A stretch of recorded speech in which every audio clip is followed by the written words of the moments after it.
This morning is called Opening Notes, Bengal Beats and the Power of Two. We'll be starting off on a musical note. I'd request everyone to assemble in the conference hall so we can begin as soon as possible.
If there's anyone still out in the pre-function area, please do come in and settle down. We should be beginning shortly. We had a power-packed day, the first day, yesterday, of the India Today Conclave East 2022. Today also we have a power-packed lineup ahead of us.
We're going to kickstart this morning with two legendary musicians who have Bengali roots but are internationally renowned. I'll welcome on stage for our first session opening notes, Sourendro Malik and Shomiji Das. Please.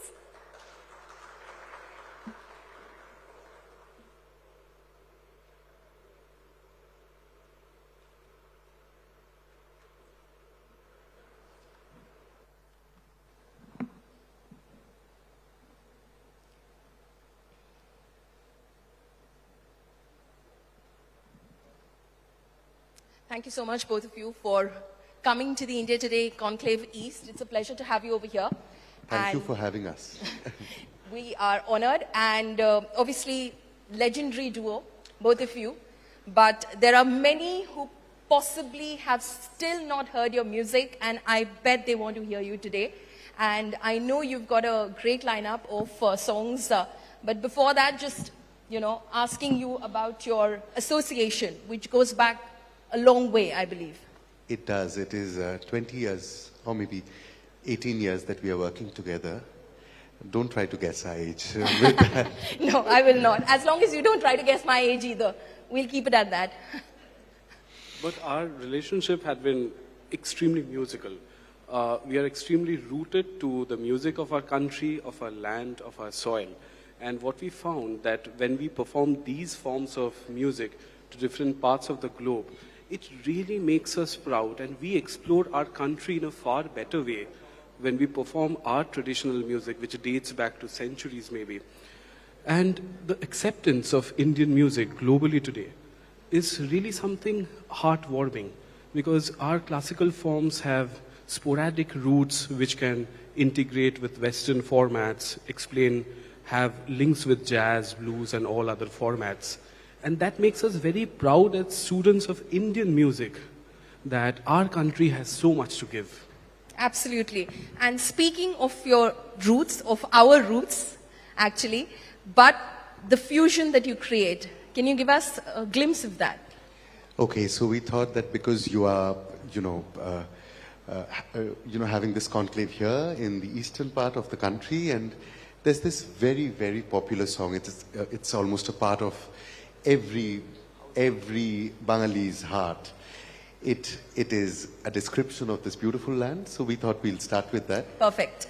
It's a century-old song by D.L. Roy, so Sure. let this be.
Of course, this is about, the attachment, the emotion with one's motherland.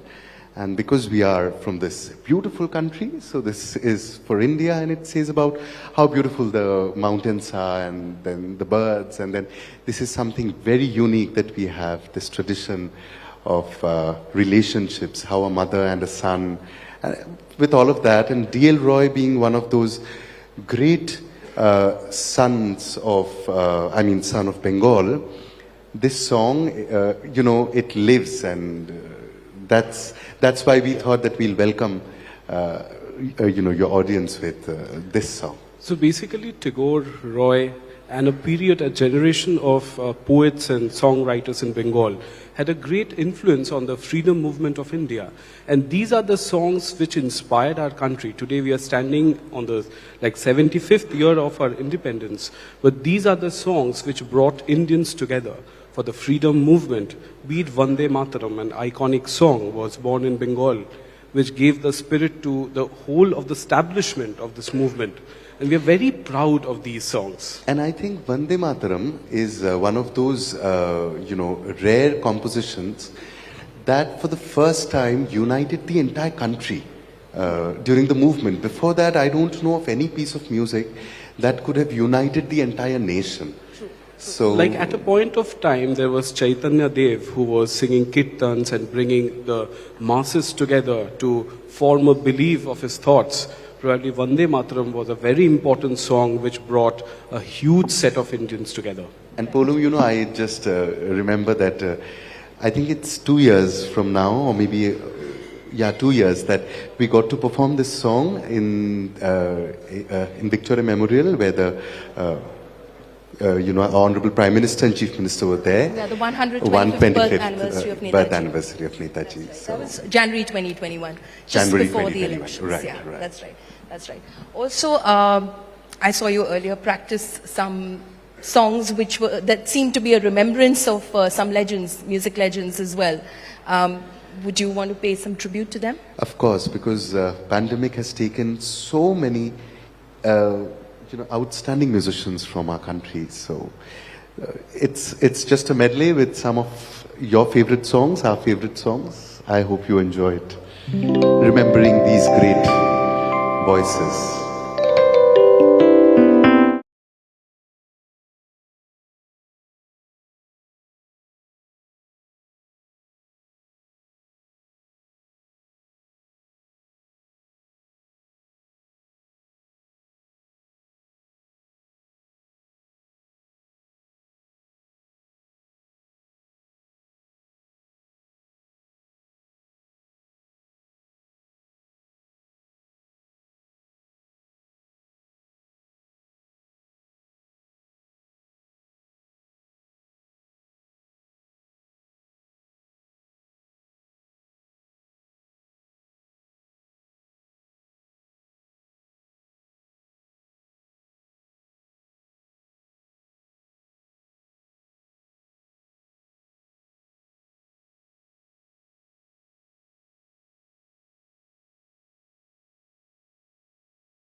Goosebumps, really. I mean, we did lose some stalwarts of the music industry, and KK being one of them, which was quite sudden, quite shocking for everyone, and it happened right here in this city, and I guess a lot of people didn't come to terms with it as well. You want to say something about the legends that you just paid tribute to? I think, it's an advantage for these artists that probably because most of us, we don't know them in person. So maybe we don't miss them because their work and their music still remains to be with us. So one fine morning, if suddenly I feel of KK, I don't miss him because I can, I have his music with me. So artists, they live on, and then they never leave us. No, absolutely. Shorendra? We were very fortunate to meet a lot of artists. Artists known to an audience with their kind of work is one, and the personally is different. There are two identities of each and every character. Now, in case of Lataji, we were very fortunate to meet her once. But the aroma she had of her music, of her personality, and dedication to the culture and music of India was something we have always adored. Because she's the one who really formed this format of Indian playback music, which was not existent before her being there in the scenario. And you know, Shorendra, I just remember Gulzar Saab, you know how beautifully he put it, that there is hardly a corner in this country where the rays of the sun in Lataji's voice doesn't reach. So she is that much a part of our everyday. So following her guidelines and the way she had formed this, kind of placing or performing Indian music, we keep on maintaining Indian costumes. We keep on maintaining our Indian ethnic values. We portray our Indian ragas whenever we have this opportunity. Because it's very important for a generation of musicians to keep the legacy alive of our country. And when you discuss about India, it has so much to give to the globe. It's very important to curate your music. It's very important to curate what you wear. Spread the message of Indianness to the globe. That's what we principally follow. And these are the legends who have taught these. No, and I see it. You're very traditionally dressed as well. So, but then I hear your music. It's a bit of some of it about your roots, but you're mixing it in such a way that the modern audience also sort of follows it, loves it, appreciates it, recognizes and celebrates it as well. Like Bob Dylan once said that his Blowing in the Wind will stay alive across the globe once the young generation interprets it in their way. It's very important to walk with the pace of time. You can learn a traditional Indian raga, but it's so dynamic that every day you have an opportunity to explore it in a very new way. Package it in a new way and give it to your audience and build here of people so that people have the ethnicity in them. Also, they walk with the time. It's very important to move on. Could you play something, sing Yes, something so- which is a mix of both, which basically conveys the same message? And also a lot of nostalgia. So, you know, as he was saying, I thought of this Rag Bhairavi. And we are people, far away from politics. But then we love to discover certain things. So, you know, if you can play Rag Bhairavi and then we'll sing this nostalgic song. I think D. Let's move to that.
And weren't you like sipping on hot water earlier this morning, saying my voice is not that great today? Who'd say that? A huge round of applause, ladies and gentlemen. Thank you. That's a trick of every vocalist. They will always say that my voice is not working properly. But it was not true with me tonight. I mean, this morning, and That's true, that's true. Tell us a little bit about yourselves as well. Your friends, how did you like come together? Yeah, so generally, we have these difficult Bengali names, Shorendro and Shomiji, which most of the people in the world, make their own versions of. And so Sourendro and Shomiji, and we met in our college, which is St. Xavier's College, Kolkata. Oh wow, okay. And when we met for the first time, we absolutely didn't like each other, and we didn't know that, the coming 20 years would be together. So we'll be traveling and exploring music. Probably the ragas, the kind of music that we learned from our childhood, made this bondage because we were very fond of each other's music rather than the persons, because I hate him as a man. He's very bad. So Why do you say that? Harshta knows better because, he's a very difficult person to work with. He's a proper artist to work with, and he creates all the trouble on earth possible. And probably that is the magic why we can curate our projects with, many difficulties and Do you differences. want to defend yourself? Not really, but we have different tastes. And by now, I hope, because we live in this democratic world, he must have understood that it's better to, let's agree to disagree. So That's good, that's good. Yeah, let's keep the peace. Let's keep the peace and let's keep the music flowing out of both of you. So, college, what were you studying, both of you? So I was in English and he was studying commerce. So even in our business, I take care of the money and he ruins it out. Like selling off creativity and content. That's a great partnership. That's a great partnership. Indeed, but coming to the point, we are very lucky to have worked with some of the greats of our country. So that is what I count to be, like an award. Like I remember Dr. M. Balamurali Krishna or Asha Bhosle, or for that matter Pele, to collaborate with musically. You've traveled the world, haven't you? Yes, and to feeling like singing Gandhiji's favorite song on his birthday in the foyer of the British Museum. So that's something that we really cherish throughout our lives. And our biggest advantage is we have very flexible instruments. Like piano is a very accepted instrument across the globe. And it's very easier for us to decode Indian music to different audiences across the globe because you have a very easy grammatical structure which can explain the tradition of our ragas, explain the emotion of the Indian music. And we make sure that wherever we perform across the globe, we interpret our music, talk of the legends, talk of the contribution of such great personalities who have, formed this form of music together, which is across the globe today. Right. So anything that is part of your international collaborations, anything that you could play for us? So, just a glimpse, this is something Sure. that we play quite often. This is Dr. M. Balamurali Krishna. Okay. The lyrics mean nothing because it's a tilana. And the legend himself taught us this, and he said you can you can feel this to be a thrillana. Tilana is a traditional Carnatic composition. I just like to add that this sounds mostly like a sonata, as you have in a Western classical format. And people say that Indian music is not structured at times, but this is a rare example where, everything is syncopated like a Western symphony. It's a little bit of it. Sure.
was amazing. That was amazing.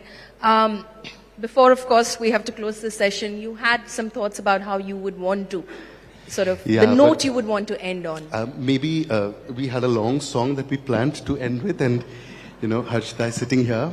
And long back, I think 10 years ago, we recorded this song nationally. But still, even today, the nation, many of us, we don't know probably that the national anthem that we sing with a lot of pride is a part of a much longer song. Okay. And the name of the song is Bharato Bhagyo Vidhata, which is highly Sanskritized, written by Tagore.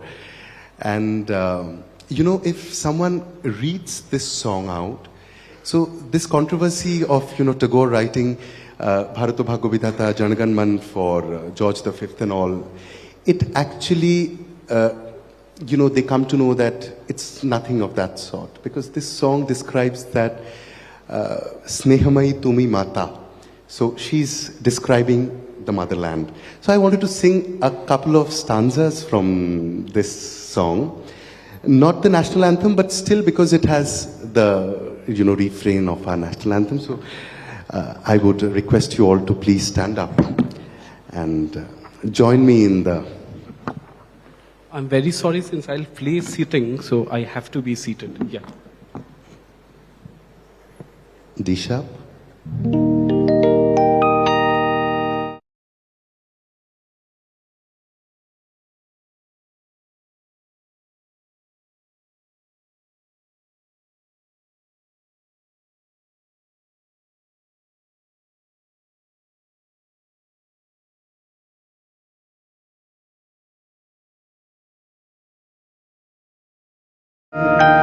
पूरब पश्चिम से तब सिंहासन पाशे प्रेम हार होएगा जन गण ऐक्य विधायक जय है भारत भाग्य विधाता जय है जय है जय है जय जय जय जय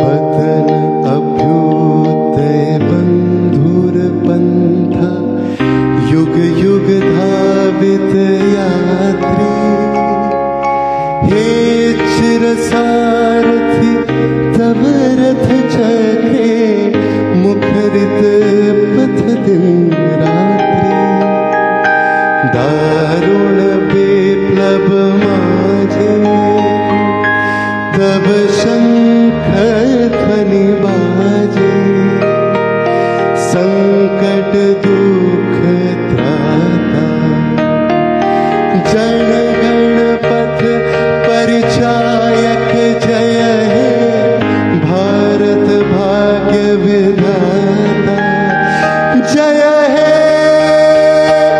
जय है जय है जय जय जय जय Thank you. Thank you so much, Shorendro and Shomiji. Thank you so much. That was a wonderful session. Our pleasure. Thank you, Polumi, for having us. And, I was little not sure what to do because I was going through, because, I'm a regular follower of your conclave. And people talk so much politics and, with so much of... So I was a little afraid, but thank God it went off musical. Yeah, it went off very well. Thank you so much. Thank Thank you. It was our pleasure.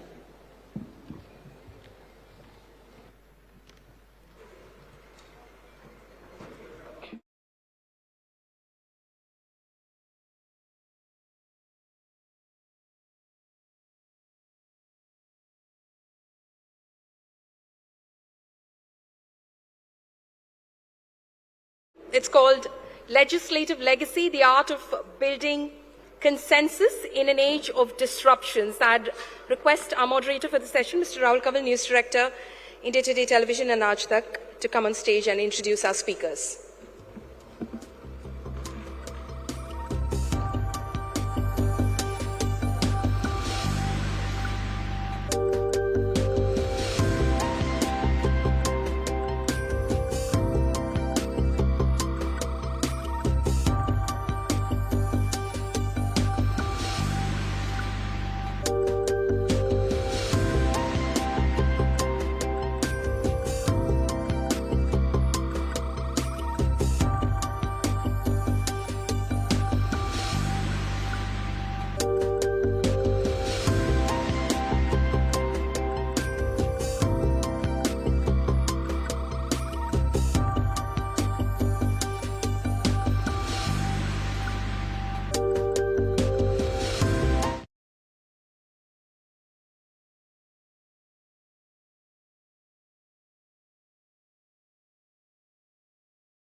East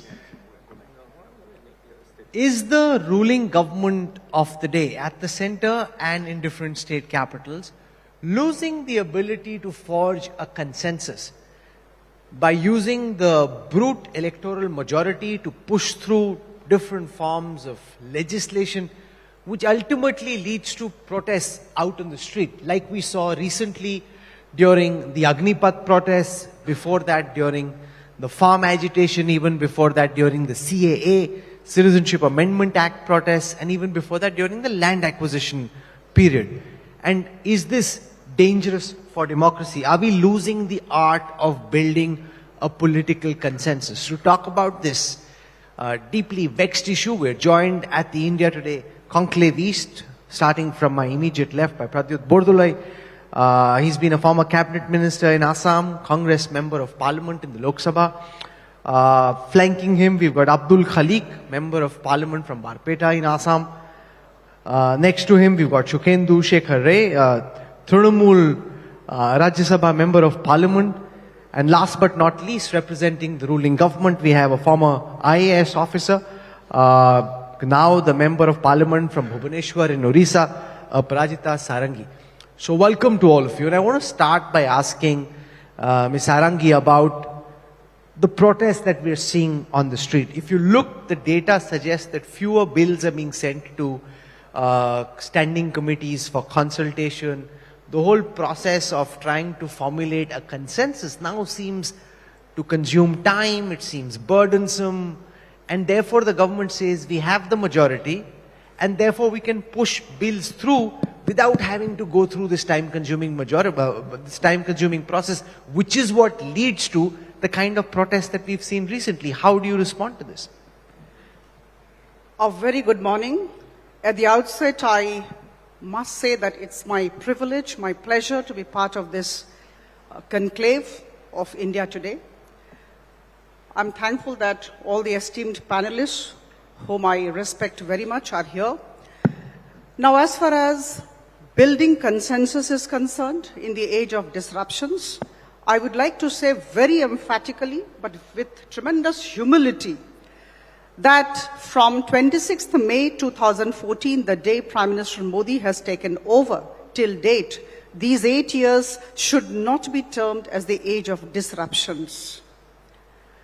So the fact remains that here is a government which is envisioning India at 100.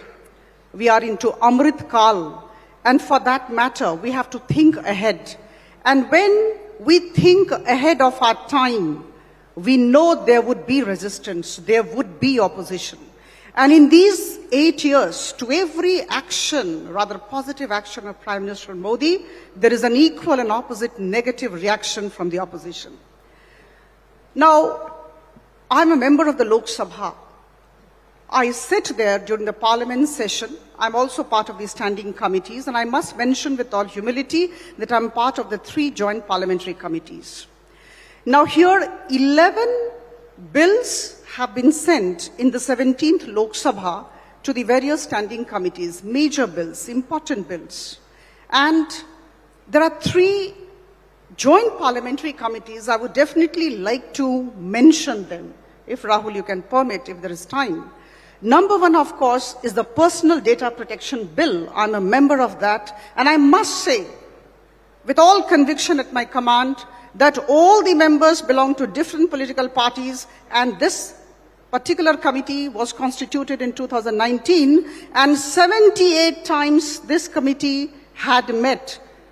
Every stakeholder's view was taken, whether it be government servants, academicians, or data security experts, and then the bill was given a shape and sent to the parliament, number 1. Number 2, I'm also a member of the Biological Diversity Amendment Bill, and you must see what kind of rigor with which this particular committee is working, analyzing clause by clause. And third, of course, where I'm not a member, but I'm aware of that, is the Prohibition of Child Marriage Amendment Bill 2021. Here also, the committee members belonging to all political parties decided to seek the opinion of the public, and the work is on. What I'm trying to say is, we are trying to build consensus. 2 lines I would definitely like to put forth, which Honorable Prime Minister Modi ji has said. We are very much keen to build consensus. And my dear friends, there is no choice. The Constitution of India speaks of consensus. There are 2 expressions. We, the people of India, the preamble. The power vests with the people of India. That's what it is. We, the people. And number 2, Article 368. Power to amend the Constitution. It can be done only if there is ratification by half of the states and it mandates special majority. Okay. So, yeah. So, Shukendra Shekhar, the argument that the BJP makes is, from the Prime Minister down, the party wants to build consensus. The opposition wants to disrupt. Because they don't have the numbers, they try and take disruptions to the floor, to the well of the house, or to the street. A lot of the protests that we are seeing are, according to the government, fueled by the opposition because they simply cannot compete electorally with the might of the BJP? See, it's not a question. No, it is to me. Good morning, everybody. The question that you have put to me, yes, it is the duty of the opposition to reflect the dissension or disenchantment among the people on certain issues concerning them. As a responsible opposition party, we do it very often, but when the disruptionists have come to power, and now they say that disruption is very bad, we take it with a pinch of salt. You know that there were occasions when an entire session was washed out on the issue of 2G or any other issue. And at that point of time, those who were the leader of the oppositions in Lok Sabha and Rajya Sabha, they were on record saying that disruption is a part of democracy, and sometimes it is beneficial for the democratic system.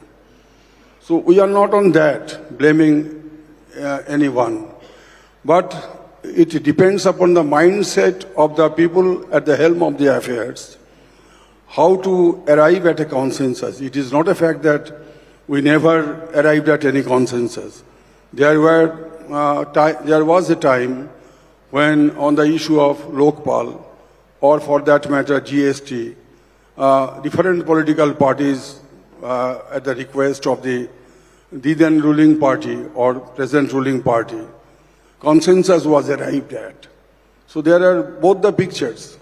But when disruptions become mounting on the proceedings of the parliament, naturally it is discussed at length in the press.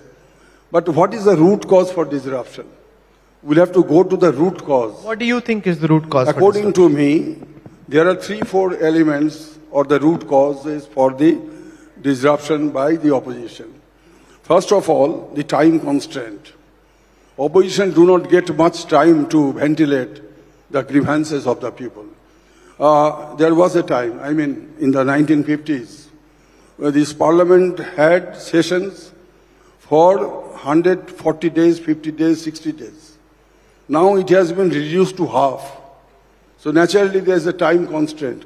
Why can't we follow the British model or the Canadian model, where the parliament runs throughout the year with sessions for 150 days, 60 days and more than that.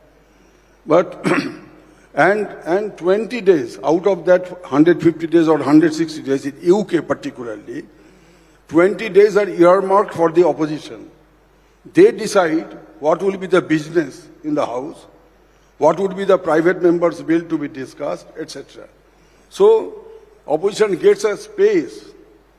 So the more you will give space to the opposition, I am not telling that a ruling party doesn't. Democracy is based on majority rule, no doubt about it.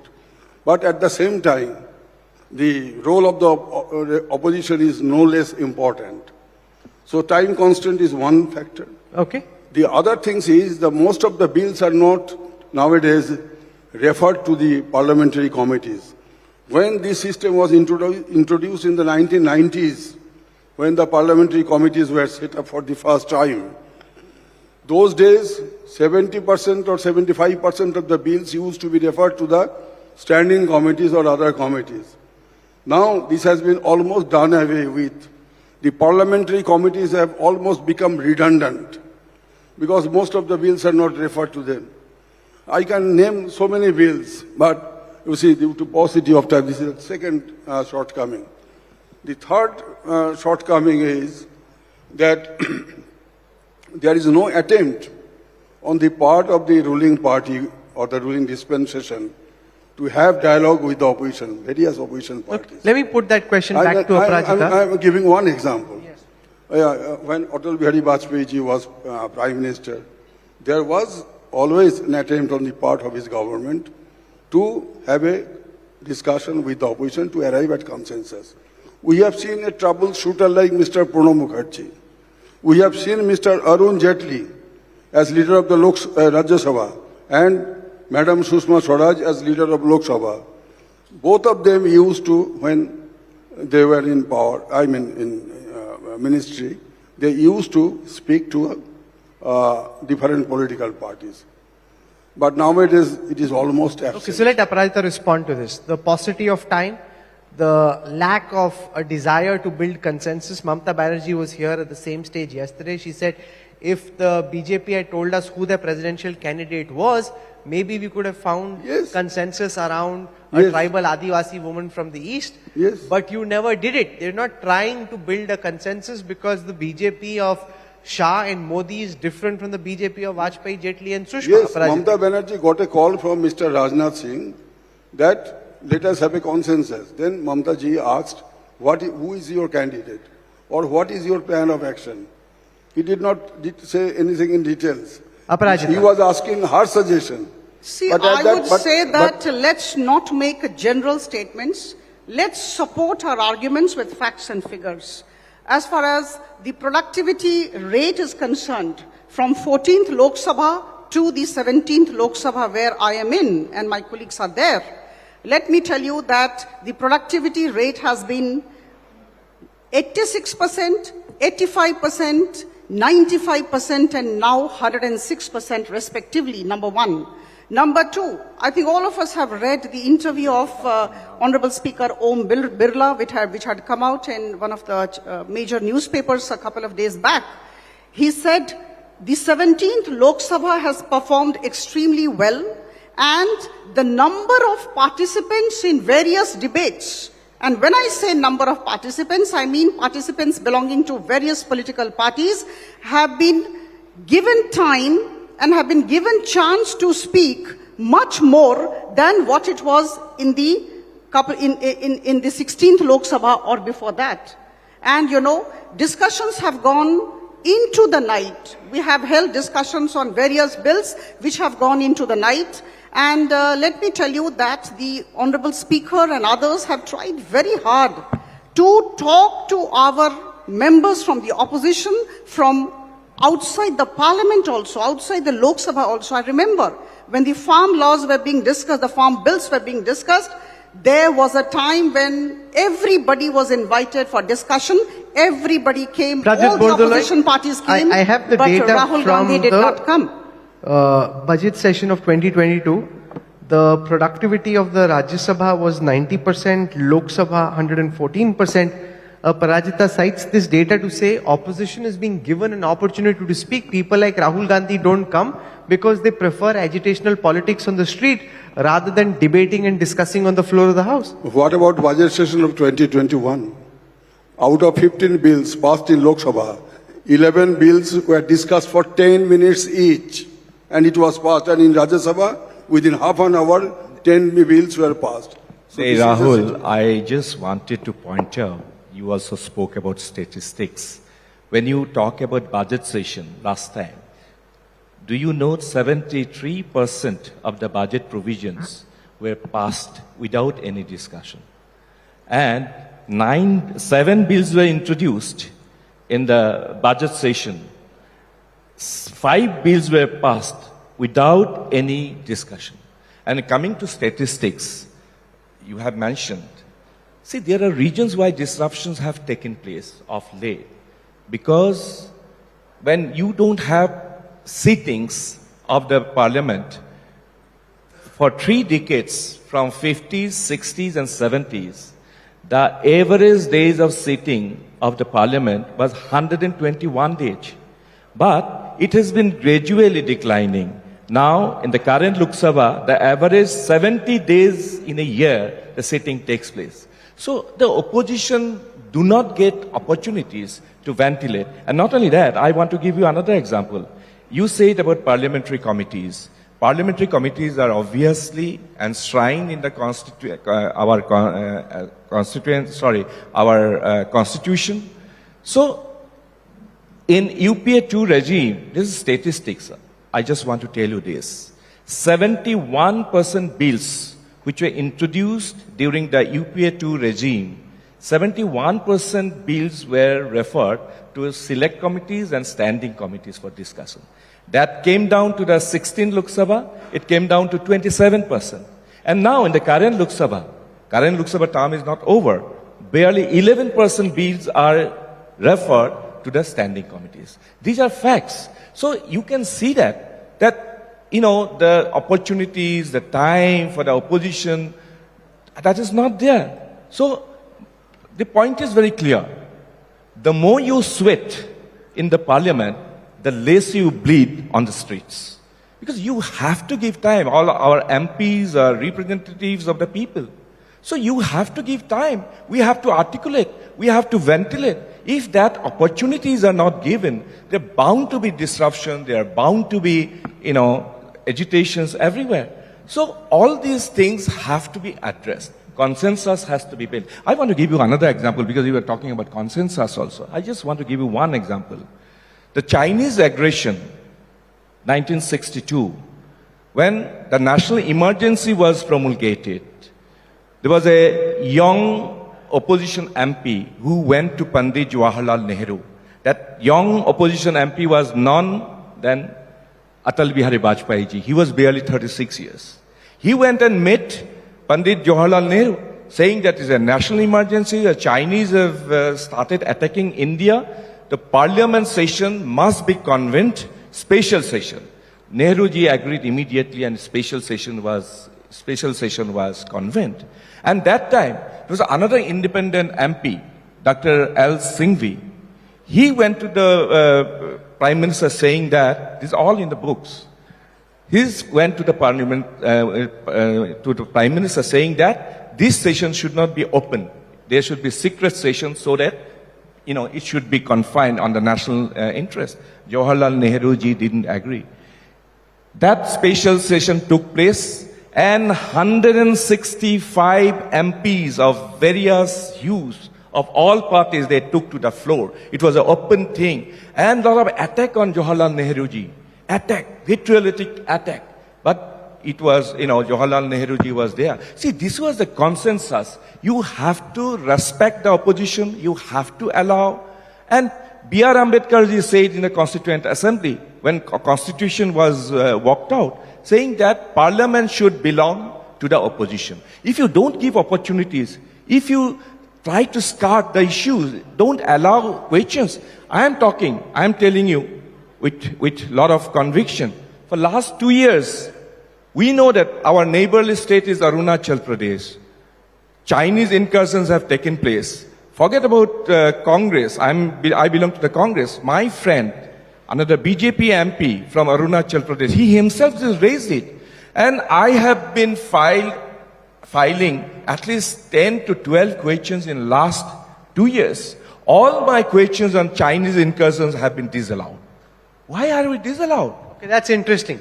The comparison between Pandit Nehru wanting a session on the incursion and attack from China, and you're saying your mentions are being disallowed, and this data is very significant. I was looking at some PRS data. In the UPA first term, 59% of the bills were sent to a standing committee or a select committee. UPA second term, 71%. During the first term of the Modi government, it came down to 24%. That is now down to 12%. So you cited what's happening with the privacy bill, but only 12% of the overall laws are now being sent to some committee. The data suggests it's come down from 71 to 12%. See, don't you think that we have to achieve a lot and we have less time in hand? Now, most emphatically, I would like to mention here that Prime Minister Modi's government acknowledges the fact that a majority runs the government, but the country is run through consensus. We hugely believe in building consensus, and we have been trying very hard for that. But I must say with all conviction at my command that we are not here just to run the government. We want to take the nation forward, and taking the nation forward is collective responsibility.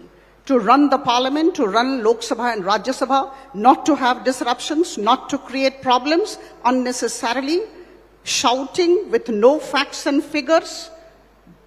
I think the opposition must look within themselves. And it is a collective responsibility, I understand. Abdul Khaleeq साहब बताइए, अपराजिता जी बोलती हैं कि collective responsibility है, सबको मिल के करना है. ऑपोजिशन सिर्फ शोर करना चाहता है, काम नहीं करना चाहता. जब बहस होती है कई बार तो ऑपोजिशन के लोग पार्लियामेंट में नहीं होते, बीजेपी ने विप दिया होता है, बीजेपी वाले बैठे होते, कांग्रेस का कोई नहीं होता.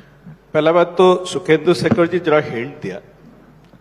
अरुण जेटली जी ने, दूसरे किसी को मैं नहीं कोट कर रहा हूं, अरुण जेटली जी ने कहा था dissent, debate and disruption are part of democracy. तो ये dissent, debate और जब disruption का जरूरत होता है तब तो करना पड़ेगा.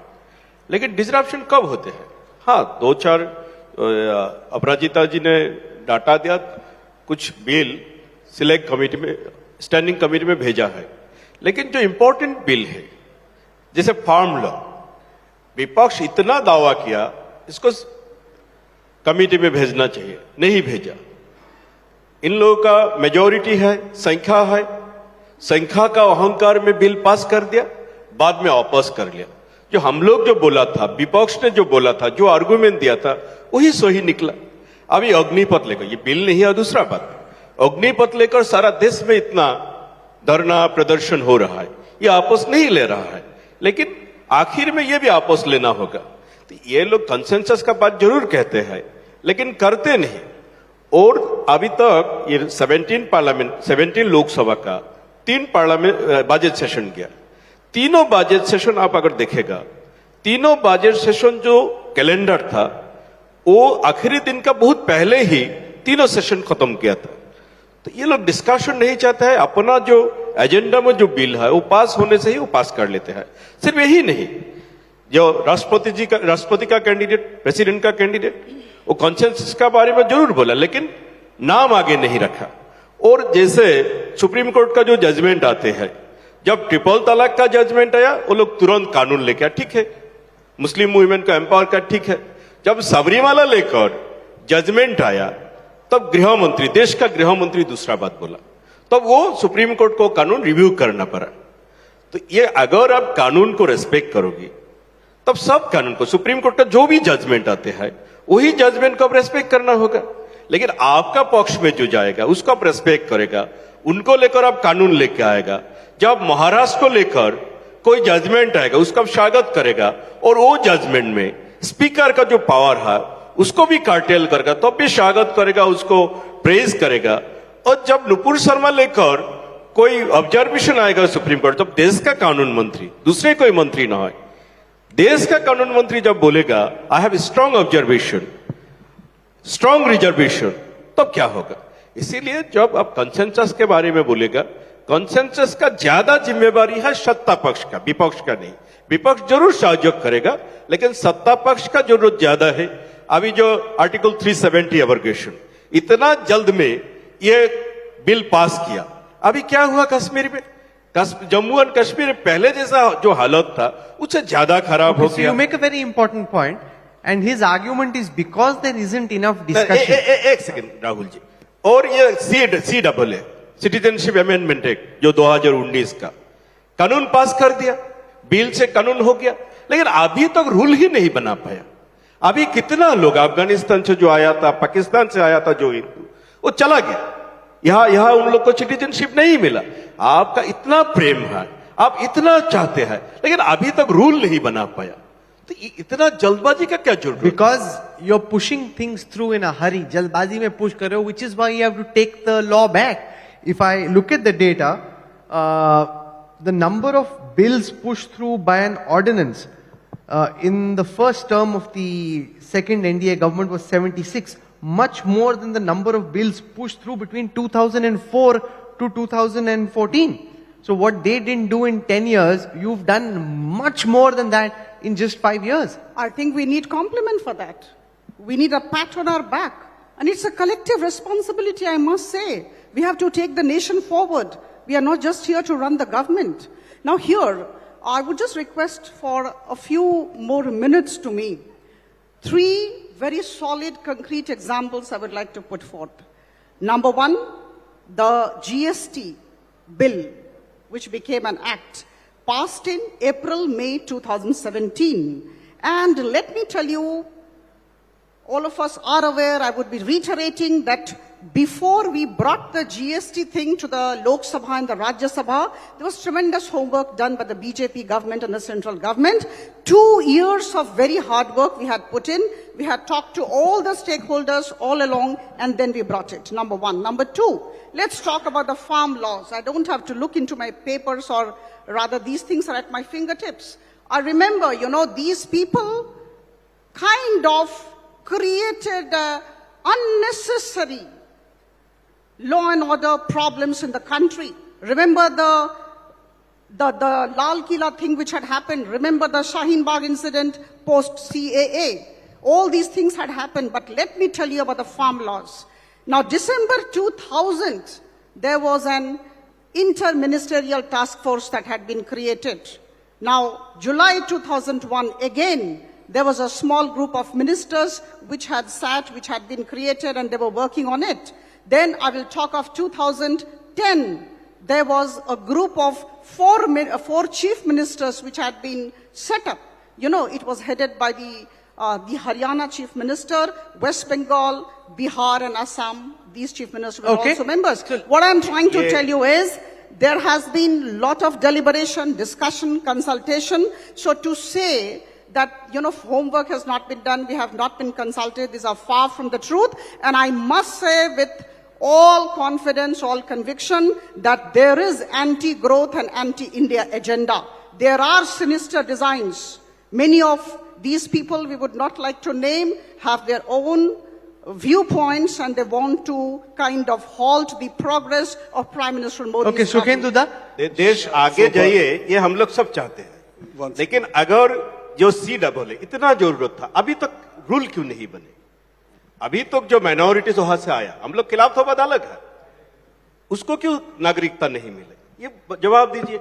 Since GST has been mentioned, No, she says that we are proud of the fact that we are moving with speed because the UPA government was death by committee, governance by committee. We This take is- decisions, we bring ordinance, we move with speed and purpose. this is far from truth because GST was introduced by Mr. Pranab Mukherjee when he was the finance minister in the UPA government. At that point of time, BJP opposed the GST, including the then Chief Minister of Gujarat. And when it came, it was brought by the present dispensation. Then most of the opposition parties, they supported, they suggested, excepting those states which are manufacturing states. Apart from them, all other opposition parties, they participated in the debate, they supported the government stand. So this consensus building, it is not a one-way traffic, as I told. Secondly, one is to realize that our democratic system is a participatory democratic system. People participate in this democracy through their representatives. The way the ruling party members are elected, the same way the opposition party members are also elected. Therefore, the opposition must get space to represent the people in a manner. Okay? Pradit Bordolai, respond to her charge. Your government was death and governance by committee. They are action oriented, unlike the Manmohan government. I just want to tell you, certain principles have been enshrined in the constituency, in the constitution. You see, the Rajya Sabha, I just want to give you one example of the Rajya Sabha. Rajya Sabha, the institution is there as a part of the check and balances of the brute majority. I want to give you two examples. The Rajya Sabha is always supposed to work, that is there in the constitution, as a conscience keeper of the country. In a way, see, even if there is a brute majority in the Lok Sabha, Rajya Sabha works in different manner. I just want to give you two examples. The 42nd Amendment of the Constitution. That was about, when the Janata Party came to power in India after 1977.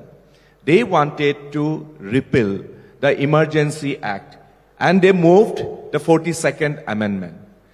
Janata Party in 1977 had the brute majority that time, 2/3 majority in the Lok Sabha, but they couldn't pass it in the Rajya Sabha because Rajya Sabha members were, opposition members were bigger number. Same thing when Rajiv Gandhi was the Prime Minister.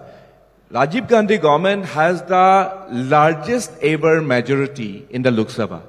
But late Rajiv Gandhi tried to amend the Panchayati Act, 64th Amendment, which was also not allowed to be passed by the Rajya Sabha.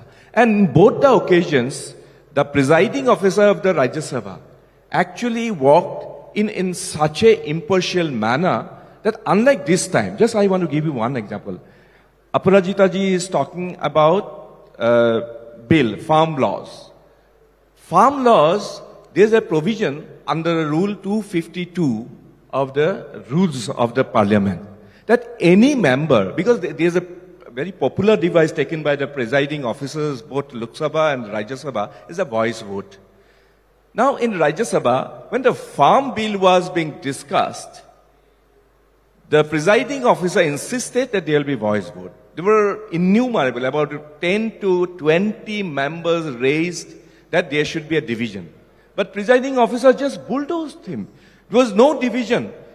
And as per the constitution, even if a single member asks for division, the presiding officer is supposed to do the division of the votes. But they too are steamrolled. Your presiding officers are acting in a biased fashion. Absolutely. And I have a point to make. No, Yes. and another thing I just want to tell you, I wanted to rules. think that, see, if you want to really build a consensus, I have a suggestion. Take the example of Nilam Sanjeeva Reddy. When he became the speaker of the 4th Lok Sabha, the first thing he did, he was a very veteran member of the Congress party. He disassociated himself from the Congress party. 34 years association with the Congress party. So the moment he became the Speaker of the Lok Sabha, he resigned from the Congress party. Why? Because the presiding officer has to be impartial. Okay. In Aparajita, I have a point Yes, I- regarding rules of Rajya Sabha. Only one point, that these rules have become archaic rules. You see, it requires amendment, thorough amendment, because there is a provision in the rules that sub judice matters cannot be discussed in the House. How come? For example, Pegasus. Pegasus was being discussed in several quarters, including the print media, electronic media, social and anti-social media, everywhere. But the parliament was debarred from discussing because there is a provision that sub judice matter cannot be discussed. This must be thrown out. This is an attack on the sovereignty of parliament, this type of rule. Therefore, the opposition space is being curtailed by such type of archaic rules also. final words, Aparajita. Prime Minister Modi's government is strong, decisive and fast, and I think it is our responsibility to help this government, and I would request, solicit support of all. Having said this, just give me 30 seconds, I'll put forth an example. In fact, I always say that there should be content, there should be facts, there should be figures. As far as the Jammu and Kashmir Reorganization Bill 2019 is concerned, there was indeed a voting. When there was a lot of uproar, 3-4 days we had debated, everybody's views were taken. Then there was, I remember, there was voting both in the Lok Sabha and the Rajya Sabha, and I have the figures, my dear friends, here. Now, as far as the Lok Sabha is concerned, there were 351 votes in favor and 72 against, and 1 abstained.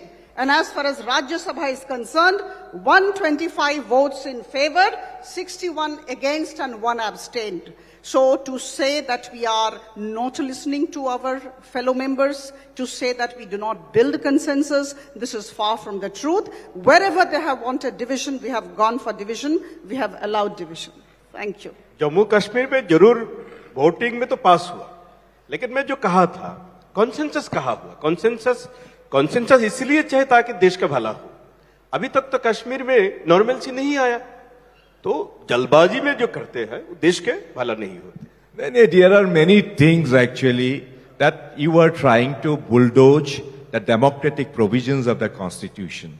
See, I'm talking about again that those laws or those bills that touch the lives of the common people across the country, even those bills are also steamrolled, bulldozed. Take the, this route, money bill route. We all know the money bill route. You take the money bill route to avoid the discussion, especially in the Rajya Sabha. Okay, so we will need to conclude over here. The speakers for our next sessions are here. But we've had an interesting conversation, and I can see why it is so difficult to try and build consensus on the floor of the House. Prajita Sarangi, Sourendro Dada, Abdul Bhai, and Pradyut Bordolai for joining us at the India Today Conclave East. Thank you so much. Thank you. All the best. Thank you. Thank you very much.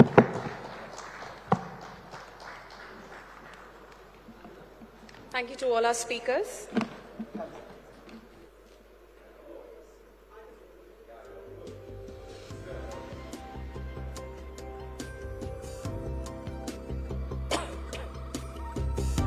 Our next session, ladies and gentlemen, is called Democratic Discourse, Power Reset, the New Structure of Indian Federalism. And to moderate that session, I'd like to invite Kaushik Deka, Executive Editor, India Today magazine, to come up on stage and introduce our next speaker.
The makers of Indian Constitution, they fancied India to be a federal country. But of late we hear a lot of stories. The opposition leaders keep crying that the federal structure of the country is being murdered, while Prime Minister Modi keeps talking about cooperative federalism. Today we have with us one of the most vibrant leaders from the opposition, Mahua Moitra, Lok Sabha MP from TMC, West Bengal. Welcome to India Today Conclave. Thank you so much, Kaushik. Thank you. I'm delighted to be here. Thank you. So let me start with a very basic question. Why Prime Minister Narendra Modi and West Bengal Chief Minister Mamata Banerjee, they can't get along? Is it because both have high ego or inflated sense of importance, or there is some problem with Indian federal structure? I think when we're looking at the Prime Minister of a country and the Chief Minister of a state, within the parameters of a federal structure, then if you become Prime Minister of India, you will obviously be a strong personality. If you become Chief Minister of a state like Bengal, you will be a strong personality. So it is taken for granted that both of these people will be and should be strong personalities. So that's not a bad thing. That's how it should be. But within a federal structure, I don't think that the friction or the tensions arise from personal attributes or personal traits or things like ego. It is the basic structure of the sort of federation, the union of states, that is right from day one been open to interpretation. If you think about what B.R. Ambedkar said, and he said that when he said the draft constitution is meant to be both unitary and federal, depending upon time and circumstance. So this was a very kind of flexible federalism that we had right from day one. When we talk of federalism in India, it is not something that was set in stone. So even the founders, the drafters of our constitution, meant it to give it some area of flexibility. And they said that, Ambedkar also said that it is surprising that how unitary our structure can become. So obviously when different people come to power at the center, they are using these powers of flexible federalism to push boundaries, and that's when the trouble starts. So let's start at something very basic. You can look at economic federalism, you can look at administrative federalism, and you can look at political federalism. Now it is very possible to have a large degree of political federalism and yet have strong economic and administrative control of the center. They can both coexist quite nicely.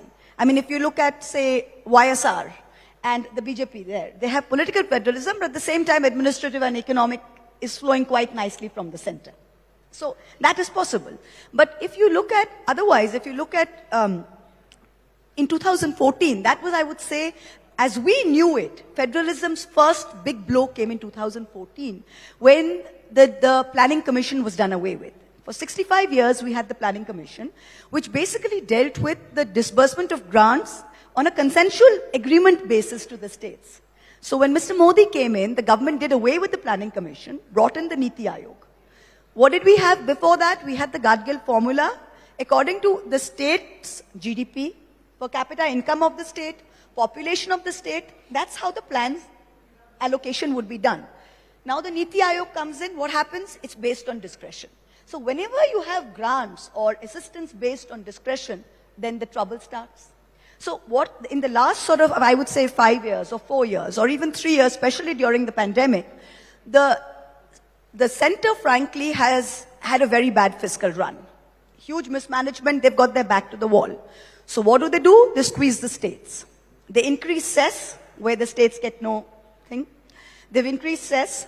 As far as GST revenues are concerned, they are not paying the states on time, which is the biggest problem that has happened. They are giving what is due to the states as delayed loans. Things like the National Development Council, which used to meet. In the past 8 years, Mr. Modi has not called a single meeting of the National Development Council. So these large pillars of the federal structure, as we know it, have really broken down. So when something like this happens, obviously states like Bengal, which are owed something like 74,000 crores in dues, we're going to have to stand up and say, when you are increasing state share of all the center and state programs, be it PMGSY, be it PMAY, be it all of them, then obviously, and you're not paying your share on time and you're blackmailing the states, that there's going to be pushback. So obviously when you have strong chief ministers, as they should be, and they will push back when you are undermining the federal structure, then you will have friction like this. So I'm sorry for a long answer, but it is a long answer. I take your point, but as you rightly mentioned about YSR, and we do not need to go far, next to West Bengal is Odisha, and there is also a strong chief minister who has been there for 2 decades. And we don't see that kind of conflicts that happen between West Bengal and center. And you talked about economic federalism, but we see most of the conflicts around police force, administrative federalism, the use of agencies, whether it's CBI or state government protecting certain police officer. I want to know what's this obsession with police force, whether it's the center, say for instance, running the Delhi government, Delhi police force, or the West Bengal police force under Mamata Banerjee. Is it because the control over the police force gives the right to control the opposition leaders because they can be sent to jail or they can be intimidated? And both are at fault. Means I have instances of West Bengal government also using it and central government also using the same force. It's a very good point. Again, there are let's divide it into two. One is the center is trying to overstep its boundaries in a very large way by legislating on issues on which they have no business legislating. So it's not just, if you look at the UAPA, for example, which, where people can come in and individuals can be designated as terrorists. Central forces can come in without seeking permission of the state's DGP, go in and take action within a state's territorial limits, which is something that was not allowed ever. Law and order is a state subject, you have to seek permission. So when you pass laws, they have a brute majority in parliament, so you have legislated on issues like that. You have legislated on issues, for example, as just last time when they brought in the Delhi Municipal Corporation Reorganization Act, which is a state subject. They've brought in the 3 farm laws, which was agriculture, a state subject. So over and over again, you have seen when it comes to state subjects that they're overthinking their boundaries. But the issue with the BJP is that it is okay if a government is deriving its power from its elected majority. This government wants to also assert its power not just over your vote, but over what is inside your head. So to do that, they have to do what in Hindi they call darana dhamkana. Bas chalo isko thoda dara ke dhamka dete. So what they'll do is, they will call someone into a police station. They won't arrest you. They can't keep you more than 8 hours in a police station. They let you go after 6 hours. But the process of calling you into a police station for 6 hours, keeping you waiting, acha thoda chai pijiye, thoda ye kijiye, sawal kijiye, kyun tension lete, all of that. So as far as normal law-abiding, basic law-abiding citizens go, this instills a sense of fear. So when you use police force to instill a sense of fear, then in addition to elected majority, you are also trying to get this majority to follow you due to an atmosphere of fear. And I think that's what the obsession with trying to control police forces is. Because even when you run a state, who is the most, in my district, I don't need the chief minister on a daily basis, if you know what I mean. If I've got a small problem, I don't call the chief minister. I need my OCs. I need the SHO. Those are the people that you need. If a normal person has a problem, are they going to come to Lal Bazaar? They're going to go to the local OC or the local IC. So these circles of influence are actually operating at very micro levels. And that is what the BJP wants to control now, which is why law and order for them has become very important. You are talking of BJP, but डराने धमकाने का काम ममता बनर्जी भी करती है. Recently, one person criticized him or used some unparliamentary languages, and she's sending police force. And you are also trying to arrest or at least legally summon Nupur Sharma. So it's the same thing both parties are doing. How do you differentiate it? There's a difference between the two cases. As far as freedom of expression is concerned, I don't know if I'm an outlier, but I do believe that we have the freedom to criticize. Now I won't even say it's a fine line, it's a very strong line, it's black and white, between the freedom to criticize and the freedom to incite violence. So if somebody is going and abusing somebody, for example, or using bad language, you may not like it, but I think that, frankly, as political leaders, we should let it go. Are you saying Mamata Banerjee should let it No, go? that's not a question I can answer. That's a question that I think, frankly, you should ask the Chief Minister, which I believe you did. I'm And she has asking your answered it. opinion. No, that's a question that is meant for the Chief Minister. I cannot opine on something that the question is to do with something that she can answer herself. I'm just saying in most cases, I believe that one should let, when someone calls me a name, so I know, for example, somebody will come and tell me, Didi, apnake ei boleche. And I'll say, acha, thik ache, boleche. Now, I'm not going to say, get him arrested, right? So I think to that we should be tolerant. But the difference between that and between clear and imminent danger, the test is clear and imminent danger from somebody's words, where it is incitement to violence, where it is incitement to hate, where you can actually have large masses of people rioting or large masses of people who are at bodily harm due to somebody's words. And for that we have the law of the land. So our French spokesperson said was completely at odds with the law of the land. Like yesterday, Vinda Grover said in court, and I would like to bring that out, I think all of us should know the difference.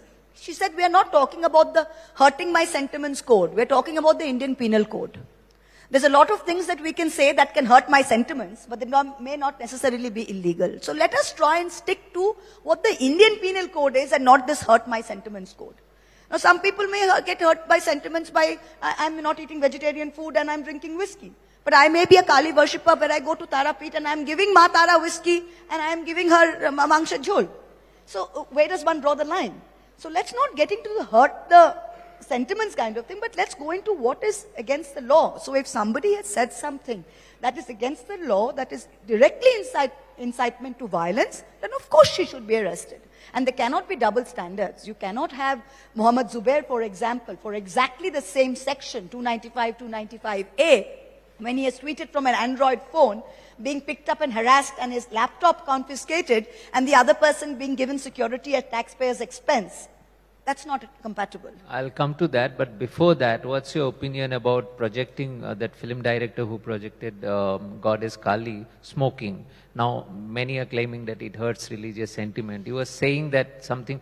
Do you see that unconstitutional, or that's... I frankly, to me, Goddess Kali is how you view your God. Right? So some people's idea of God, if you go to Bhutan or you go to Sikkim, for example, when they do their puja in the morning, they give whiskey to God. Now in some places in Uttar Pradesh, if you go there and you tell them that you're giving whiskey or giving something as prasad to God, they'll say, oh my God, that's blasphemous. So I think one's version of Kali, or Kali to me is a meat-eating, alcohol... accepting goddess. To me, that is a version of Kali. And if you go to Tara Peeth and around all of them, you have all the sadhus smoking, all of that. That is the version of Kali that people worship. So I think within Hinduism, being a Kali worshipper, have the freedom to imagine my Kali in that way. That is my freedom. And I don't think anyone's sentiments in that way should be hurt by that. I don't think that. I have the freedom to do it as much as you have the freedom to worship your God as a vegetarian, white cloth wearing. So you have absolutely no problem with someone projecting? I have absolutely no problem. I do think religion should remain in the personal ambit, and as long as I am not interfering in your space, I think we should be allowed that. But then someone can claim that Nupur Sharma had her own interpretation of another God. No, that's not another God. She can have an interpretation of another God, but what she's saying is factually, I don't want to repeat what she said. We all know what she said. But that is virtually, that's like coming to you or me and saying, oh, your father, or coming to say that, oh, 50 or 75 years ago, a lot of people got married to girls who were 13 or 14, or maybe in her own family somebody has done that. Is that someone going to say, so-and-so is a child rapist? Will you accept that? Is that not against? So, there are lines, and in this case, I think the line was very straight. That is not the same as to say that you're being anti-Hindu when you say something against Kali, and you're being pro-Muslim because you do that. I don't think that's the same. Okay, coming to Muhammad Zubair. So, his critics are saying that what he did, what he wrote, these things also incite violence and had the potential to at least incite violence. And you are talking the same about Nupur Sharma. So why you have double standard? On one case you were saying that she should be arrested, and the other you are protesting against his arrest. I don't have double standards, and it bothers me that the media is unable to draw the distinction between the two, and you are helping the BJP by perpetuating this case, this false case, that both of them are the same. We are not helping any party. Yes. I just need the explanation. Let me tell you, but why are we even buying that? Because the two are completely different. Zubair is a fact checker. He's not a spokesperson from any party. They run Alt News, which has received awards internationally for being one of the very few accurate fact checking. In this age of misinformation and fake news, we need. And for example, when I had tweeted a photo that I got off the internet which was incorrect, Pratik from Alt News had called me and said, that's a fake photo, take it off. Right? So they do that for everyone, irrespective. What has Zubair done? What has he done that requires arrest? Zubair has taken a photo of a film of Rishikesh Mukherjee's. The film was made in 1983, kisi se na kehna.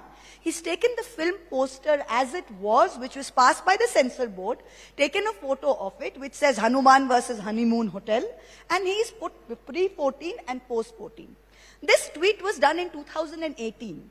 Has there been a single incidence of violence, of rioting, or anything related to that? The answer is no. It has to have a capacity to incite violence. In the last 4 years, it has not. The tweet is still up. The second thing is, who has complained against it? There has been a Twitter account called some Bhanu Bhakt or Bhagwan Bhakt, I don't know what the Twitter account was. This Twitter account had one follower, was set up in October 2021, has now been disbanded, and a SI in the Delhi police called Anup Kumar or Arvind Kumar took suo motu cognizance of this one tweet, and if you read that FIR, you'll start laughing. So can these two possibly be equated as the same? So has Zubair incited violence? Has any riot happened due to him? As opposed to what Nupur Sharma has done, where actual deaths have occurred, actual violence has occurred. But for the counter argument is that for 1 week there is no noise over Nupur Sharma's comment because it also was picked up by many people 1 week later. So the vested interest group or someone trying to actually corner Zubair, as you were trying to indicate, the same thing can be said about Nupur Sharma. It's not my argument, but this argument has been put forward. How do you counter this argument? Nupur Sharma said what she did on a television show. Zubair, as a fact checker, put that out there. He didn't ask them to make the show. Did he ask Navika Kumar, as the Supreme Court said, that did we ask Times Now to do a show on a sub judice matter? No, you did it for TRP. Did you ask Nupur Sharma, did Zubair ask Nupur Sharma to come there and say what she did? No. She did what she did. Now, the media picks up something that they picked up. When I said something like that, for example, the 2 paisa comment that there was so much uproar about, I said it today. The local press picked up on it 2 days later. The actual media picked up on it 7 days later. Everybody was boycotting me 10 days later. That's the way the news flow goes. Right? That's just the nature of the beast. That's the way it is. So that 2018 comment could be effective in 2022 also. By that argument, means you never know who picks up what at what time. So by that logic, the potential is there. But what is that comment? What is that comment? He's put a photo of a film. If the film has been passed by the censor board and you have put up a photo of that film, then what is your fault? But someone may get hurt. That's what they say. That's exactly what I'm saying. Do we stick to the law of the land or do we stick to a make-believe hurt my sentiments code? That is just the point. Nupur has violated the IPC. Zubair, by posting that, has not violated any provisions of the Indian Penal Code. That's as simple as it is. Now, as you're mentioning Indian Penal Code, both cases are in courts, and judiciary, as we were discussing also, it is a prime role to play when you are talking about federalism or citizens' right. So do you think, because it's the last watchdog, so do you think the judiciary is performing its role in maintaining the federal structure of India, or when there are such conflicts, whether in terms of individual rights or whether in terms of a state's right? No, 2 things. Yesterday I read in the papers that our Chief Justice of India, the Honorable Chief Justice, is abroad. And I think it was in the United States in California that he said something, and all of you must have read it. He said that the judiciary owes its only responsibility to uphold the Constitution. The judiciary is neither here to endorse the government in power, nor is the judiciary here to espouse the opposition's cause. Opposition expects the judiciary to stand up for itself. The government thinks that the judiciary should rubber stamp, and he said our job is to do neither of the two. Our job is to stand up for the constitution. I think what he said is absolutely correct, but unfortunately, in the past 3 years or 4 years, I see that basic constitutional matters have been delayed by the judiciary ad nauseum. Look at electoral bonds, look at the Citizenship Amendment Act, look at something like habeas corpus petitions. So I think, yes, the judiciary is failing citizens. Today now there's a great pushback against PILs. Don't do PILs, don't do PILs. But when you can see someone taking suo motu cognizance of someone's putting up a photo of an ex-chief justice riding a motorbike, and that you're taking suo motu cognizance of that. But you're not taking suo motu cognizance of much, much more serious issues.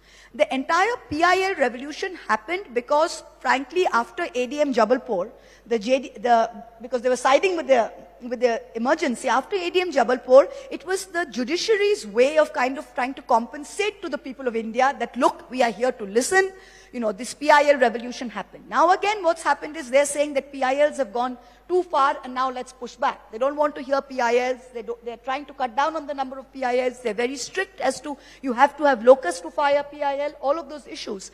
But if people don't have PILs to file via, then very, very often the affected party is not in a situation to go and file a writ on their own.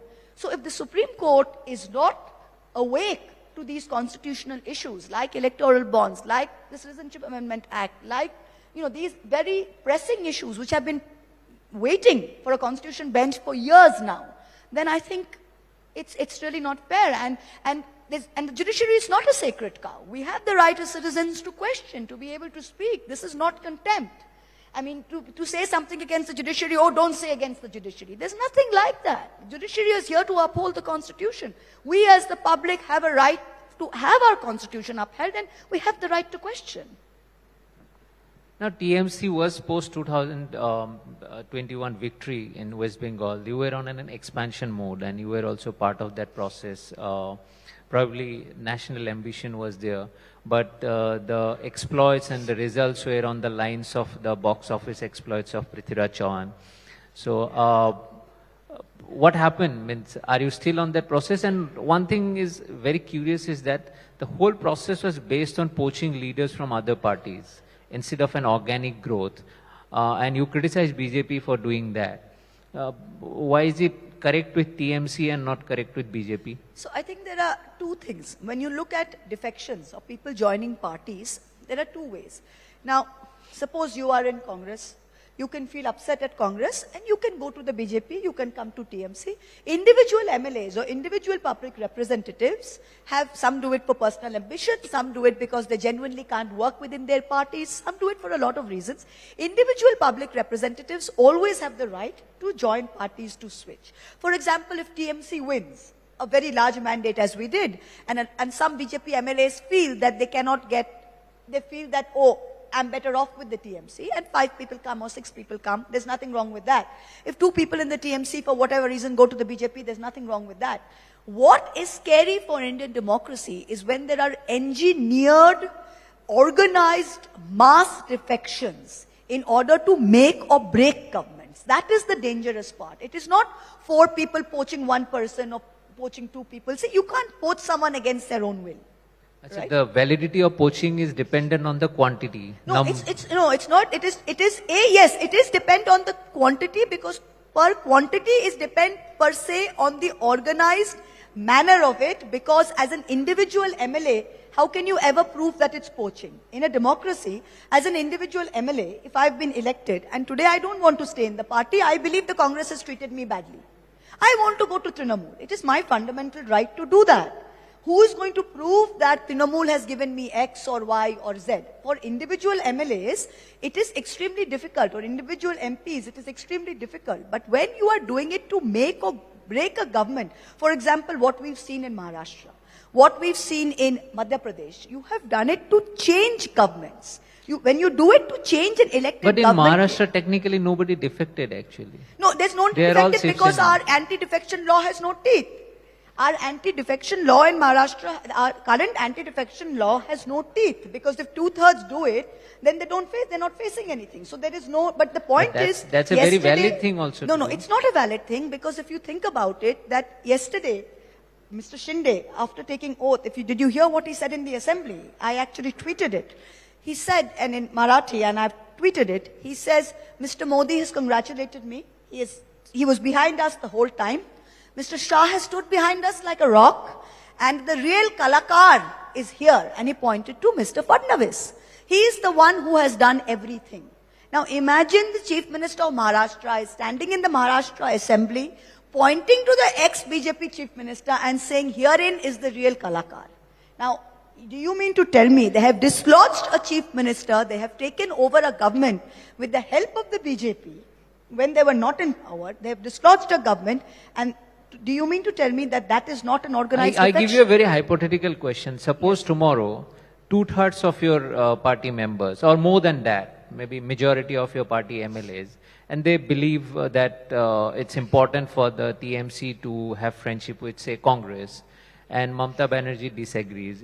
Is it not democratic that the majority view is taken and accepted, and they revolt? If 2/3 go of that the, way? if 2/3, answer is very simple. If the 2/3 of the party MLAs come to Mamata Banerjee and they tell her, ma'am, we have got a problem. This is what needs to be solved. This is what needs to be done. They go through a process and they ultimately cannot reach anything. And they tell Mamata Banerjee, we can't accept you as a leader. This is the issue. And it is done through that process. We are floating something else, or we are doing something else. That's a different issue, and that's a democratic process. If 2/3 of the party MLAs are sitting holed up somewhere with 5 representatives from the BJP, with either a carrot of money or the stick of an ED or a CBI case, and they all come overnight and they say that we believe that the BJP is the best thing for Bengal, then they're two very different things. So, you have to look at it in context. The same can be true about Mamata Banerjee also, because he may use the state police force. I'm asking you a hypothetical question. How do you differentiate that? This hypothetical, exactly, I've already answered that question. The differentiation is whether, in this case, these MLAs just woke up one day, said they were going to Gujarat, did not even discuss and say they had a problem. They just took a flight to Gujarat. They did discuss. No, they did not. They did not. They claimed. Nowhere did they give proof that they have gone and had meetings with Uddhav and discussed. Proof is not otherwise as well. No, but they took a flight to Gujarat. From Gujarat, they took a flight to Assam. They were holed up in Assam. The man was taking an evening flight to Gujarat to discuss with Fadnavis and come back in the morning to be with his MLAs. The entire thing was orchestrated by the BJP to make a government fall. It's the same thing that happened in Madhya Pradesh. So when you have organized defection, see, it's not about you and me sitting here and nickeling and diming. The proof of the pudding is there for the whole world to see. So there's a difference if 5 people have a problem with an elected chief minister and go to her and say, we have a problem. Please help us solve the problem, otherwise we are going. That is free everywhere. If a banker has a problem with JP Morgan and say, you didn't pay me enough and I'm going to go to Goldman Sachs. Goldman Sachs poached him, yeah, but JP Morgan also didn't pay him enough. So that is true in everything. If a doctor is with Apollo, he's not happy with Apollo and he wants to move to PLS, that poaching is across all states. That's not the point. The point is, here you are toppling an elected government. It's a much greater responsibility. Coming back to the main theme, federalism, I think Indian federal structure at the moment is also weak because we don't have stronger opposition leaders and there's a lack of opposition unity. So do you think the answer is in Mamata Banerjee, or are you ready to accept leadership of other political parties in the interest of an opposition unity? Because there is a conflict, there is Rahul Gandhi, there is Akhilesh Yadav, there is Mamata Banerjee, there is even Sharad Pawar. Mamata Banerjee has been the first person. And there is a new entrant, KCR. Yes, Mamata Banerjee has been the first person to put up her hand and say that I'm not interested in being the leader of the pack. We just want that we be united and that we come together and we discuss all the issues and we take on the BJP where it matters in a united front.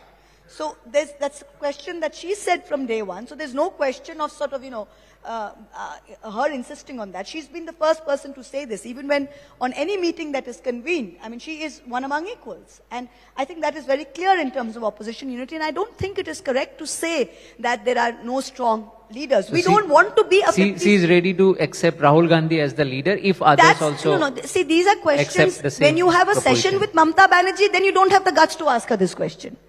When you have a session with Mamta Banerjee, you ask her this question directly and see what she says. What is the point of asking another leader of Mamta Banerjee's party whether it's with this thing? I cannot answer this question for Mamta Banerjee, but Mamta Banerjee has gone on record saying very clearly that she has no problem with accepting anybody. The question is not of leadership as of now. The question is of coming together and having a common united front. That's the most, and please understand one thing. Strong leadership, Mamta Banerjee is a very strong leader.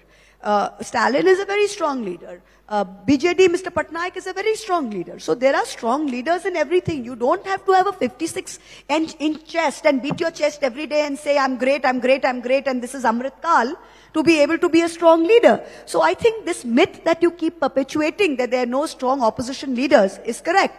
If we were not strong with all the might of the BJP, with them camped here for 2 months, spending thousands of crores, we still won 217 seats.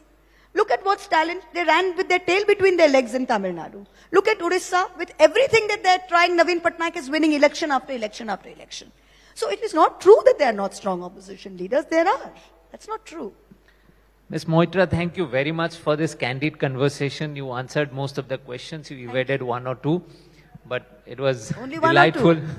It was delightful having you here. Appreciate you joining India Today. Thank you so much. Thank you. Thank you.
Our next session, ladies and gentlemen, Minority Matters, how to break out of the vote bank mold. Settle down, please, so we can start the next session. Can I request everyone to settle down, please, so we can start the next session?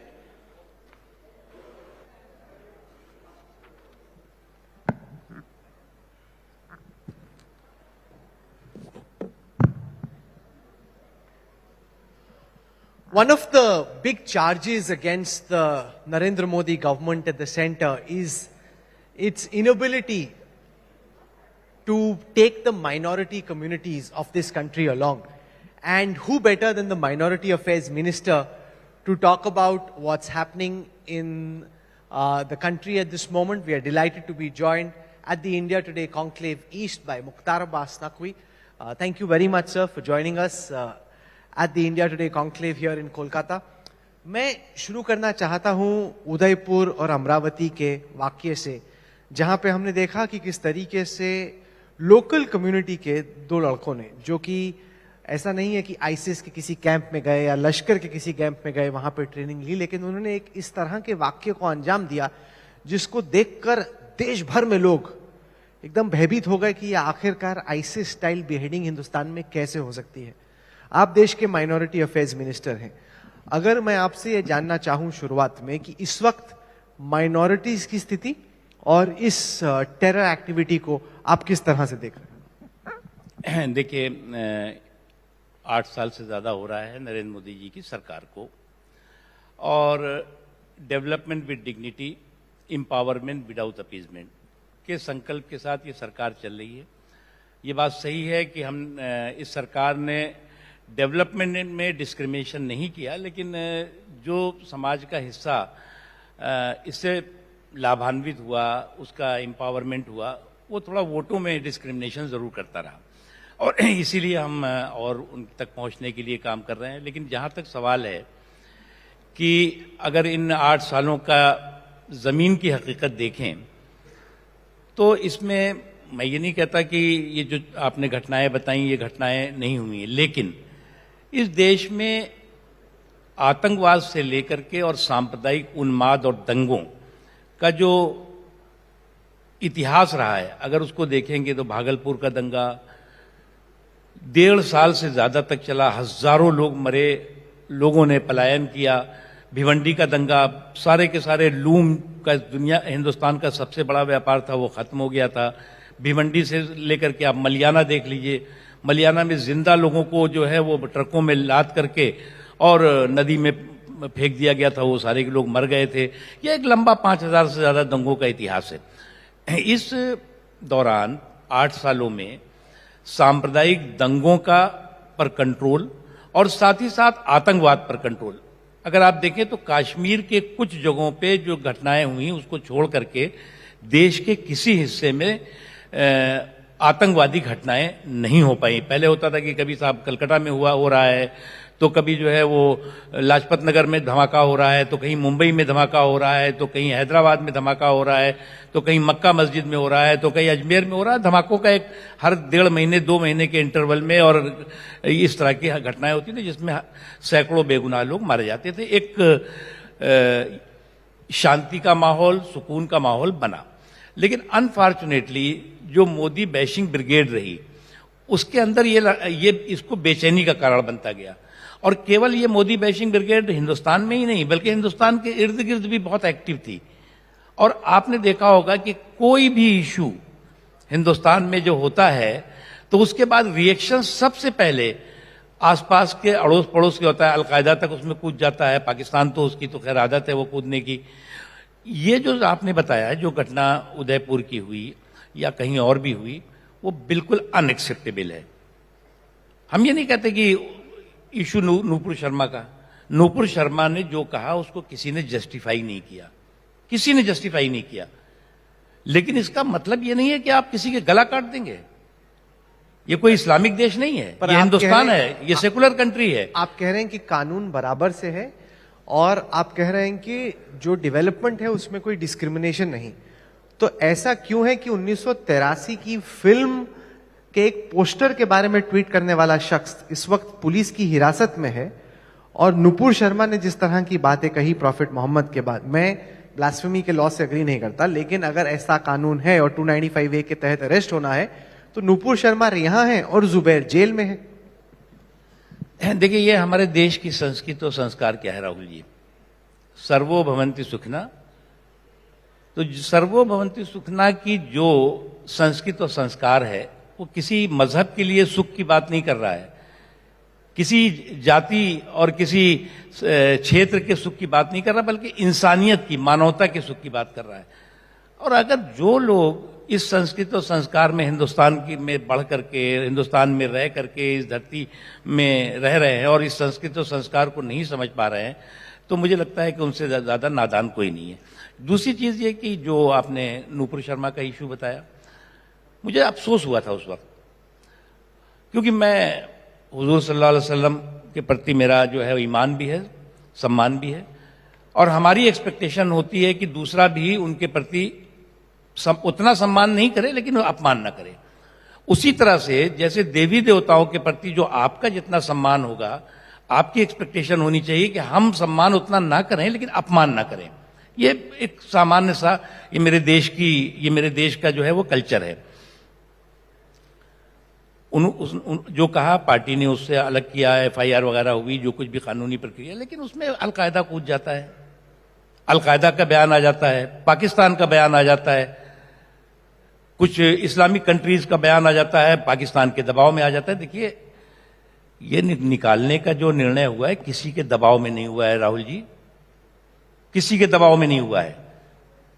ये हमारे party का भी यही commitment है कि भाई किसी के प्रति जो है वो किसी भी धर्म, किसी भी संप्रदाय के देवी देवताओं के प्रति, महापुरुषों के प्रति पर आपने मेरे अपमान नहीं होना चाहिए। मेरा सवाल ये था कि नुपुर शर्मा रिहा है और वो जुबैर जेल में है।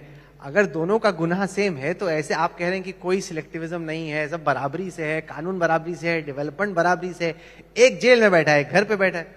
देखिए, मुझे क्या लगता है कि ये जो लोग उसमें उसका उदाहरण दे रहे हैं, आजकल बहुत मैंने देखा है कई, कि वो जो कातिल है वो तो जेल में है और जो कातिल नहीं है और जिसने कि इस तरह का बयान दिया वो जो है वो बिना जेल के है।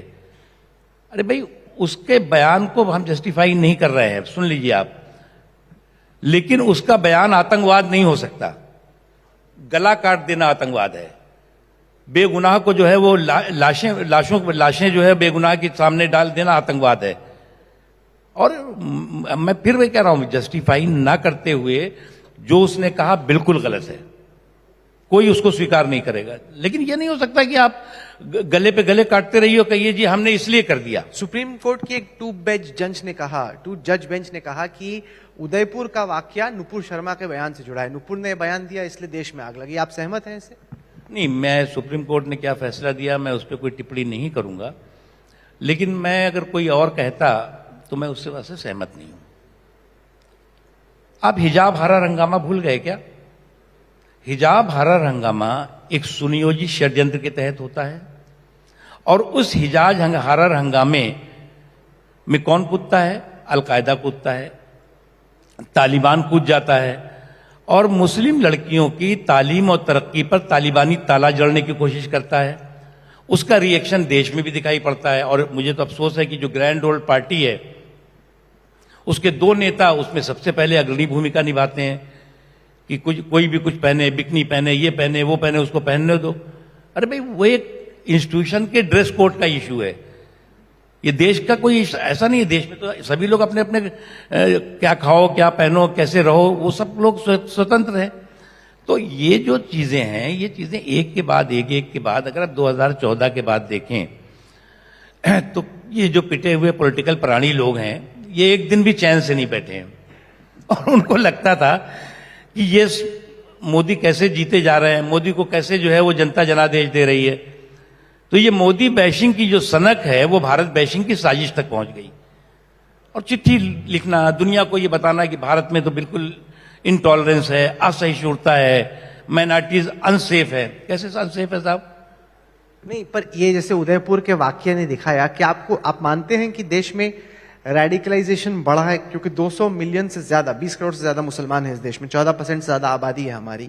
और कई बार जब दफ्तर में या दफ्तर के बाहर आप उत्तर प्रदेश, बिहार में निकलते हैं, साधारण मुसलमान परिवार लोगों से बात करते हैं जिनका कट्टरपन से कोई लेना देना नहीं है, उनको भी लग रहा है कि एलियनेशन बढ़ रहा है, एक अस्वसिस दम का एक भाव आ रहा है और वो बड़े परेशान और चिंतित हैं। आप तो खुद समाज में उठते बैठते हैं।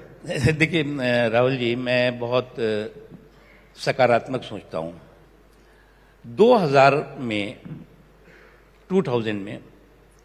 अलकायदा का रही होगी पहले भी, लेकिन दुनिया में इमरजेंस होता है एकदम चारों तरफ, चाहे फ्रांस हो, चाहे यूएस हो, चाहे ब्रिटेन हो या और देश, दुनिया के तमाम देश हैं, उनमें अलकायदा अपनी जड़ें जमाना शुरू कर देता है। जमा रहा होगा पहले से, जमाना शुरू करता है। उस समय जो रिपोर्ट आई उसमें लगभग 39 ऐसी कंट्रीज थी जिसमें कि अलकायदा के अलग अलग जो है वो उसके विंग वहां पर एक्टिव हो गए थे। एक्टिविटी भी उन्होंने शुरू कर दी, अपनी टेररिस्ट एक्टिविटी। उस समय पार्लियामेंट में अडवाणी जी होम मिनिस्टर थे और जब वर्ल्ड ट्रेड सेंटर और पेंटागन पे हमला हुआ, उसके बाद उन्होंने पार्लियामेंट में कहा था कि हमें इस बात की खुशी है कि अल कायदा जैसा आतंकवादी संगठन हमारे देश में अपनी जड़ें नहीं जमा पाया। उसका एक कारण है कि हमारे देश के लोगों की संस्कृति संस्कार और हमारे भारत के मुसलमानों का देश के प्रति कमिटमेंट। क्या आज भी आपको लगता है कि वैसी स्थिति, क्योंकि अलकायदा और आईसिस के हिंदुस्तान में होने की अब काफी बातें हो रही हैं, जो टेरर इनपुट्स आईबी और रॉ के हवाले से आ रहे हैं, उसमें कहा जा रहा है कि आईसिस और अलकायदा दोनों के सब कॉन्टिनेंट में और इंडिया में सेल्स हैं। देखिए, मैं मानता हूं कि जो लोग ये बात अभी कह रहे हैं वो थोड़ा गलत है।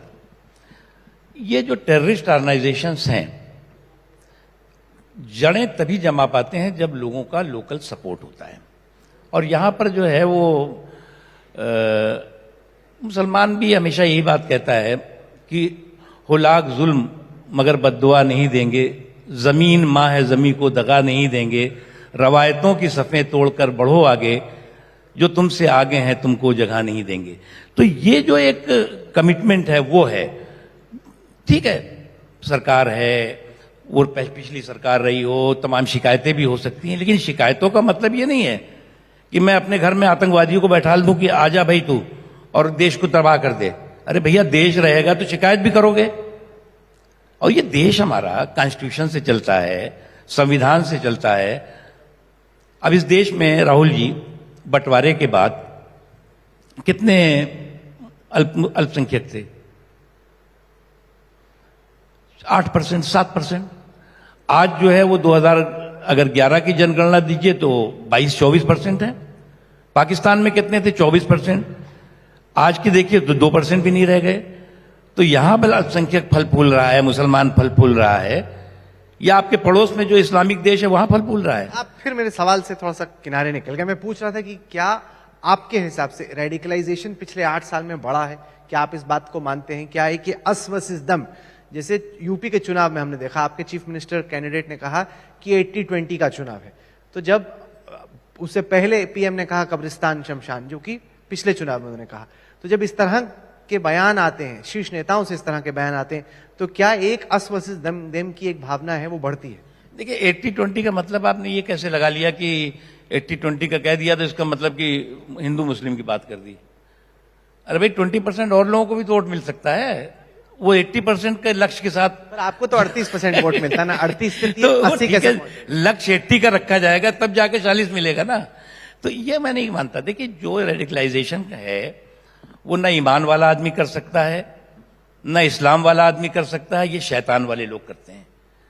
रेडिकलाइजेशन किसी भी समाज का हो, वो उस देश के लिए भी नुकसानदेह है और समाज के लिए भी। हमारे देश में कुछ ताकतें हैं जो एक्टिव है। इतना बड़ा देश है, हिंदुस्तान अकेला देश है जहां पर दुनिया में रहने वाले हर 10 मुसलमान में 1 मुसलमान भारत में रहता है। पूरी दुनिया में हिंदुस्तान अकेला है जहां पर कि जो है वो 3 लाख से ज्यादा एक्टिव मस्जिदें हैं। किसी को पता ही नहीं है। 3 लाख से ज्यादा, 3 ही लाख से ज्यादा जो है वो अन्य धार्मिक स्थल हैं मुसलमानों के, उसके अलावा क्रिश्चियंस वगैरह के सबके हैं। तो यहां पर कोई डिस्क्रिमिनेशन हो रहा है, इस वजह से रेडिकलाइजेशन हो रहा है, मुझे लगता है ये बिल्कुल गलत है। आप डिस्क्रिमिनेशन की बात कर रहे हैं। हाल में एग्जाम्पल आता है, अगर वो मध्य प्रदेश का हो या फिर उत्तर प्रदेश का हो या बाकी जगहों का हो, बुलडोजर चलाने का। यह है कि जैसे अगर किसी ने कोई गुनाह किया, हो सकता है किया हो ना किया हो, अभी किसी कानून के कोर्ट ने तय नहीं किया कि गुनाह किया कि नहीं किया, लेकिन बुलडोजर सरकार वहां पे भेज देती है कि इसका घर तोड़ दो। और कानून में सजा उसको मिलनी चाहिए जिसने गुनाह किया हो। यहां पे तो आप घर तोड़ दो तो पूरे परिवार को सजा दे दो। ये तो बड़ी खतरनाक बात है, ये तो हो ही रहा है। देखिए, मुझे लगता है कि बुलडोजर पे अगर आप सवाल कर रहे हैं तो बलवाइयों पे भी सवाल करना चाहिए। अब बुलडोजर पे बवाल और बलवाइयों पे खामोशी, तो ये मुझे लगता है कि ठीक नहीं है। नहीं, पर आप लेकिन कानून जहां तक सवाल है, कानून जो है, अभी मुझे याद है कि किसी कोर्ट ने कहा कि जो भी इस तरह की घटनाएं हुई हैं, जो कार्रवाई हुई है, वो इनलीगल नहीं है। तो वो कोर्ट तय करेगा। अगर उन्होंने कोई भी सरकार हो गैर कानूनी करेगी तो कोर्ट सामने बैठा हुआ है, कोर्ट पे तो हमें यकीन करना चाहिए। नहीं, अगर किसी एक आदमी ने कानून तोड़ा है तो कार्रवाई तो उस एक शख्स के खिलाफ होगी ना। आप उसका पूरा घर तोड़ दो, पूरी फैमिली को सजा दे दो, ये सर किसी भी कोर्ट ने नहीं कहा है। देखिए, हम ये कैसे तय करेंगे कि किसने गुनाह किया है? हम कैसे तय तो करेंगे? बुलडोजर थोड़ी तय करेगा तो कि वो किसने बुलडोजर गुनाह तय करे नहीं करे, लेकिन सरकार वहां की तय करेगी, एडमिनिस्ट्रेटर नहीं सर, सरकार नहीं तय करेगी, कानून तय करेगा, कोर्ट तय करेगा। सरकार को तो जो नहीं अच्छा लगेगा उस पे घर पे बुलडोजर चला देगी। देखिए, कोर्ट तो बाद में आएगा ना। वहां का एडमिनिस्ट्रेशन समझता है कि ये अमुक इलाके से अमुक अमुक जगहों पे ये चीजें हुई, और उसके आधार पर जिन लोगों ने किया वो इनलीगल और गैर कानूनी तरीके से अपने साम्राज्य को बना के चल रहे हैं। तो अगर उस तरह की कानपुर का एक्शन वाकया होता लेते है तो हैं। एक्शन होता है। नहीं, वो हमारा रिपोर्टर गया था कानपुर के उस मोहल्ले में जहां पे ये बुलडोजर चला। वहां पे अगर आप इलीगल कंस्ट्रक्शन की बात कर रहे हैं तो कई घर हैं जहां पे इलीगल कंस्ट्रक्शन, एक शख्स के पूरे घर को आप तोड़ देते हैं, फिर आप कहते हैं कि कोई डिस्क्रिमिनेशन नहीं है। देखिए, बुलडोजर पे बात करनी हो तो फिर बलवाइयों पे भी बात करनी चाहिए। नहीं, मैं तो बुलडोजर पे पूछ रहा हूँ ना। बलवाई पूछिए। बलवाई को छोड़ करके बुलडोजर नहीं चलेगा। बुलडोजर और बलवाइयों के एक्शन पर बुलडोजर का रिएक्शन है।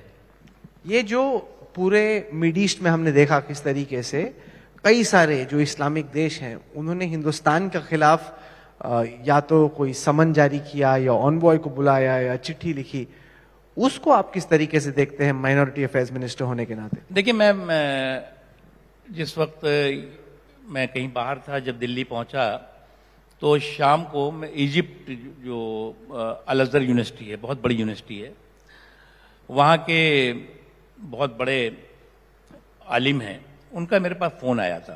तो मैंने बात करी, उन्होंने कहा कि ब्रदर ये what is going on in India, आपके देश में क्या हो रहा है और ये इस तरह का स्टेटमेंट कैसे। तो मैंने तब तक नहीं देखा, तो मैंने फिर चेक कराया, देखा।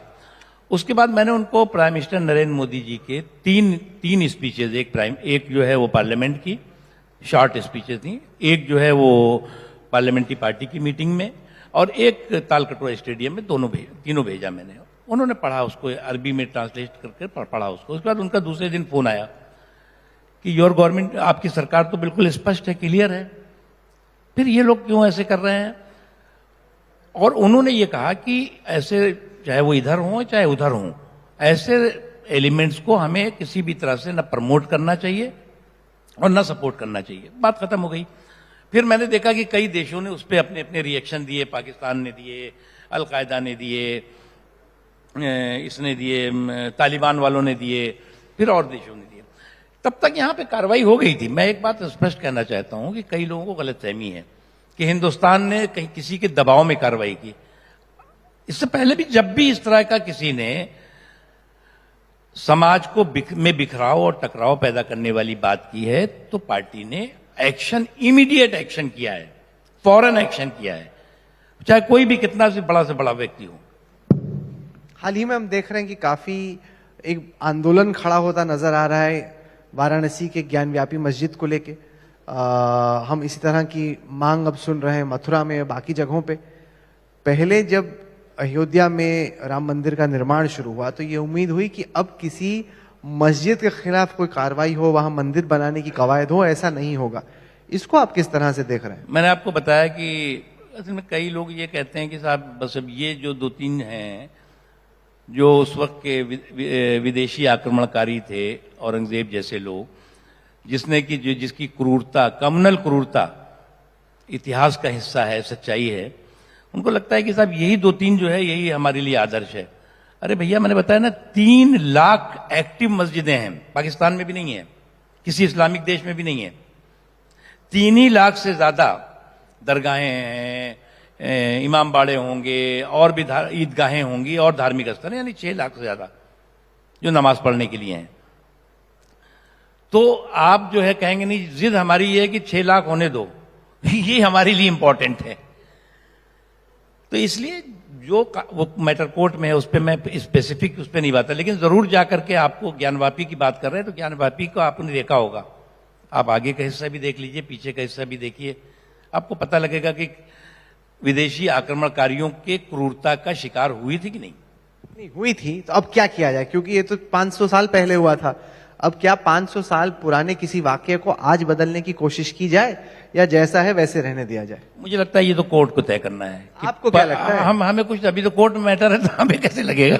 ये जहां थोड़ी सी बॉल स्विंग होती है, मिनिस्टर एकदम बैट अपना खींच लेते हैं कि ये बॉल जाने दो, इसमें अगर मैंने बैट डाला तो मेरा विराट कोहली हो जाएगा। अच्छा, आप इनकार भी नहीं कर रहे इस बात से? आप इस बात से इनकार भी नहीं कर रहे, किससे बच रहे हैं? नहीं, मैं न इनकार कर रहा हूँ न इकरार कर रहा हूँ।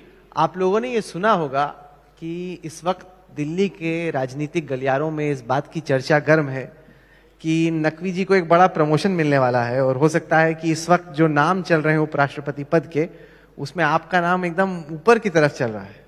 दिल में लड्डू फूट रहे हैं इस वक्त? नहीं, देखिए क्या है कि हम एक सामान्य व्यक्ति के तौर से हमारा राजनीतिक जीवन का सफर है, आप जानते हैं। हमें क्या रिस्पॉन्सिबिलिटी मिलनी है, क्या नहीं मिलनी है, ये मुझे मालूम नहीं होता, किसी को भी नहीं मालूम होता। कुछ इंडिकेशन है अभी आपके पास? मैंने कहा किसी को कुछ नहीं मालूम होता है। जो रिस्पॉन्सिबिलिटी दे दी जाती है उसको ईमानदारी से करने की कोशिश करते हैं और वो करेंगे। नहीं, पर क्या आपको लगता है कि बीजेपी एक मुस्लिम को बना सकती है वाइस प्रेसिडेंट देश का? देखिए, मुस्लिम, हिंदू, फला ढिमाका, इसके आधार पर जो है वो मुझे नहीं लगता कि नरेंद्र मोदी जी और बीजेपी कोई फैसला करती है। क्रेडिबिलिटी और कैपेबिलिटी और कमिटमेंट। नहीं, क्योंकि जैसे अब जब मुर्मू जी को चुना गया राष्ट्रपति पद के लिए, तब कहा गया कि पूर्व से आने वाली आदिवासी महिला, तो कहीं ना कहीं इस तरह का क्राइटेरिया तो होता है सिलेक्शन। उनका आप इतिहास देखिए, केवल आदिवासी महिला हैं ये एक इम्पॉर्टेंट है, लेकिन उन्होंने सामाजिक क्षेत्र में, उन्होंने जो है वो शिक्षा के क्षेत्र में, हर क्षेत्र में बहुत बेहतरीन काम किया हुआ है। और ये देश का सौभाग्य है कि एक काबिल, एक आदिवासी समाज से आने वाली महिला पहली बार आजादी के बाद देश की प्रथम नागरिक बनने जा रही हैं। क्या चुनावों में बीजेपी मुस्लिम वोट को माइनस करके चलती है? क्या आप इस बात को मानेंगे, या आपको लगता है कि इस वक्त भी बीजेपी कोशिश कर रही है कि मुसलमान भी बीजेपी को वोट दें? देखिए, बीजेपी ने हमेशा इस बात की कोशिश की भी है और उसका तो बीजेपी के साथ आए भी हैं। लेकिन एक बात मैं जानता हूं, आपकी बात से मैं सहमत हूं, गलतफहमियां हैं। हमारे पॉलिटिकल अपोनेंट्स ने माइनॉरिटी कम्युनिटी और स्पेशली मुस्लिम कम्युनिटी में बहुत उनके दिमाग और दिल और दिमाग में बीजेपी को लेकर के गलतफहमियां पैदा की हैं। हमें कम से कम 4 कदम आगे बढ़ना होगा, तो वो हमारे साथ 1 कदम आगे बढ़ेंगे। एक चीज। दूसरी चीज, जब हमने डिस्क्रिमिनेशन उनके डेवलपमेंट में नहीं किया, विकास में कोई डिस्क्रिमिनेशन नहीं किया, तो वोट में डिस्क्रिमिनेशन वो हमसे क्यों करें? जब विकास में हमने डिस्क्रिमिनेशन किया होता है, कहा हो कि साहब ये हमें विकास जो है वो इसका करना है, इसका नहीं करना है, और विकास को हमने वोट का मसौदा नहीं बनाया, वोट को हमने विकास का मसौदा नहीं बनने दिया। हमने कहा ठीक है, जो समाज के हिस्सा है, जो जरूरत है। और एक चीज, मोदी जी ने कभी नहीं कहा कि देश के संसाधनों पर इस धर्म के लोगों का पहला अधिकार है। उन्होंने कहा कि देश के संसाधनों पर भारत के रहने वाले गरीब, कमजोर तबके, पिछड़े तबके का समान अधिकार है, और वो करके दिखाया।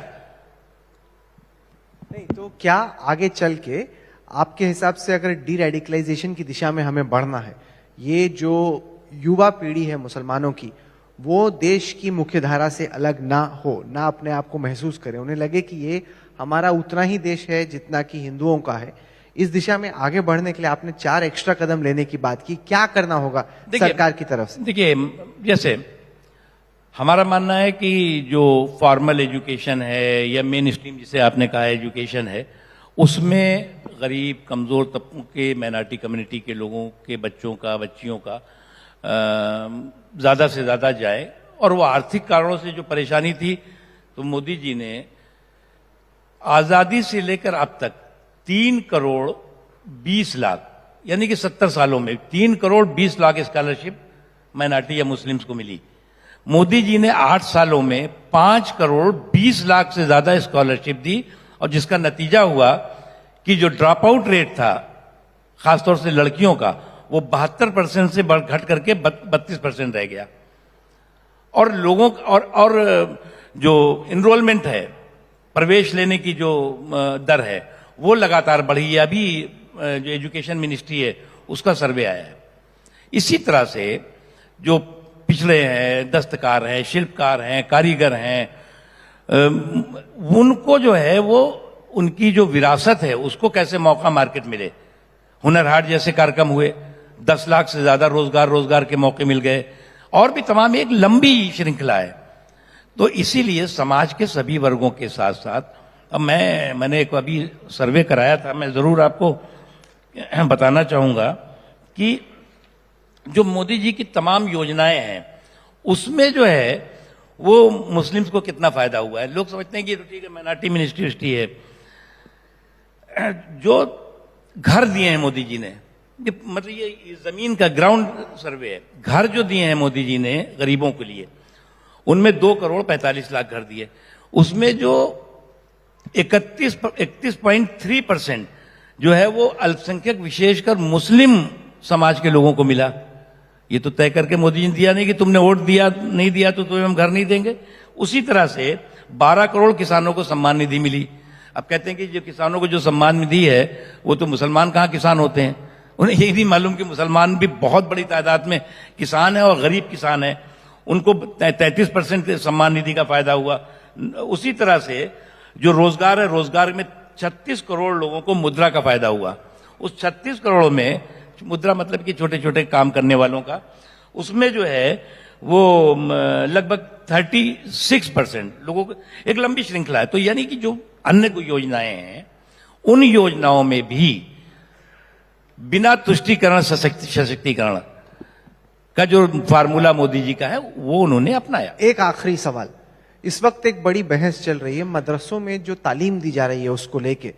दावत इस्लामी का नाम आया, ये वही संस्थान है जिससे जुड़े हुए शख्स ने चार्ली एब्डो किलिंग्स की पेरिस में, पाकिस्तान के पंजाब प्रोविंस के गवर्नर सलमान तासीर को असैसिनेट किया, और अब उदयपुर के वाक्य में इनका नाम आया। उसके बाद आरिफ मोहम्मद खान जो कि केरल के गवर्नर हैं, उन्होंने बयान दिया कि ये मदरसों में इस तरह की तालीम दी जा रही है जो कि बताती है कि अगर किसी ने प्रॉफिट मोहम्मद के खिलाफ कोई बयान दिया जिसको ब्लास्फेमस माना जाए तो उसका जो गला है वो काट दो।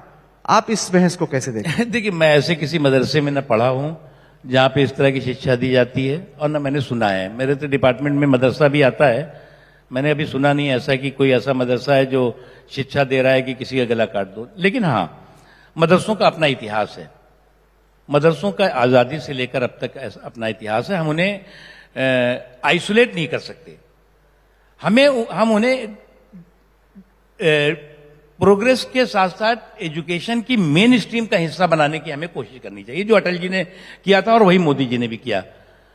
हमें उन्हें जो है वो जो उनकी धार्मिक शिक्षा है के साथ साथ हमें जो है वो साइंस है, मैथ है, कंप्यूटर है, ये सारी चीजें भी उन बच्चे बच्चियों को देनी चाहिए।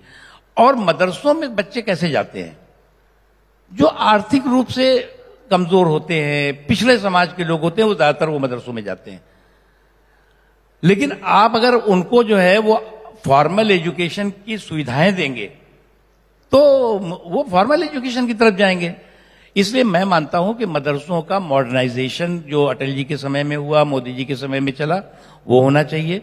और साथ ही साथ जो है अगर कुछ मदरसों में इस तरह की एक्टिविटीज चल रही हैं तो हमें उन्हें भी सचेत करना चाहिए कि भैया इस तरह की एक्टिविटी अनएक्सेप्टेबल है, अगर करोगे तो तुम्हें दुकान बंद करनी पड़ेगी अपनी। आपने कहा कि दोनों रिलीजन्स को एक दूसरे का रिस्पेक्ट करना चाहिए।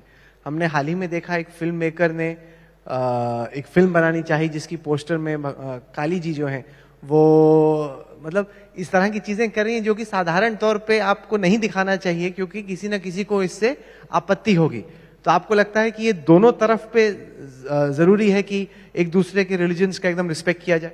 देखिए, एक चीज हमें देखना चाहिए, फिल्म जैसे आपने कहा, फिल्मों की धार आतंकवाद पे गहरी मार कर सकती है, लेकिन फिल्मों की धार से आतंकवाद को कोई प्रश्रय मिले, किसी तरह का वो मिले, तो वो नहीं होना चाहिए। एक चीज मुझे मालूम नहीं कि कौन सी फिल्म है, क्या है, इसलिए जो भी माध्यम हैं उन माध्यमों का इस्तेमाल हमें समाज को जोड़ने के लिए करना चाहिए, तोड़ने के लिए नहीं होना चाहिए। मुख्तार नकवी साहब, आप यहाँ पे आए कोलकाता, आपने ईस्ट कॉन्क्लेव में हिस्सा लिया, तमाम बातें आपने कही, बहुत बहुत शुक्रिया आपका। थैंक यू वेरी मच, बहुत बहुत शुक्रिया। हम लोगों की तरफ से, इंडिया टुडे ग्रुप की तरफ से आने वाले कुछ दिनों के लिए आपको एक्स्ट्रा थोड़ा best of luck. Thank you very much. आप यहाँ पे आए इसके लिए बहुत बहुत शुक्रिया। Thank you very much.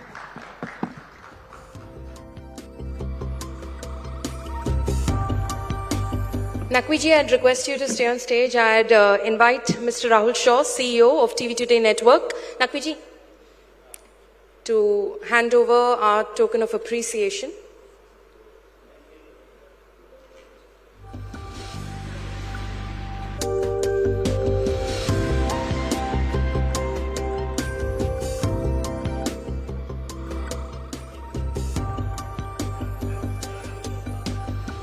Thank you both. Our next session, ladies and gentlemen, is Economic Agenda, how to kickstart the Eastern Growth Engine.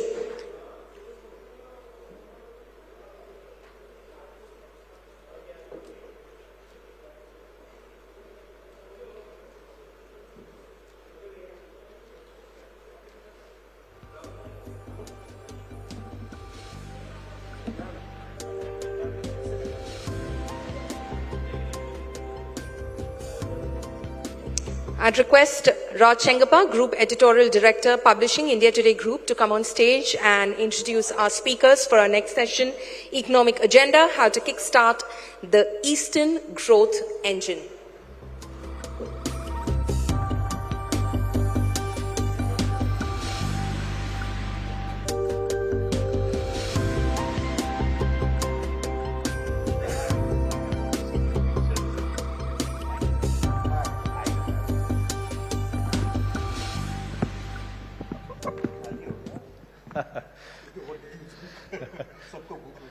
Well, don't worry, there's a lot of TV audience watching, but good afternoon, ladies and gentlemen. After that session of high politics and a couple of sessions of high politics, let's get down to business. And here, we are here to crack a puzzle of some sort. East India is historically, geographically, and also in terms of talent, both entrepreneurial as well as professional talent, has always been ahead of the country. But for some reason, when it comes to becoming the hub of industry and entrepreneurship, other parts of India have overtaken it. And so we have a very eminent panel here, and let me briefly introduce them. They have long biodatas, I won't get into it. On my left is Dr. Ashok Lahiri, who's now in a vastly different avatar, as you can see. He's got a dhoti and Punjabi. Is that the way you pronounce it? And former Chief Economic Advisor to the Government of India. Apart from, you're still a member of the 15th, over, right. So the member of the 15th Finance Commission. And in the middle is Dr. Pranab Sen, another very distinguished economist, principal advisor to the Planning Commission at one point on energy and power, and served as the first chief statistician of India. And was country director of the India program for the International Growth Center. And of course, we have Sagar Daryani, CEO and co-founder of Wow Momo. I'm sure a lot of you all have eaten in his, his outlets. He has something like 491 outlets across 32 cities, and his company is valued at over rupees 2,500 crores. So we have a wealth of experience here. So let me start with you, Ashok, and I'll go around. Essentially what I want to do is to get 3 or 4 big things as to what we need to do to make East India the industrial hub and entrepreneurial hub. So let's start with you, Ashok. What would be the 3 or 4 big points and why? Thank you, Raj. The first thing that I want to tell you is that forget industrial hub. I think one of the things that is not appreciated, that Eastern India is behind the rest of India and falling further and further behind. So let me give you some numbers.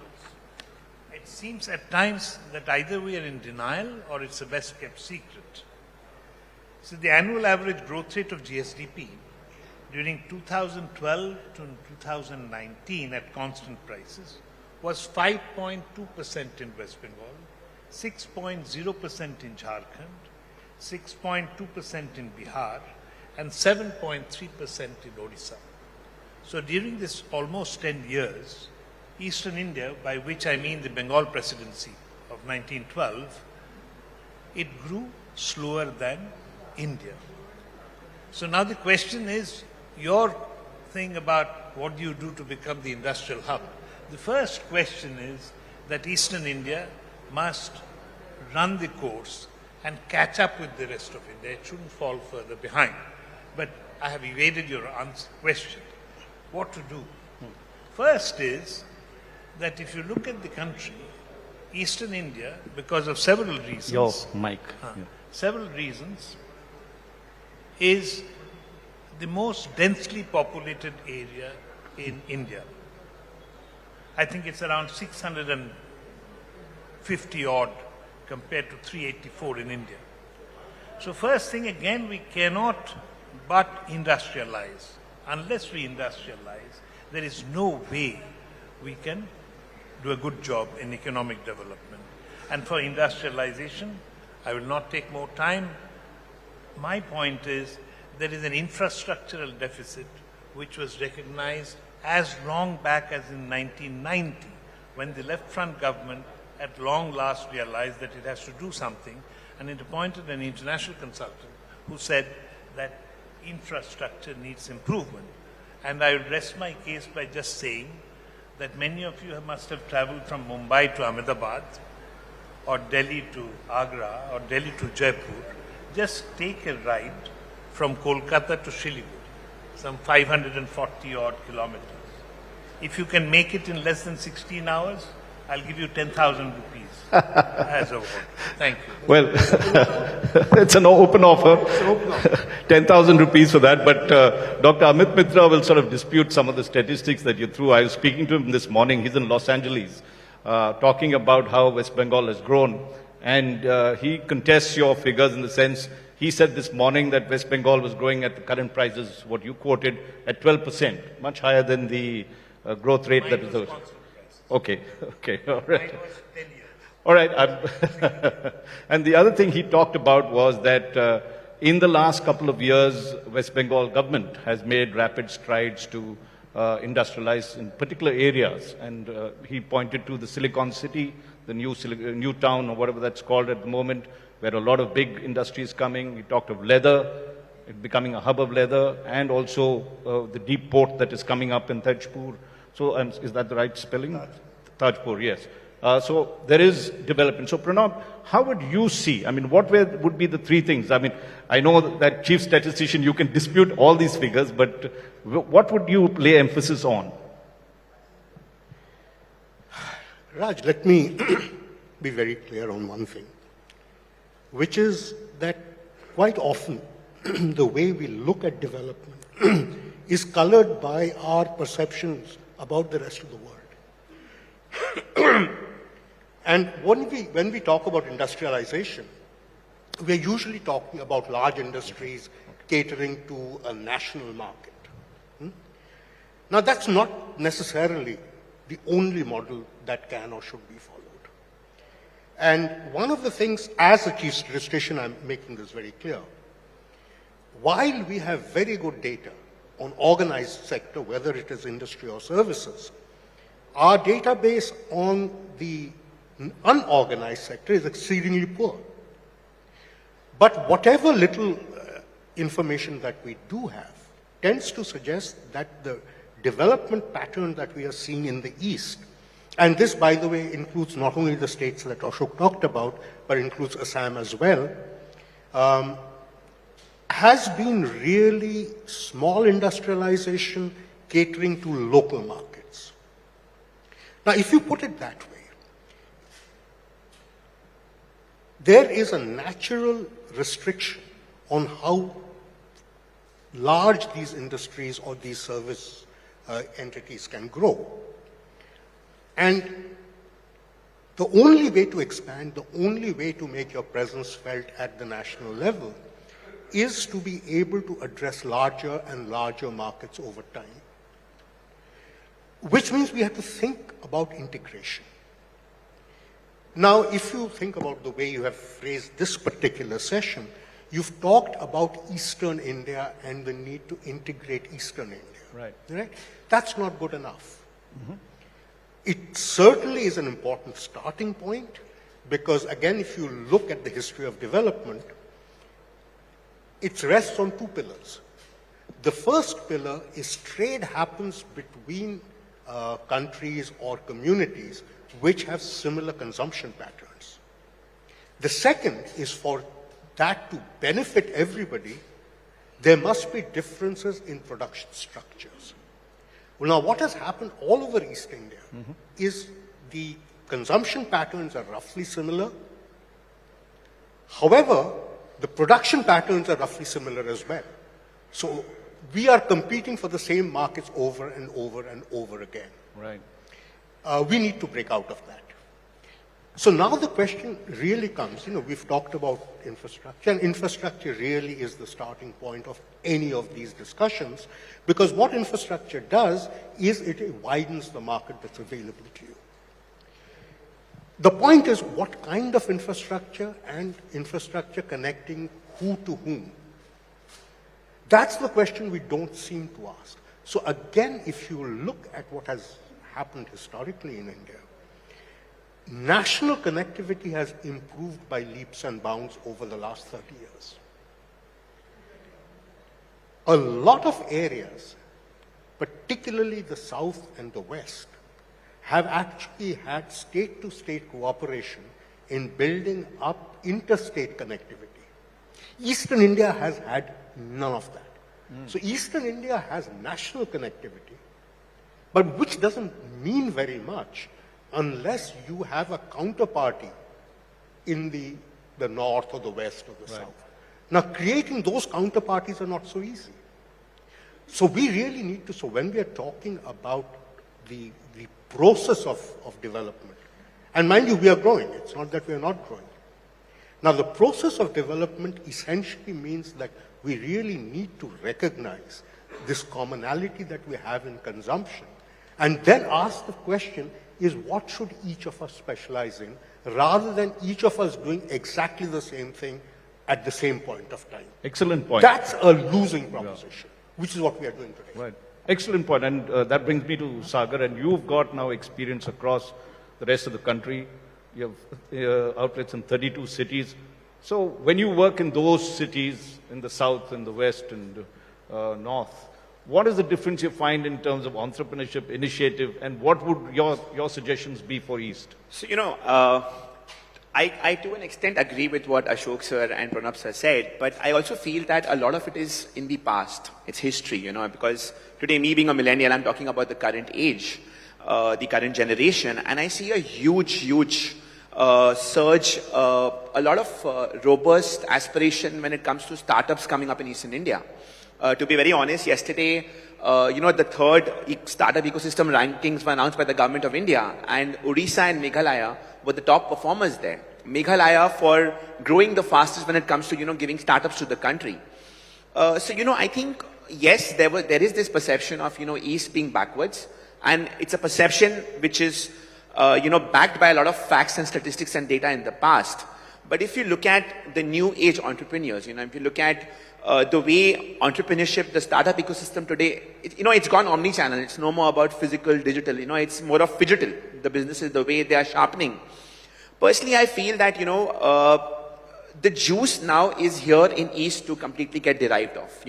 Maybe hum de rahe but durust aa rahe hain. So I am hopeful there. Very, very hopeful there, to be honest. At the same time, if you talk about ease of doing business, because we are headquartered in Calcutta, I can very proudly say that the ease of doing business that I've seen in East India, Odisha, Bengal, and now in Assam, we are not yet there in Bihar, we are about to enter Bihar. It's way, way more easier than South and West, where I would say red tapeism, ease of doing business, single licensing window is missing. I somewhere feel that today Bengal is one state where whether it's a food license or a trade license or a fire license, it's all digital, it's all online. There is very little interface with people. And, the minute you remove people from the middle, from the center, you reduce red tapeism, you reduce, you reduce the pace of, stoppages in expansion. So somewhere I feel that, these states are more forward-looking states. I've interacted with the chief ministers of all these states. I feel they're more forward-looking. They are pro-startups. What I feel is the need of the hour, if you would ask me three things, is definitely there needs to be a One East policy. Because if you have to be visible, you have to be in the center of the stage. And to be in that center of stage, you have to have that One East policy where whether it's knowledge sharing, whether it's growth, whether it's sustenance of ideas, have to, come together and grow together. That's very important. And I agree to Pranab sir's point of view that, if you look at the infrastructure, the roadway infrastructure, I think there's humongous opportunity. Siliguri could become the next big corridor. Look at the connection with NBB, with Nepal, Bangladesh, Bhutan, and even Southeast Asia. Siliguri could be that next big thing. I personally feel opportunity is there. You are seeing entrepreneurs, startups come here and deliver. The last major successful IPO that happened was a company from Calcutta, Manyavar, right? If you look at the IPL teams, IPL is the biggest event. There are 11 companies from East who have the logo in the IPL jersey, vis-a-vis to 40 logos possible. So we are equally there. It's just that perception has to change. I think the new age businesses have to be given more push, more support. And I think some way or the other, when it comes to growth of startups, when it comes to growth of entrepreneurship, I think you have to leave politics out of it. There cannot be a division between center versus state.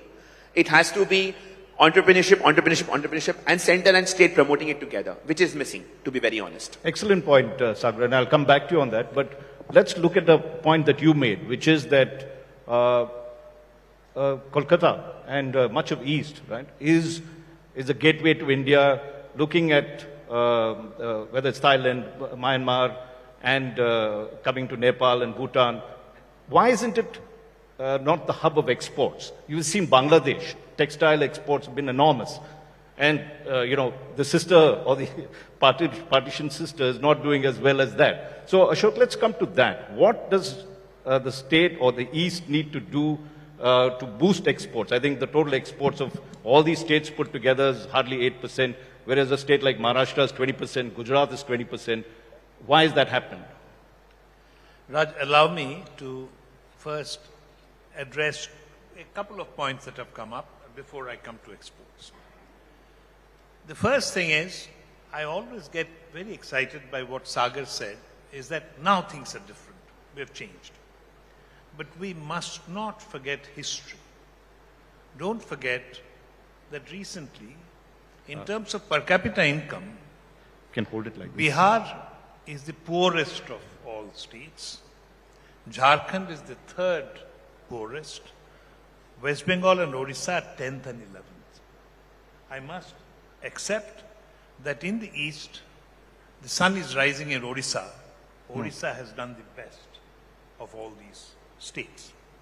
Now, the second point I want to come to is Pranab's. He's absolutely right that size, we shouldn't be obsessed about size. I believe size matters, but I'm not talking about whether it's large industry or small industry. You just talk about industry, then what we have seen in the East, again, except for maybe Odisha, definitely Odisha and Jharkhand perhaps, is deindustrialization. In the colonial period, we used to talk about deindustrialization. But after independence, what we have managed in Bengal is deindustrialization with a vengeance. Why do I say that? Because if you look at the share of manufacturing in Gsdp, has progressively declined in West Bengal from 11.1% in 2004-05 to 10.1% in 2010-11, 9.2% in 2011-12, and further to around 7.8% in 2014-15. So deindustrialization is taking place. In fact, the share of manufacturing in GSDP in Eastern India, I suspect, I haven't done the calculation for Eastern India as such, will be much lower than the rest of India. And here you are talking about industrial hub. Now the question that you asked about exports, we cannot deny history. What happened? You draw a line all of a sudden in an economic space. You break up a natural economic space. Raw jute used to come from the east and jute used to be manufactured, processed in the west. You break it up and you disrupt. Now, exports. I will talk about my personal experience now that I'm an MLA, as they say, Bidhayak. I do travel to various areas. And I have been to both Benapole, Petrapole and Hilli. Now, Hilli was a prosperous border town a town, not on Bangladesh and yeah. India border, where If you can just tilt it like this. where there used to be prosperous trade. Now you go there, the rhetoric is very high, but whether you go to Fulbari, you go to Krishnanagar, Radhanagar, you go to Benapole, Petropole, there is mysterious long queue of trucks. And I don't know, but reportedly, speed money has to be given to facilitate border trade. I can't tell you because I have no evidence. But Ashok, now you're playing politics as well. No, but this is, I'm saying, this is not new. This is old. Right. And here, the point is that this trade, now when you have this kind of a thing, think of the truck rental. You rent a truck and keep it stationary for a day, you have to pay money. So how much cost goes up? And all the speed money that is being paid, including for overloading, this acts like a tax. The problem with corruption is that it acts like a tax. It increases the cost of trading, and that's the reason it's not happening. And I'm very fond of saying that we are unfortunate that the sun rose in the east.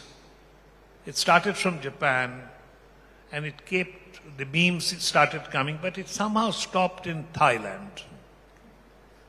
In Myanmar and Bangladesh, it didn't come. So it's very unfortunate that we haven't been able to benefit from the East Asian miracle. But I don't think that it's never going to happen. That's not true. Der hai, magar durust hai. Hoga zarur. The question is when. Well, let's ask Pranab on this. Well, and can I ask you to address a issue? I mean, in terms of center and state relations. Now, you've served at the center. You've looked at planning commission plans and everything else. What do you think needs to be done? Is government important? Do you think the cooperation between center and states critical? Or East has been neglected for its own reasons? Look, in this particular matter, in my opinion, the center's role is relatively small, and the main role, to my mind, is really resolving differences between neighboring states. So it's really being the what should I say, the arbiter between this interstate quarrels. Other than that, the main focus really is the state and the relationship with neighboring states. That's really the key issue. But this is where I really wanted to ask Ashok a question. Because in a sense, what he just said, yes, I am. No, this is a clarification. Ask him the political question. You talked about this long line of trucks on the India-Bangladesh border, right? And all the places you mentioned. Have you been to the Bengal-Odisha border? Do you also have a long line of trucks? You well might. See, one of the things that I love doing, and Rahul Kanwal is there, I even and Kali was there, yeah. We traveled across Eastern India covering the elections. I love traveling. So I've traveled from Odisha, Bhubaneswar to Koraput. No, on NH, what is that called? That's called NH1, I think. East Coast. I didn't find that kind of. Now it's much better. And I live on the Gurgaon side of, except when I'm in Kolkata. In Delhi, I live in Gurgaon. In Gurgaon-Delhi border also, it's not that bad. In Haryana-Delhi border. It's much worse in Bangladesh border. You should actually go, as our former chief statistician, as a noted economist, you should go and visit, and I would request all the political leaders, including from the ruling party, to go and see what is happening. No, because a logical conclusion follows from what you just said, which is the rest of India has to trade by sea, whereas East India trades by land. Well, maybe that's where the difference is. No, that could change, and I'd, of course, like to come to Sagar and a few other points. in terms of an enabling environment, you did talk of the fact that things have changed. What is it that you would want the center to do? You are expanding. And if you look at exports, I mean, you've got a brand that can move out of it. What are the kind of enabling things that you'd want to do? I mean, if you talk about exports, there's this brand called YY from Nepal, which is there in 35 countries, 3.5 billion noodles that they supply, right? So I think the opportunity is there. It's onto you to grab it. Like I keep saying that, gone are the days of Calcutta, Bombay, Delhi, Bangalore. I think the real juice, the real Bharat is in the tier 2 cities. I mean, I've always believed that our population is our biggest strength. We are a consumerism economy. I mean, look at the kind of, startups, D2C startups coming up in a Bhubaneswar, in a Bombay, in a Patna, in an Indore, in a Bhopal. I mean, not just East, but, you have that juice coming out. I mean, and the initiatives that, the respective center and state governments are doing. The problem is that, for example, you have the initiative called NEED, which is Northeast Entrepreneurs Development Initiative, which is more of a central thing. And then you have a state thing like a startup Odisha policy. The problem is that, like I said, when it comes to entrepreneurship, when it comes to development, it cannot be state versus center. It has to be entrepreneur, and the state and center coming together. I think that is something which is lacking. And like I said, if you have to be in the center of the stage, if you have to be visible, you have to be in the center of the stage. And for that, I think what is important is the One East policy. Because, if you do feel that East is, neglected or it's not yet reached its full potential, I think we all need to come together. Because like I said, the juice is here, the juice is there. I mean, you are seeing D2C businesses coming and growing. I mean, some real businesses that have created real value and real wealth for people in the country. It's not just about valuations and, it's not just about notional valuations. It's about real money. I mean, today, if you look at Bengal, I would call it the hub of the entire hosiery industry. You have brands like, Amul, Dollar, Lux coming out here and there and fighting. I mean, when you talk about steel, whether it's a Sham Steel or whatever it is, I mean, today, ITC still has its headquarters in Calcutta, and there's a reason behind it. I personally feel that, I will never change my headquarters from Calcutta because the ease of doing business is humongous here. I mean, today, if you have it in you to go out there and deliver, you have the backing. I mean, today, the amount of corruption and red tapeism in our industry, in the restaurant industry, they say it's easier to buy a gun than to run a restaurant because you need 30 licenses for a restaurant industry. Right? And you are seeing that single licensing, everything becoming digital in the eastern states. I mean, Bengal and Odisha are the biggest example. But is that really happening even in a Delhi? To be honest, no. So somewhere or the other, I think we need to, get rid of this center versus state. I mean, today, if you're talking about entrepreneurship, you're talking about development, creating employment, which will have a national benefit to all. I think the state and the center has to be hand in hand. We cannot play politics there because if we are doing that, we are playing politics with lives of entrepreneurs who have it in them to go out there and create jobs. Excellent. वो बोलते हैं ना अपने पैर में कुल्हाड़ी मारना, हम वही कर रहे हैं. Now, Ashok, I think we've got about 3 minutes left, and I would like each of you all to come out with your main recommendation, one of them that is there. But before that, I'd like to ask you a personal question. You've switched from being an economist to being a politician of this. What's the difference? You still telling lies? Or I'll tell you that the main difference is I grew up in this area. I always claim that I'm a Calcutta boy. I was born here. And I grew up here. The idea was to come back, and the reason is for the Eastern resurgence. But there is some frustration because it's a young democracy. It's a young democracy where if you're the ruling party, I don't know what would have happened if we had won, but as an opposition MLA, it's quite a bit of frustration that you have so many things that you want to do, but there's nothing much that you can do. But coming back to your question, what should be done? What I would want is, since you worked with the center, you were chief economic advisor, what is the one thing you would tell the central government that needs to be done for the state? See, I am a great believer in infrastructure because Rosenstein-Rodan, a famous economist, wrote some in the 50s, I think, that when you think of Manchester, why did these Brits set up textile factories in Manchester, not in Bombay or Western India? The reason is there was no infrastructure, there is no road, there are no bridges. You can build a factory, cotton textile factory, but you can't build bridges, you can't build roads. So I'm a great believer in infrastructure, and the infrastructure deficit in the East is enormous. And this is where also the question of port. If you look at history of development, it's always the coastal regions which have done very well. Pearl River Delta in China. Look at the coastal states of India on the west, Gujarat, Maharashtra, Karnataka, Andhra, Tamil Nadu. Somehow it stops in Andhra.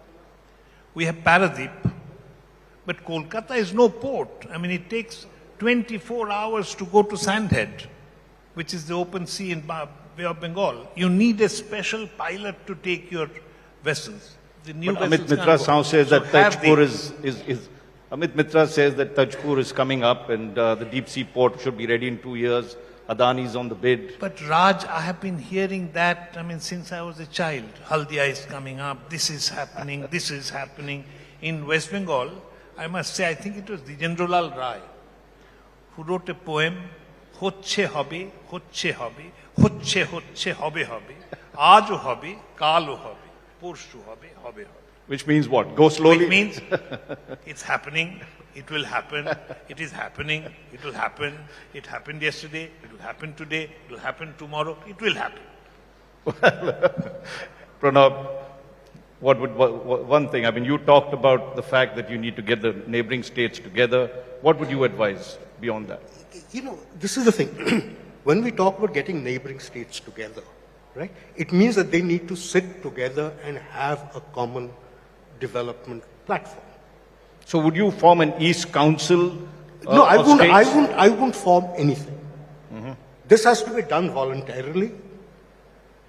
But why can't what the I chief ministers get together and say, okay? Because I think the mindset is that the neighboring states are in competition with each other and not in cooperation. That, I think, is the mindset. Now, to form a council, push them together, and have them squabbling doesn't help matters. This is something that needs to come with a recognition of a commonality. So one can only hope and pray and talk about it, but I don't think it should be a coercive move saying that you guys sit together and chalk out a plan, because what you will get, nobody will implement. Sagar, you saw Ashok's pessimistic view of things will happen, not happen, not happen, not happen, but will still happen. Where do like you I said, say? I completely respect and agree to his views, but I still feel that it's more of history that has happened. I think in today's day and age, the new age entrepreneurs, if you ask them, their way of looking at things is they are go-getters. They are not depending on someone to do it for them. They will go out there and do it. And that's why I feel the need of a One East policy. And personally, if you ask me, and I'm being vocal about it, get young entrepreneurs to be a part of that policy. You cannot have a one-way communication. There has to be two-way communication. And somewhere I feel that is lacking. There's, and not just in East, it's lacking across the country, where I feel there is no two-way hearing to entrepreneurs. The real, it's very easy to do and speak and run a business in Excel and create policies, but the real action happens in the groundwork. So I think, create that policy, make youngsters a part of it. And I again put emphasis on that Siliguri corridor. You have to give impetus to the Siliguri corridor. You have to have infrastructure, like Ashok said, You're going to take that 10,000 rupee bet that you have? Have that Siliguri corridor and open it up to, Southeast and NBB. Nepal, Bhutan, Bangladesh and Southeast. That's it, what he requires, Southeast Asian countries. So give me one slogan. He gave us what the past was. What would you say would the present slogan be? I think the present slogan should be कि देर आए दुरुस्त आए but आ रहे हैं और आके करके आगे बढ़ेंगे. It's करके दिखाएंगे. Walk the talk. We need to walk the talk. I think वो शायद पहले नहीं हो रहा था, but now you are seeing people, coming out there and delivering. So I think, like I said, Meghalaya, yesterday startup rankings, Meghalaya is giving the maximum number of startups to the country. And it's a central government of India data statistic. Well, that's a good way to end. Walk the talk. Ashok, you want to come? Yeah, No. I forgot to tell you one thing. There's some Now you're becoming a politician. You're not stopping. No, low-hanging fruits. Right. I think low-hanging fruits are connect. I think there are 5 or 6 border crossing points between Bangladesh and India have the railway lines up to the last border point, so that bulk cargo can be taken there. So in this, I'm being a politician, it's in my constituency, Hilli-Balurghat connection must be given. And the next is Hilli-Tura corridor, which connects the peninsular India with Meghalaya, Tura. It's only 100 kilometers, and it can connect the northeastern part of the country to the rest of us very easily. And it's a win-win for Bangladesh also, because they will get a bridge. And we should have the Hilli-Tura corridor. That's also near your constituency, or no? Raj, you have a suspicious mind. I mean, whenever I give you a good suggestion, you ask me what is that in it for me. Well, no, you're playing good politics these days, apart from economics. But thank you very much, gentlemen, for this. And let's give them a warm round of applause. Thank you. Thank you. To stay on stage, please. I'd request Mr. Diganto Bara, Commissioner and Secretary to the Government of Assam, to come up on stage and give our token of appreciation to our speakers.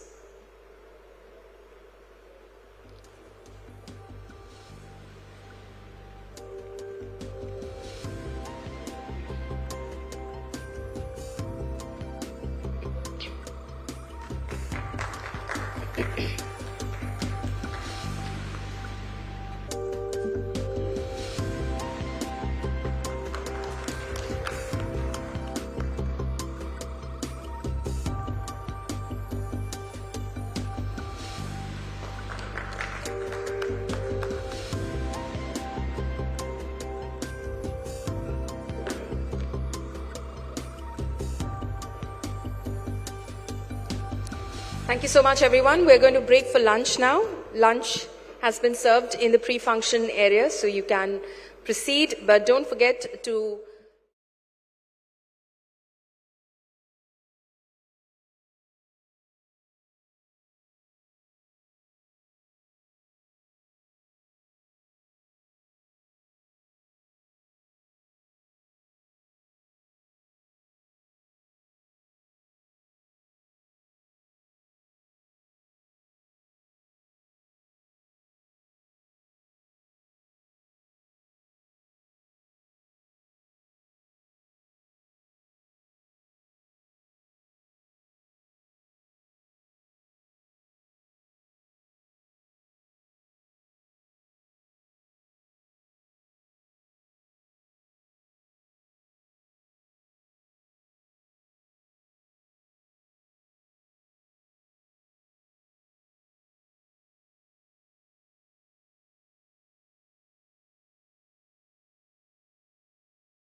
Good afternoon. I hope you all had a very good lunch.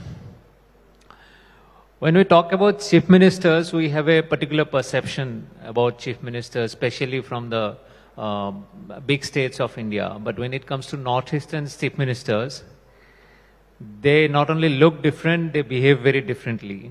Because I remember when I first met Conrad Sangma, Meghalaya chief minister, who is our guest in this session, he was wearing a sling bag, a denim pant, and a t-shirt.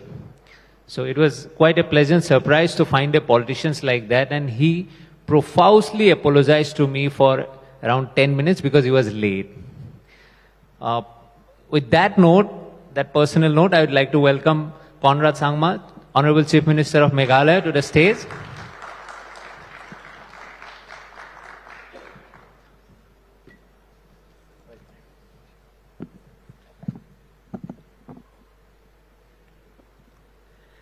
There is a reason why I mentioned about that personal appearance.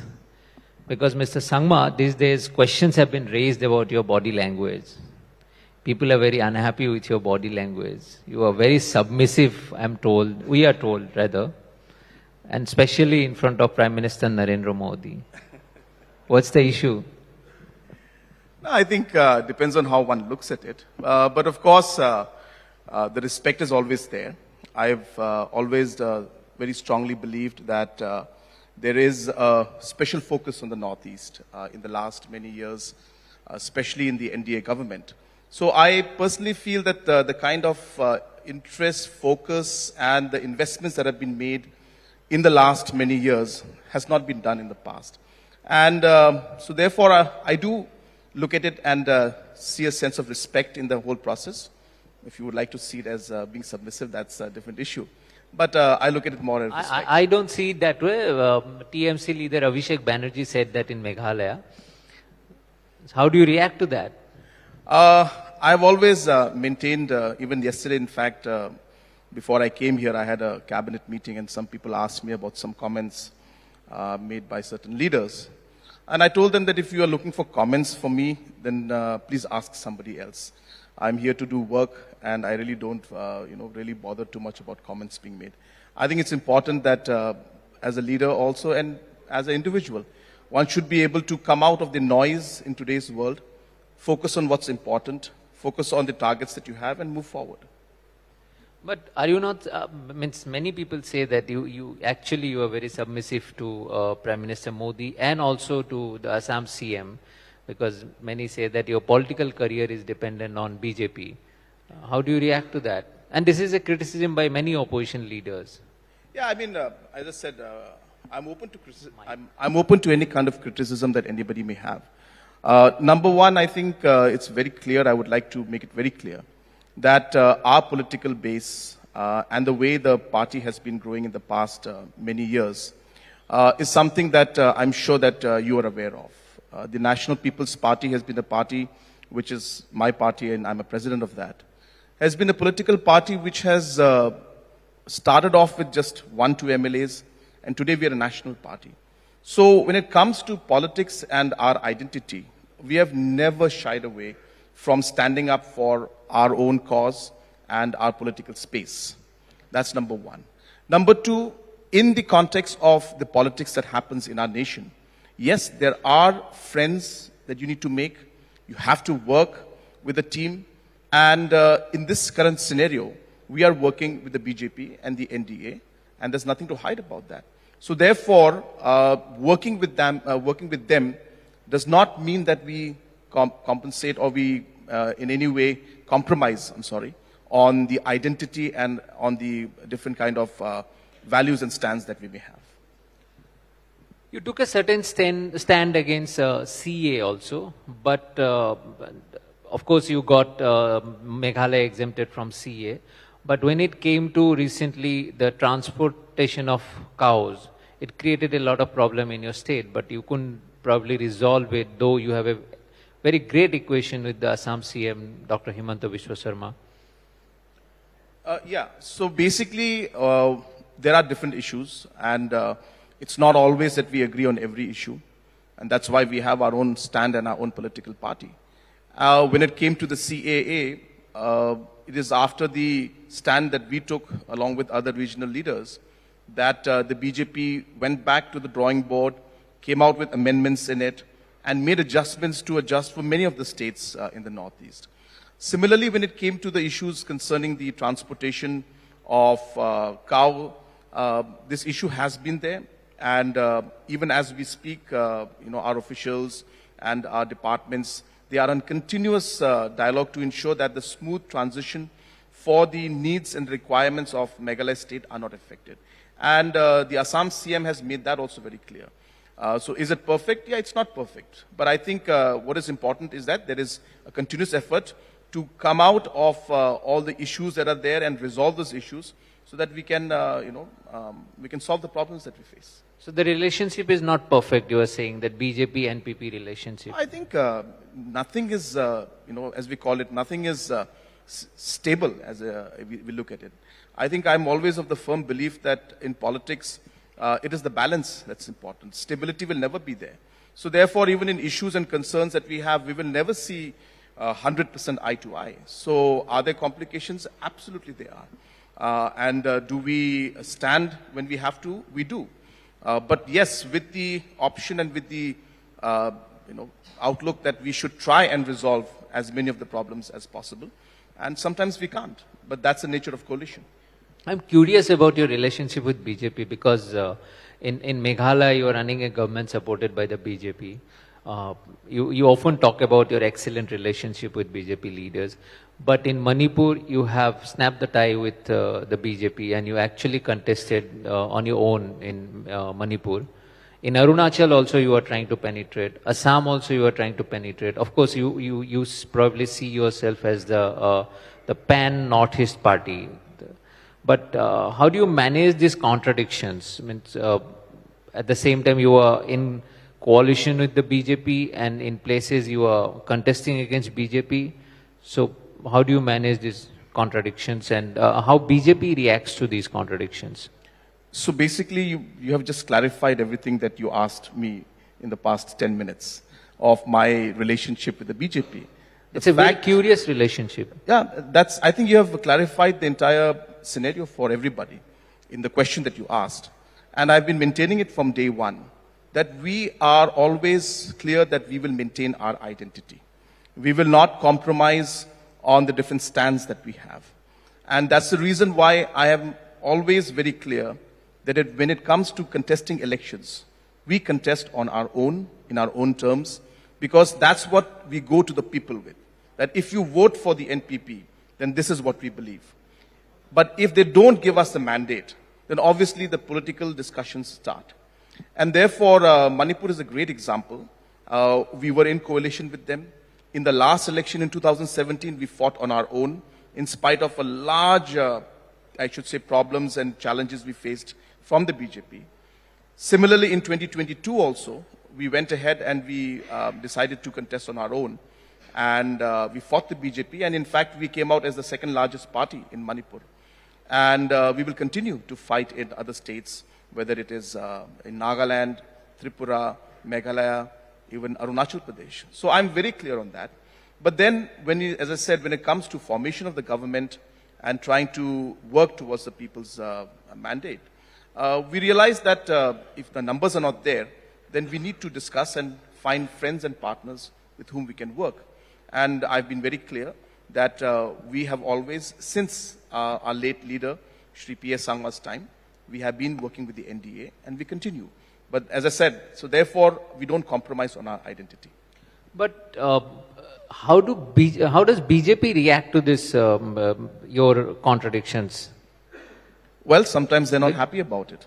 But that's fine with me. Because many leaders in India, particularly from states like West Bengal, where we are, in the morning we had a session on this federalism structure.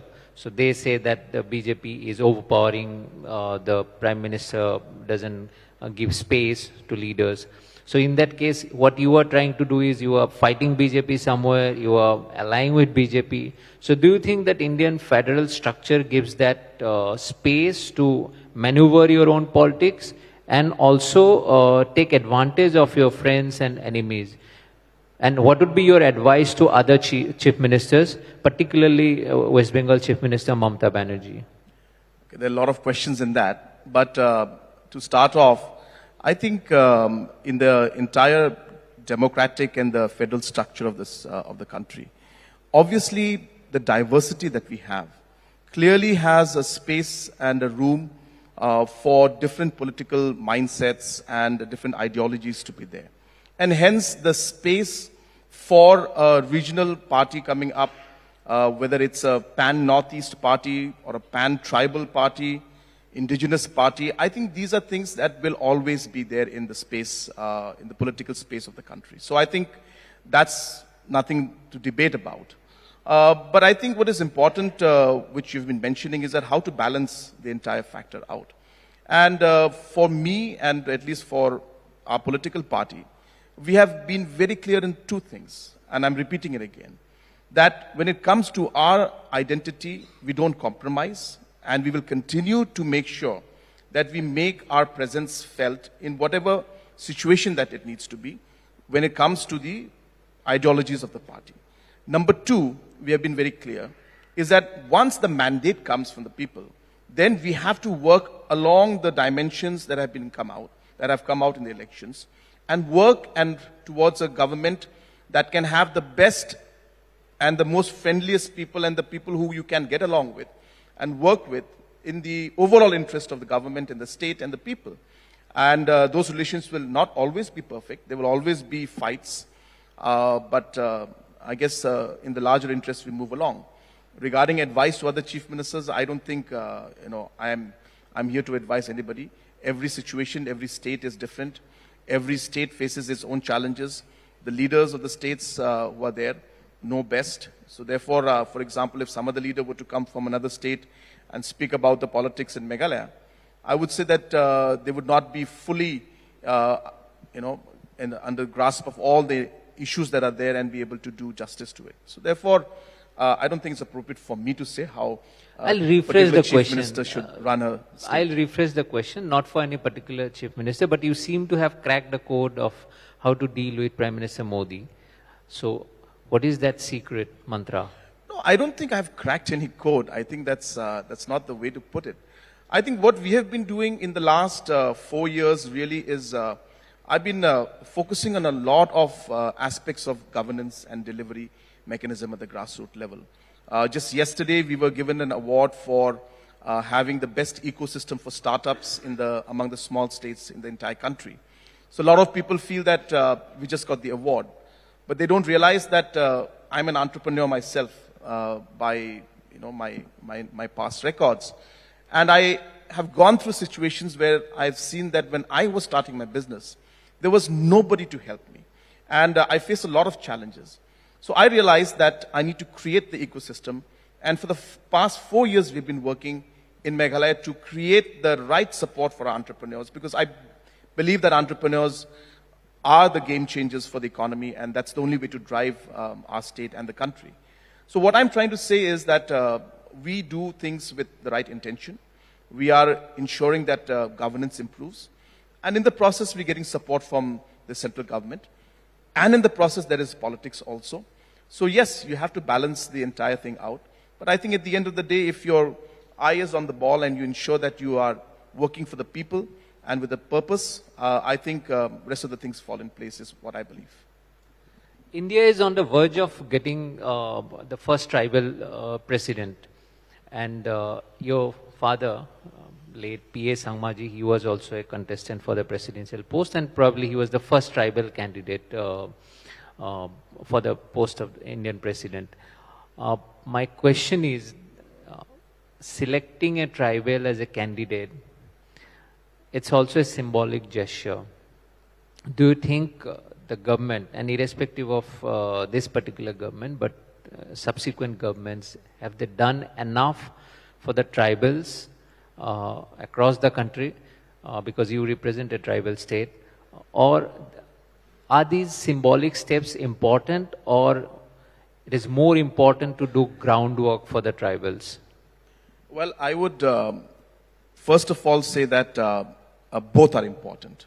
And if you look at what has been done, I'm definitely one of those people who's very proud of what's happening now. And really, it will be a proud moment as a tribal of this country to finally see a tribal woman to become the first president of India.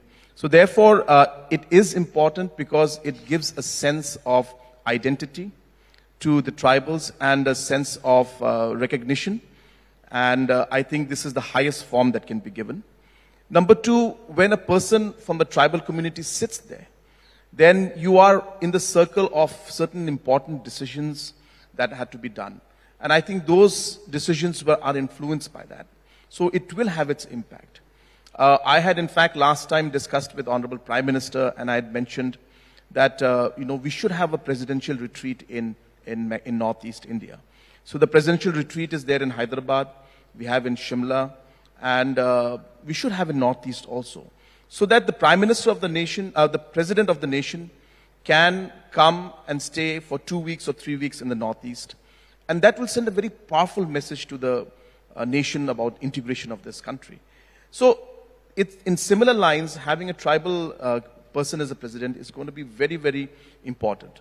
But the second point you mentioned is absolutely correct also, that while we do these kind of important decisions are made, and we have people of tribal background to be president of the country, at the grassroots level, much more needs to be done, especially in tribal areas. We need to understand that the tribal areas have been backward. A lot is being done. I'm not saying that nothing is being done, but I think more needs to be put in.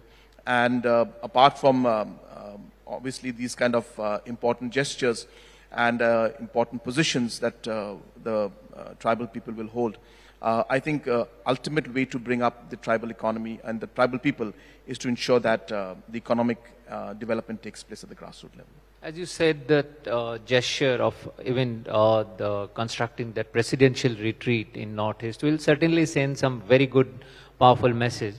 But at the same time, my question, I'll repeat my question, because have you seen in last 5 years or 10 years significant initiatives, real initiatives which can transform the socio-economic plight of the tribals on the ground? Have you seen, and if you have seen, can you name one or two such initiatives that you have seen impact in your own state? Yeah, absolutely. In fact, I can give a whole list of them, but let me just stick to 2-3 of these issues. Now, when we took over the government in 2018, there were many programs that were being run by the government of India. And we realized that there was a bit of shortcoming from the local governance point of view. And I'm happy to inform you that all the same schemes that were running, where Meghalaya was ranking at number 23, number 24, number 25 in the country, in a matter of 3-4 years today, we have tripled the amount of budget allocation that has come into those same schemes, and today we are one of the top performing in the country. And the reason I'm telling you this is that it's not that government of India had not been giving funds. There has to be efforts from both sides. So while the money comes in, the state governments and the local governments have to ensure that the implementation and delivery takes place. Now, just to give you an example, we were like at the bottom in terms of MG and REGA. Today we are at the top 3 in the country in terms of the growth that has taken place. We have tripled the budget that we had. We have seen so many schemes like, for example, the PM GSY schemes. Again, we have almost, the amount has gone up 5 times compared to what we used to get in 2017-18. When it comes to small things like vaccination, we used to be ranked to 26. Today we are ranked number 3 in the country. What I'm trying to tell you is that clearly the focus of Government of India has always been towards states which are backward and have got critical problems. But I think the local governments also have the responsibility to ensure that implementation takes place at the grassroots. Many schemes, I'll just give you examples since you asked me for specific schemes. Today, when we started off, we had 4,000 houses that had got water through pipe. 4,000. I have about total 5.5 lakh families, houses of 5,80,000 in the rural areas which require tapped water. Out of these 5,80,000, only 4,000 had pipes. Today, in a matter of year and a half, 2 years, we're almost touching 3 lakh houses. So now, government of India has, so that's 50%, more than almost close to 50% of what has to be done. Government of India has started this beautiful program called Jal Jeevan Mission. And this is having a direct impact on the lives of the people. I mean, I'm sure, Kaushik, you must have seen these sites yourself, being a person from the Northeast and from rural areas. You know, it's simple things like these. I went to a village where this Jal Jeevan was implemented. And, you know, I couldn't help but I saw the woman and I asked her, and she had tears in her eyes because she was mentioning about how she had to walk for, 3, 4, 5 hours to get water up the hill. And today the water comes to their house. So it might look like a very small thing for city, but the impact it had as a rural levels is huge. So like that, there are many examples, but I think I can see the clock ticking. So I will not, and I saw your eyes go on the clock also. So I'll cut short my answer. Development has also come at a cost, because we are seeing now in the Northeast, especially in the context of Northeast, we are seeing cloudburst, unusual rainfalls, floods that we had never seen earlier, and question mark are being raised about railway stations, railway projects. So how do you balance, as the Chief Minister of one of the most significant states, how do you balance this development and also protecting the ecology, the sensitive ecology of Northeast?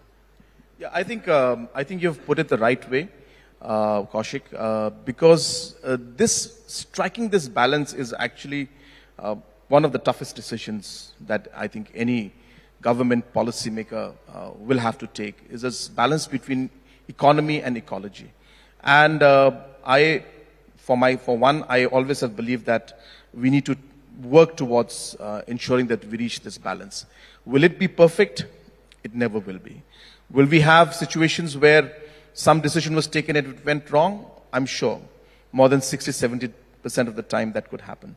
Now, the accidents that happened in my state or in Manipur because of development work that came in can be seen from different angles. Now, so does that mean we stop development? Absolutely not. But I think some of the situations are unpredictable. We can't say. I can tell you that in the last 60-70 years, we have not seen the kind of rain and the cloudburst and the kind of intensity of the rain that took place in a matter of 3 hours. We saw one of the biggest rivers in our state in Meghalaya go up by 50 feet in 3 hours. So you can just imagine the amount of rain that came in.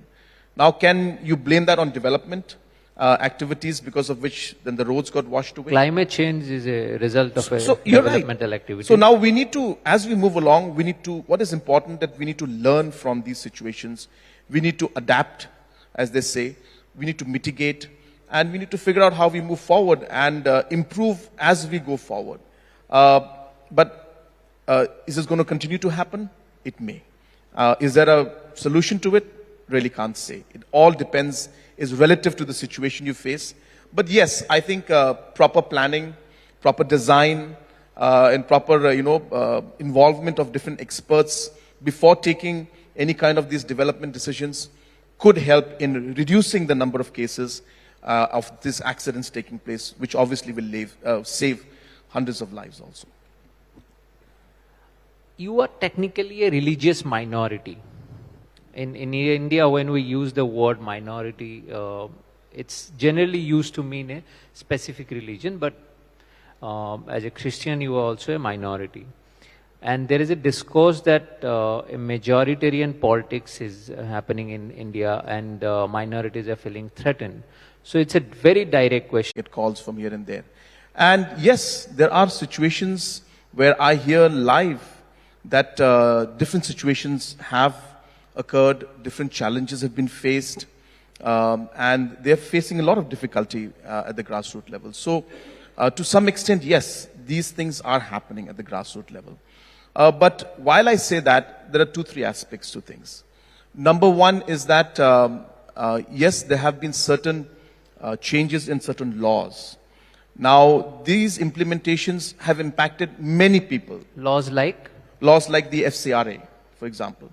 Now, because of the FCRA, thousands and thousands of schools that were run by the missionaries, which are funded from outside, had to go through a lot of difficulty, and they could not even run the schools at certain points in time. We appealed to the government. They gave extension. I've taken up personally more than 100 such cases, even as Chief Minister, even though the case may be in Jharkhand or Delhi or Mumbai or Mizoram, they come to me directly. So I've taken those cases up. So there are those challenges, but I think when it comes to that, not all are because of any kind of, religious angle to it. These are, aspects which even our people have to understand in terms of the minority institutions, that the process has to be followed. So there are a lot of areas where the process was not followed properly, and their challenges were there. So it's important to not mix the different situations that are there. But having said that, the entire situation in the country, there are fringe elements, there are situations that are happening. Is it happening at a national level through a policy? That's something that is debatable. I don't think I'll be able to come here and say that it's a national policy. But the situation, the political situation in the country, and the different kind of political outcomes that are coming out, is leading to these elements becoming more aggressive. And so therefore, who is responsible for that? Who is emboldening these elements? So these could be elements that have always been there, but because of the political, the changes in the national level politics and everything, they get more, You said national level politics. By who? No, as I said, the national level politics may not be directing anybody to do it, but because of the fact that a certain party grows, so the elements that are maybe connected to them.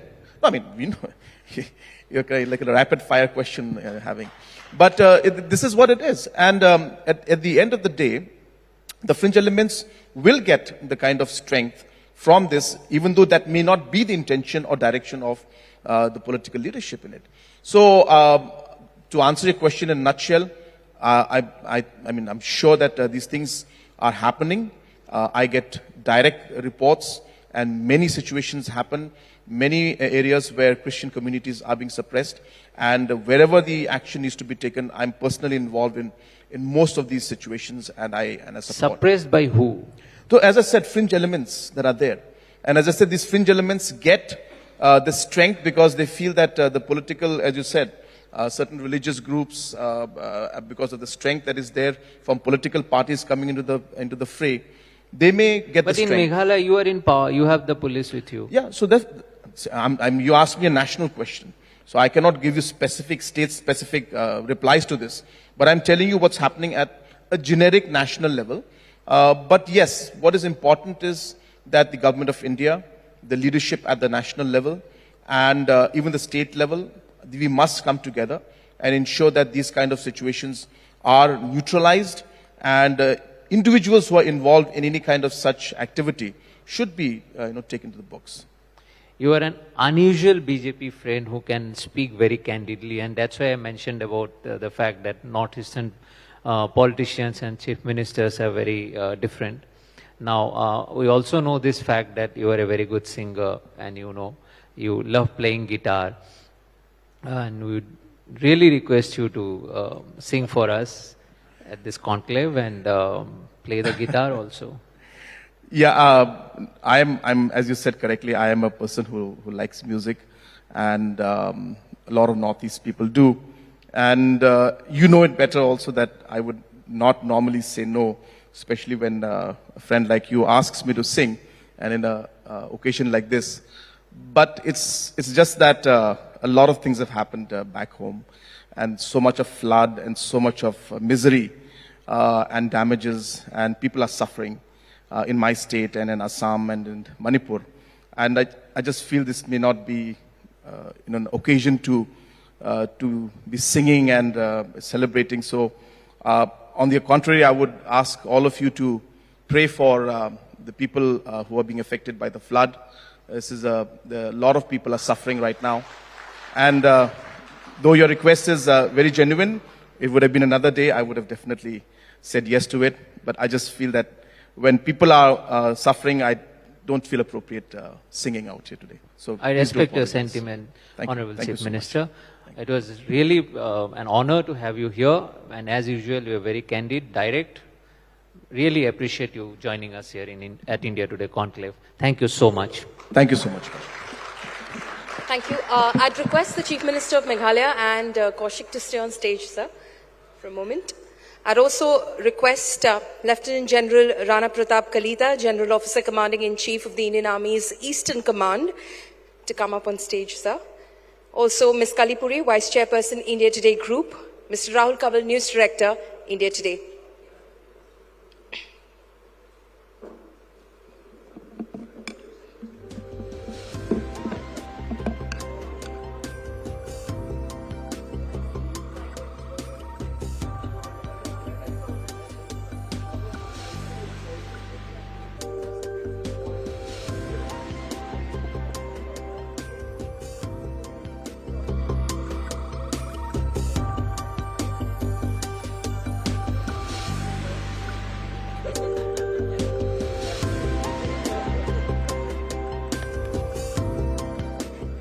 Hi, good evening, everyone. This is our India Today Conclave 5th edition, and it has been an absolutely fantastic orientation to the region. Thank you. I mean, it's basically because of the audience and the people that we have here. And it's made us realize that this area is just so rich and so diverse. It's almost impossible for us to showcase all its talents and its issues in just 2 days. I've just also recently learned that it's an area of our country that's surrounded by 5 other countries. So strategically, it's a really important space for us as well. These 8 states, known as the Northeast, and if I may borrow from the Prime Minister's Ashta Lakshmi, I think deserves more of a spotlight. So with that in mind, today I'm very proud to launch our latest and newest venture focused on the Northeast, called India Today Northeast. We will be looking at this region with this new venture. It will be based out of the Northeast, and I hope that with it we'll be able to showcase the area better, as well as, I think to a certain extent, correct some of the misnomers that exist about the region and its very beautiful people. I will request my special chief guests here to help me launch our latest brand, India Today Northeast, today. Thank you. Thank you, Ms. Puri. I'd request the Chief Minister of Meghalaya, Mr. Sangma, and Lieutenant General Kalita to press the button and launch India Today Northeast, please.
I'd request the Chief Minister of Meghalaya and Lieutenant General Kalita to say a few words, sir.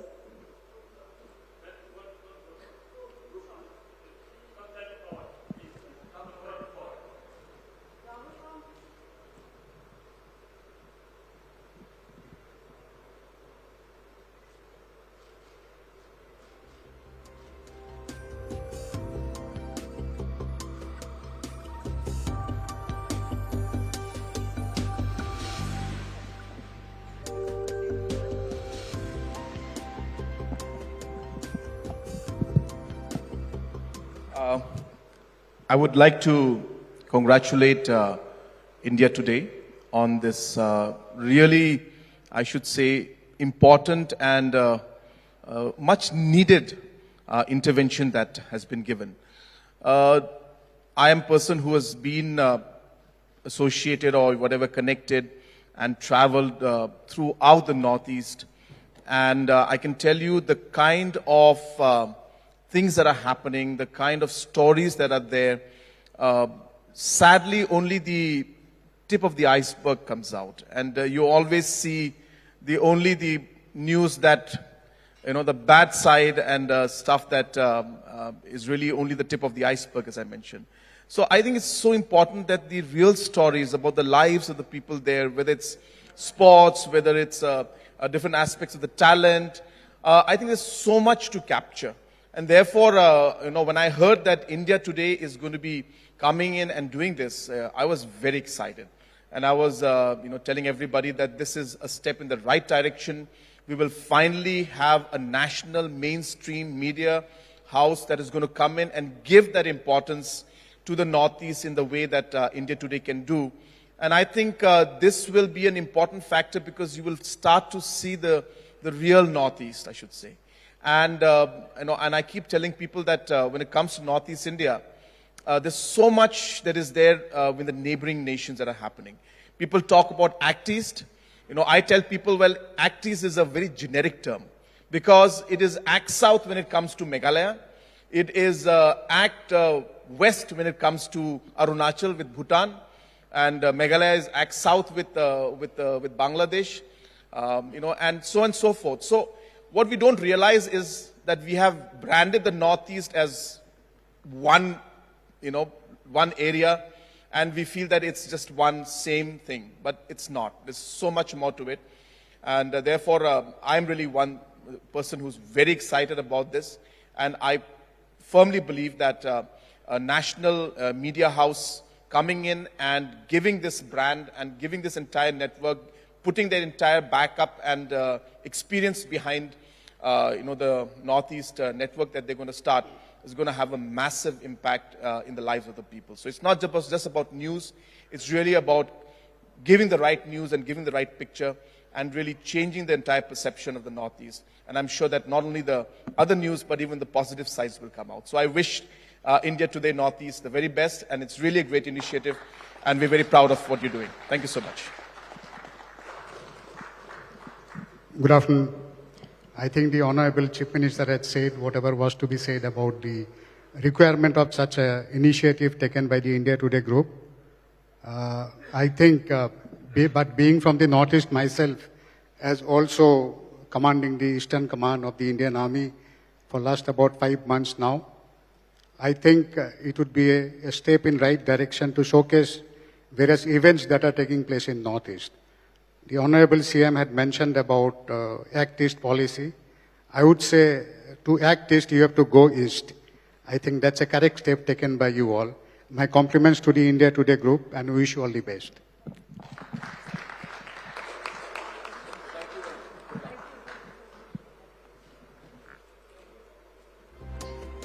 Thank you, everyone.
All right. Next session, ladies and gentlemen, we're calling it Hot Button, Agniveers on Agnipath, a reform required or a disaster in waiting. I'd request our session moderator, Rahul Kabal, News Director, India Today Television and Aaj Tak, to introduce our next speaker.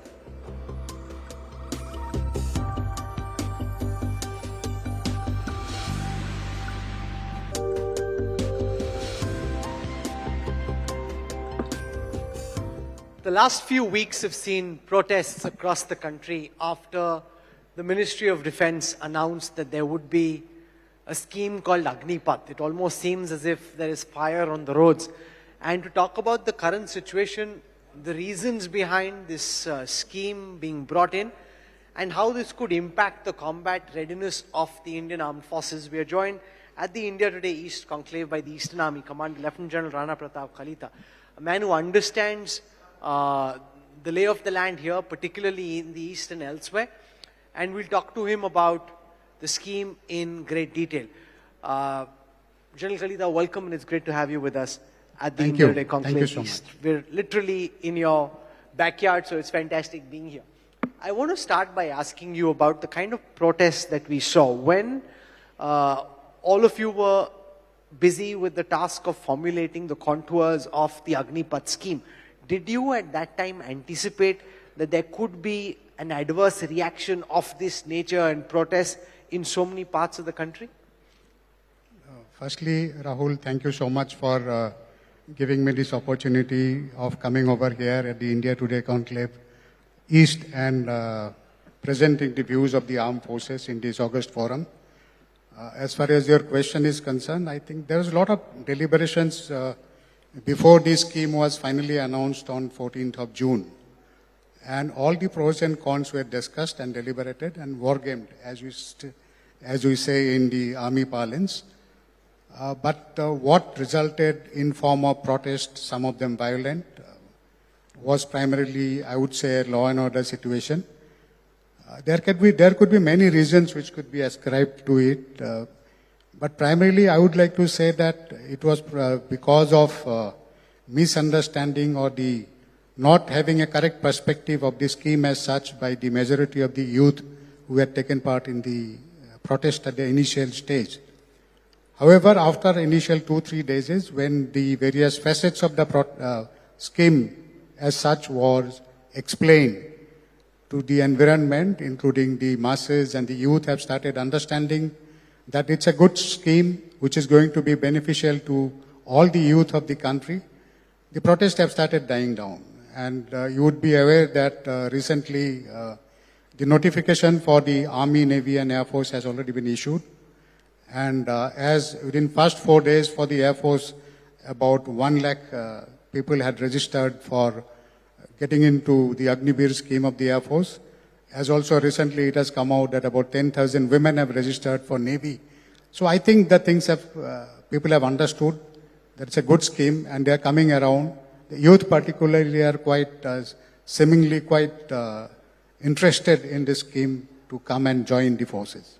But one of the points for discord seems to be this perception that this is an attempt to reduce the strength of the armed forces, which in some ways it is, because if you see how technology is changing with so much drone warfare, which we saw in the battle between Armenia and Azerbaijan, we're seeing that now between Russia and Ukraine, there is nothing wrong with what the army is trying to do. You need a leaner, more agile, meaner, tech-friendly armed forces. And yet somehow in the communication, this aspect of making the armed forces more tech-friendly and reducing the strength of our standing army is not being highlighted, creating doubts about whether this is just an effort to reduce pension outlays.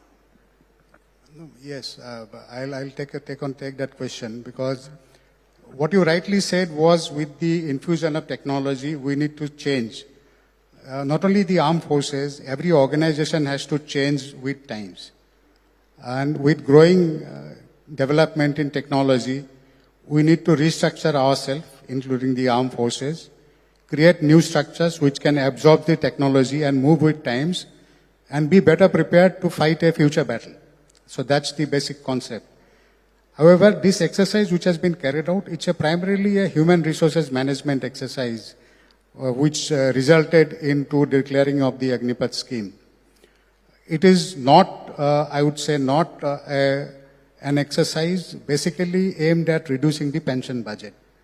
However, having said that, it is also a fact that this particular exercise is going to lead on to certain reduction in the revenue side of the Indian Army budget or the armed forces budget, which can then be gainfully, used for capability enhancement and more sort of technology infusion into the armed forces.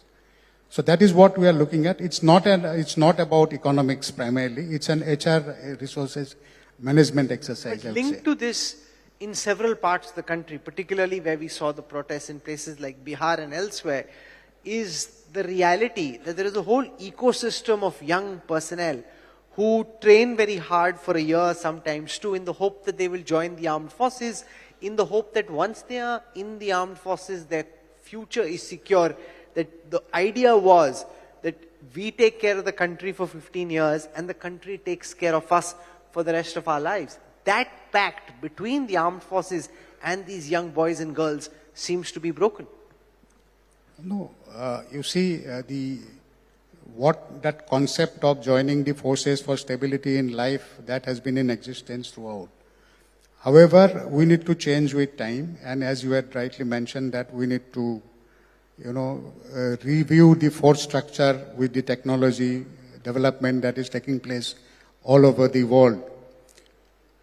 If you look at the scheme per se, even after 4 years of an Agnibir being in the force, he has got number of opportunities. Firstly, once he finishes his terms of engagement of 4 years, you get a disciplined, well-motivated and skilled person who is churned out back into the society. And he has got various options. When you see the package that is being given, that's called the 780 package, which gives him certain financial stability so that he can start his own entrepreneur project with that fund. He's also eligible for soft bank loans at reduced, interest rates, which he can use to pursue his entrepreneur skilling. As also, there are a lot of skills that are being given to him while in service, as also certain bridging courses which are being planned after he leaves after 4 years. Sure, so but that all of this is not certain. absorbed. There is no certainty. Like when you're in the armed forces with an assured pension after 15 years of service, you have a certain certainty of pension and savings. Here, yes, you will be given preferential treatment in the Central Armed Police Forces or the State Police Forces or even state government jobs, but there is no guarantee. So for a youngster, it feels like he's back in a queue once again. No, that's not really true. Because he is being skilled, and his options are, in case, I would look at it from a different perspective. In fact, his options for gaining employment increases manifold after having joined as an Agnibir. Thereafter, he can, after having spent 4 years, he can join any number of avenues. Lot of avenues open up for him. So I would look at it from that particular perspective. In the investigations that have been carried out by the armed forces and the police about these protests, do you think that some of this was orchestrated? That we've heard the names of coaching institutes come out. Do you think some of this was planned, or do you think it was a spontaneous outburst? I think I would not like to comment much on that, because it being a law and order situation which was, I think, handled very well by the state polices wherever these protests had taken place. Give us a sense of how the nature of the armed forces will change once the Agnipath scheme comes in. Because our current average age of the soldier in the army, for example, is in the early 30s. You want to try and bring this down to the mid-20s. How many years will it be before we're able to achieve this object? You see, initial recruitment process is starting from this year, wherein we are taking in about 40,000 Agnivirs. And for first 2 years, it is 40,000, and thereafter there is an incremental increase in the number of intakes that are going to take place on year-on-year basis. So what is being planned is by about some mid-2030s, the ratio would reach to about 50% of Agnivirs in the entire armed forces. At the initial stage, for first 2 years, say at the unit level, there would be about maximum of 20 to 30 Agniveers. So their assimilation and integration into the units as such will not be a very, very difficult proposition. However, as we go along, the number is going to increase to about 50%. But even then, I don't foresee any problem in their integration into functioning and retaining the operational efficiency of the armed forces. One of the big points of criticism has been the suddenness with which the entire recruitment process was changed. And many, including former generals, have come out to say, why didn't the Army, Navy and Air Force introduce this as a pilot project initially, get people used to the idea that recruitment was changing, rather than try to push this through in one instance? I believe that issue was deliberated while the scheme was being studied at different level in the Armed Forces Headquarters as well as the Ministry of Defense. And thereafter, a very, very conscious and deliberate decision was taken to announce the scheme. And because, as you are aware, that last 2 years, because of COVID, there was no recruitment which was taking place. So that time was utilized primarily to fine-tune this particular scheme, and a conscious decision was taken to announce it on 14 June so that it is applicable from that day onwards for all across.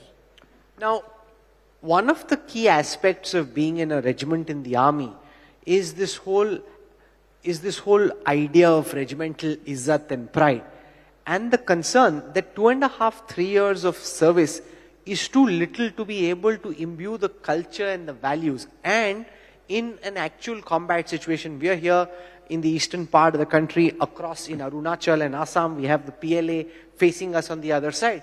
Would we rather have people with 8-10 years of service confident that the Jawan next to them is as committed to the task of defending the country as he is, as opposed to the fear that somebody is just here for 4 years and could take this as one job in a whole career and not something which is his ultimate objective to live? There are 2-3 aspects to answer to these questions. Firstly, like this scheme aims at improving the youthful profile of the armed forces. Like you had mentioned earlier, the average age being brought down from 32 to 26. However, we are also conscious of the fact that there has to be a very fine balance between the youth and the experience. So like I had mentioned earlier, the maximum number of Agniveers, that is the young soldiers that are going to be there, are to be capped at about 50%. And we have seen that, like you had mentioned about the challenges posed by the PLA across the northern borders. Across all along the northern borders, we have got very, very, very difficult terrain in which we have to operate. So we need very, very fit young soldiers to operate in those areas. And I feel that those fit and young soldiers led by experienced leaders would be able to pay us huge dividends. To quote a personal example, when I was a young captain, our unit was deployed to Sri Lanka. And just before moving to Sri Lanka, my unit received a batch of 100 young soldiers. So we had gone to Sri Lanka with 100 soldiers who had just finished their recruitment. And they gave a very good account of themselves during the entire stay at Sri Lanka, during the difficult operations which were taken on during our Pavan. No, but that's for an infantry style tasking. But take, for example, somebody in the Navy or the Air Force, or even in the more technical parts of the Indian Army, mechanized infantry, or the Armored Corps, or the technical services. There, it takes a certain number of years to understand the full gamut of operations. And just as you're beginning to get the hang of it, 75% are told goodbye and thank you. Yeah, you are talking about particular technical traits. Yes, they require certain amount of training. However, to ensure that we have requisite trained people, what is being done is most of the recruitment which we are looking at are from the ITI graduates and who are already trained in those particular trades. So they are already skilled. What is required to be imparted to them is the basic military training, and thereafter certain hands-on experience on dealing with this equipment or handling of this equipment, and thereafter as good as they are trained soldiers. So that aspect is being catered for by taking in some skilled people from the various ITIs. Could I use this opportunity, General Kalita, to also ask you one or two general questions about your understanding of the state of the situation along India's border in the northeast with China. We saw in 2020, post the Galwan incident, there was a lot of tension all along from eastern Ladakh to Arunachal Pradesh. What's your general overview of how things are this summer? Yes, this year what we have seen is all along the northern borders, particularly in Eastern Theatre, the situation is quite stable. However, as you all are aware that the IB or the border along the Indo-China border is not clearly demarcated on ground, because of which there are differing perceptions about the alignment of the border. That leads to frictions at times, but however, we have got certain well-established border management mechanism. Whenever there is a friction, this border management mechanism is resorted to. We have a system of flag meeting where the commanders from both sides come and meet, talk, discuss the issue, and all these pinpricks are removed. So those are being managed properly, and I would like to sum up by saying that the situation this summer is likely to be stable. That's important, that you're saying that the situation is stable, because we've seen some reports of border villages coming up, extra infrastructure being built. How much of an additional security challenge is that for you as Eastern Commander? Yes, there is an infrastructure differential between us and the Chinese as far as the Eastern Theatre is concerned, because of we all understand, because of the remoteness of the areas of our responsibility, that is in Sikkim and in Arunachal Pradesh. However, on the other side, Chinese have carried out focused infrastructure development, which includes construction of roads, helipads, improvements of airports, as also dual-use military infrastructure like the border villages. However, I would like to say that in last about 10-12 years, even on own side, there has been a lot of focus on development of the border infrastructure. We also have better roads now, better connectivity to the passes, to our operational areas where our troops are deployed. And I would like to say that we are in a better position now to meet any sort of challenges in the future. Coming back to Agnipath and the idea that has seen a lot of commentary in the context of the Russia-Ukraine war about one of the reasons that the Russian army seems to be struggling in Ukraine is the excessive use of conscripts, and the fear that if you've got people with less training, then you end up in the kind of situations that the Russian army has, where tanks are getting stuck in sludge and mud, and they're not able to achieve their battle objectives because they have an army largely made up of conscripts. How relevant a concern is that, General Kalita, in the Indian context? No, I had mentioned this earlier that we are going to have a healthy mix of youth and experience. So it's going to be around, say, 1:1, so if I put a ratio to it. And that is how it is being looked at. In any case, in case of operational requirement, in the scheme, the provision always exists to tweak the scheme with the approval of the Ministry of Defence and Finance. So whatever policy has been made, that is not cast in stone. There may be some changes in case required based on the operational requirement.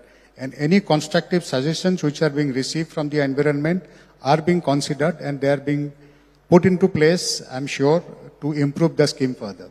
One of the things that we've seen, which is very heartening after Agnipath, is that whether it is state governments or big companies, they've come forward to say that we will hire these Agniveers once they retire from the armed forces on priority.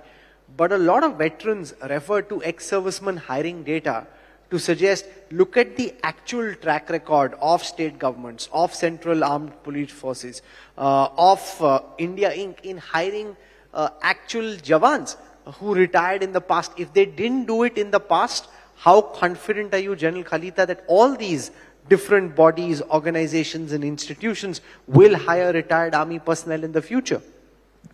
There are positive sides of the story as well. It will be incorrect to say that the retiring people are not being absorbed in the jobs. The numbers may be less, but this time around, I think most of the government ministries as well as corporate houses have given assurances of reserving about 10 to 20% of their total quota of intake for the Agniveers, that is the ex-servicemen. And we are confident that this should be followed through. We're out of time on this session. It's been very significant that we could have this conversation with you on the Agnipath scheme, given the amount of news this is generated, given the kind of protest that this is keen, it is important to have an armed forces which is lean, tech-enabled, and has the kind of fighting skills that global armies do. And in that sense, we're moving in the right direction with the scheme. And we thank you, General Kalita, for taking out time and joining us here at the India Today East Conclave. Thank you very much, Rahul. And wish you all the best. Can we have a warm round of applause for the Eastern Army Commander, General Kalita, please? Thank you very much. Thank you.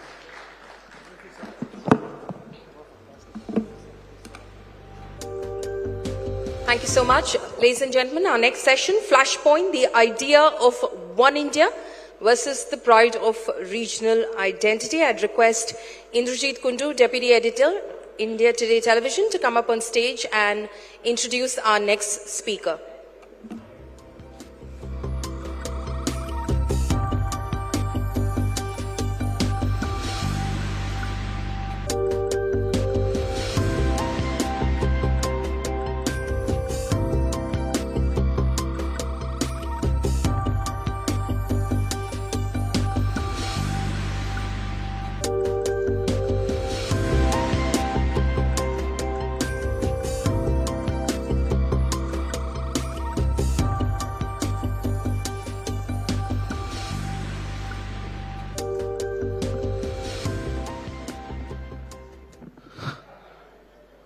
Good evening, ladies and gentlemen. Our next topic is something that we have been discussing here in Bengal over the last 1 year. It's always about the clashes in identity. We call this one the idea of India versus the pride of regional identity. There has been such a debate over the last 1 year whether or not the kind of idea that the right wing, the Hindu right wing, talks of India, is that in cohesion with regional identity, with Bengali pride? Does that go together? Or is there a difference? And there is no better person to talk about that than the former state president of BJP MP Dilip Ghosh. So please come on stage. Please give a big round of applause for Dilip Ghosh, BJP MP and former state president of the BJP here in West Bengal.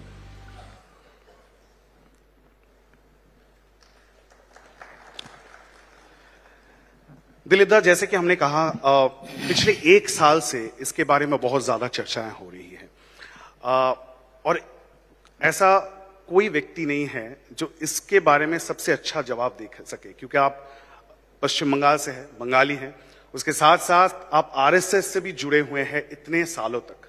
जब ये कहा जाता है the idea of one India, क्या उसके साथ जो बंगालीनेस है, बंगाली अस्मिता है, इसमें कोई दोहरापन है आपको दिखता है?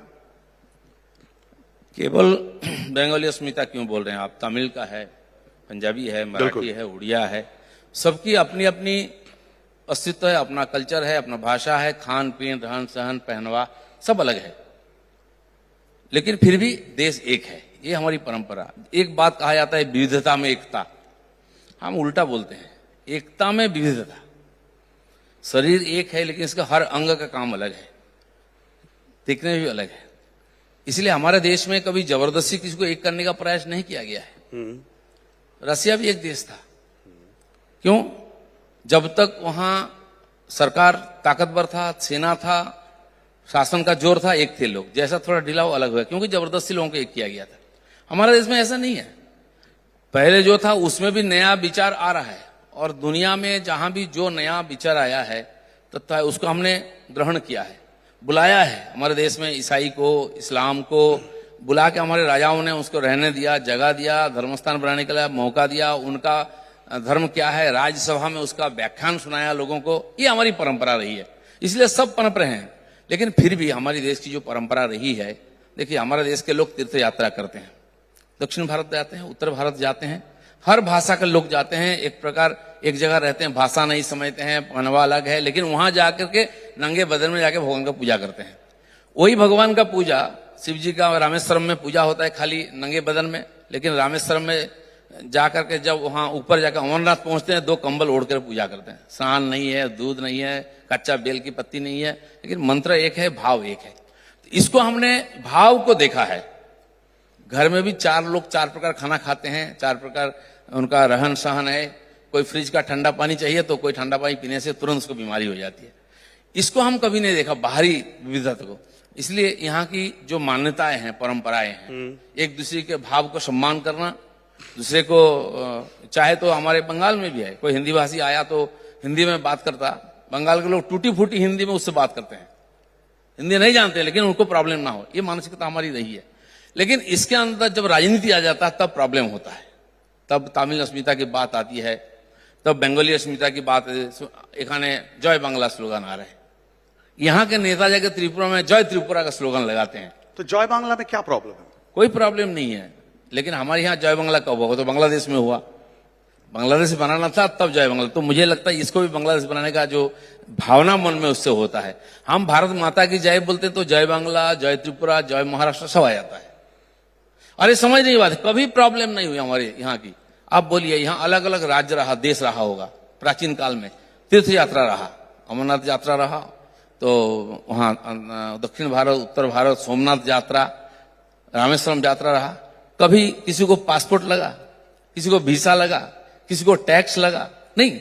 वहां के राजा बल्कि वहां व्यवस्था करते थे कि जो तीर्थयात्री आएंगे उनके लिए खाने पीने रहने के लिए व्यवस्था हो, और जो सेवा करता था वो मानता था कि मैं बहुत बड़ा पुण्य कर रहा हूं। लेकिन दिलीप दा, ये बताइए, आप कह रहे विविधता में एकता, लेकिन जिस तरह से पिछले 1 साल में ये नैरेटिव बनाया गया कि बाहरी वर्सेस जो अंदर के रहने वाले हैं, आपने कहा कि ऐसे बहुत सारे लोग हैं जो हिंदी भाषी है, जो बांग्ला में बात नहीं करते, वो कई जनरों से, कई पीढ़ियों से वो पश्चिम बंगाल में रहते हैं। लेकिन जिस तरह का नैरेटिव अब बन गया है कि बाहरी है, अंदर के रहने वाले हैं, इसमें देश की एकता में कितनी बड़ी खतरा, चैलेंज आप मानते हैं? मुझे नहीं लगता कि हमारे समाज ज्यादा दिन तक इसको सहन करता है। उत्तर भारत में जो जातीय राजनीति हुआ, लालू प्रसाद आए, मुलायम सिंह आए, क्या क्या स्लोगन चला था कि ब्राह्मण जूता और महार मारो जूता चार, क्या क्या मैं भी भूल गया, भूरा बाल साफ करो, जातीय हिंसा तैयार हो गया, मारपीट हो गया। आज कहाँ है? सब हमारे समाज में समा गया है। इस समाज की इतनी हजम शक्ति है, इतनी सहन शक्ति है और इतनी उदार मानसिकता है, सब इसमें समा जाती है। ये भी जाएगी। मजेदार बात देखिए आप, जो लोग बोलते हैं एक बिहारी 100 बीमारी, उनके एमएलए डायस पर खड़ा होकर भाषण दे रहा था, तो मैंने उसका विरोध किया। मैं बोले भाई एक बिहारी सब पर भारी, क्योंकि बिहार बहुत बड़े बड़े नेता, अभिनेता, पहले राष्ट्रपति उधर से आए हैं, बहुत बड़ी योगदान थी। तो कोई बिहारी हो गया मतलब से बीमारी होगी? कैसे हो सकता है भारत में? कभी हमने बोला है? आज उनको आसनसोल में जीतने के लिए बिहारी को बुला के लाना पड़ा, शत्रुघ्न सिन्हा का। तो क्या है मतलब इसका? ये दोखलेपन क्यों है? केवल राजनीति के लिए? आप बोलते मैं बंगलार में, तो ठीक है बंगलार में, गोवा जाके बोलते हम गोवा में, माँ बाप का कोई ठिकाना नहीं है, कुछ भी बोल देंगे हम कहीं जाकर के। क्या मतलब होता है इसका? एक नेता पब्लिक जिसको चुना है और सत्ता में आने के बाद कुछ भी कर सकता है, कुछ भी बोल सकता है किसी के बारे में। आपके मन में, अगर आपको पूछा जाए पर्सनली, तो आपके मन में आपके लिए कौन सी वो आइडेंटिटी है जो सबसे इंपॉर्टेंट है? क्या आप पहले अपने आप को एक आरएसएस के कार्यकर्ता मानते हैं? क्या आप अपने आप को एक बंगाली लीडर मानते हैं, या कोई और आइडेंटिटी आपके दिमाग में है? देखिए, भारत के किसी भाग में भी कोई वो से पहले भारतीय है, इसमें कोई दोहरा ही नहीं है। और भारतीय कल्चर में सबको सहन करने का, मान्यता देने का परंपरा रही है। धर्म के बारे में भी हम हिंदुत्व को मानते हैं, क्योंकि हिंदुत्व को हमारे देश का नेशनलिटी मानते हैं, हम राष्ट्रीयता मानते हैं। कोई उपासना पद्धति धर्म नहीं है, उसका कॉन्सेप्ट ही अलग है। इंग्लिश में रूपांतर होने से गड़बड़ हो जाता है। धर्म जब रिलीजन हो जाता है तब गड़बड़, छोटा हो जाता है। तो उसी प्रकार हमारी जो नेशनलिटी है, आप हिंदू बोलिए, भारतीय बोलिए, हमें कोई आपत्ति नहीं है। जो हिंदू राष्ट्र की बात करते हैं आरएसएस, उसका प्रार्थना का अंतिम लाइन भारत माता की जय, कोई दूसरा नहीं। लेकिन आप उसको गलत ढंग से समझाएंगे लोगों को, कुछ लोग थोड़ा सा विभ्रांत हो जाते हैं, लेकिन बाद में ठीक हो जाता है। मैं एक भारतीय हूं और भारतीय कहने में इसमें सारा कुछ है। मुझे सब प्रकार के खाने का व्यक्तिगत रूप से मुझे आदत है, रुचि है। किसी कपड़ा से मुझे मतलब नहीं है, मैं कपड़ा सब पहन सकता हूं, कुछ भाषा भी मैं बोल सकता हूं, और एक भारतीय के नाते कुछ भाषा तो सीखना ही चाहिए उसके। इतने सैकड़ों भाषा हमारे देश में है, 2-4 भाषा सीख लेते तो क्या है। आप पेट के लिए अंग्रेजी सीख सकते हैं, जो 6000 मील दूर से आए हैं। अब बगल में बिहारी है तो बिहार का भाषा क्यों नहीं सीखेंगे? उड़िया क्यों नहीं सीखेंगे? तो आप जब हिंदुत्व की बात करते हैं और आरएसएस की आइडियोलॉजी की बात करते हैं, बंगाल में जब उसी का प्रचार होता है, उसी की एक्सपेरिमेंट होती है, तो क्या हम देखते हैं कि या नॉर्थ ईस्ट हो तब जाके बीफ ईटिंग इसके बारे में आप लोग चुप हो जाते हैं, साइलेंट हो जाते हैं। यहाँ पे कुछ देर पहले कॉनराड संगमा थे, मेघालय के मुख्यमंत्री, या दूसरे कोई भी राज्य हो, मिजोरम हो या नॉर्थ ईस्ट के कोई राज्य हो या पश्चिम बंगाल हो, यहाँ पे आके अगर आपको ये कहना पड़े कि जब नवरात्र चल रहा है तो वेज फूड खाना चाहिए, तब इस मैसेज को आप कैसे देंगे एक आम बंगाली ऑडियंस को? नहीं, देखिए, ये सब जो बोल रहे हैं इसके लिए देश में कोई कानून नहीं था, ना तो कोई जबरदस्ती था। हमारे देश में आमिष निरामिष सब चलता है। स्वामी विवेकानंद जी ऐसा महान व्यक्ति, उससे बड़ा हिंदू और बड़ा सेकुलर क्या होगा? उन्होंने विदेश गए, जो दिया खाया। यहाँ आने के बाद यहाँ के लोग विरोध किया कि ये काला पानी पार हुआ था और क्या क्या खा के आया है, इसका ये सन्यासी नहीं है। उन्होंने मना नहीं किया, बोले हाँ मैं गया लोगों के घर में, मेरा भक्त है, प्रेम से जो खिलाया मैं खा लिया। उन्होंने भी खा के आए थे। ये हमारी परंपरा है। और वास्तव जो है उसको शंकराचार्य जो बोलते हैं, अगर हमारे शास्त्र में लिखा है अग्नि का चरित्र शीत है, शीतलता है, तो उसको हम नहीं मानेंगे। हम जानते हैं अग्नि का चरित्र है गरिमाहट, तो वो मानेंगे हम। ये हमारे जो प्रॉफिट जो हिंदू धर्म को रक्षा किया, जिन्होंने किया उन्होंने किया। समय के काल के कारण 1000 साल हम पराधीन रहे, अलग अलग लोग आए, अलग अलग प्रकार अत्याचार हुआ, हम बिखर गए, तो हमारी धर्म की जो संस्कार होनी थी नहीं हुई।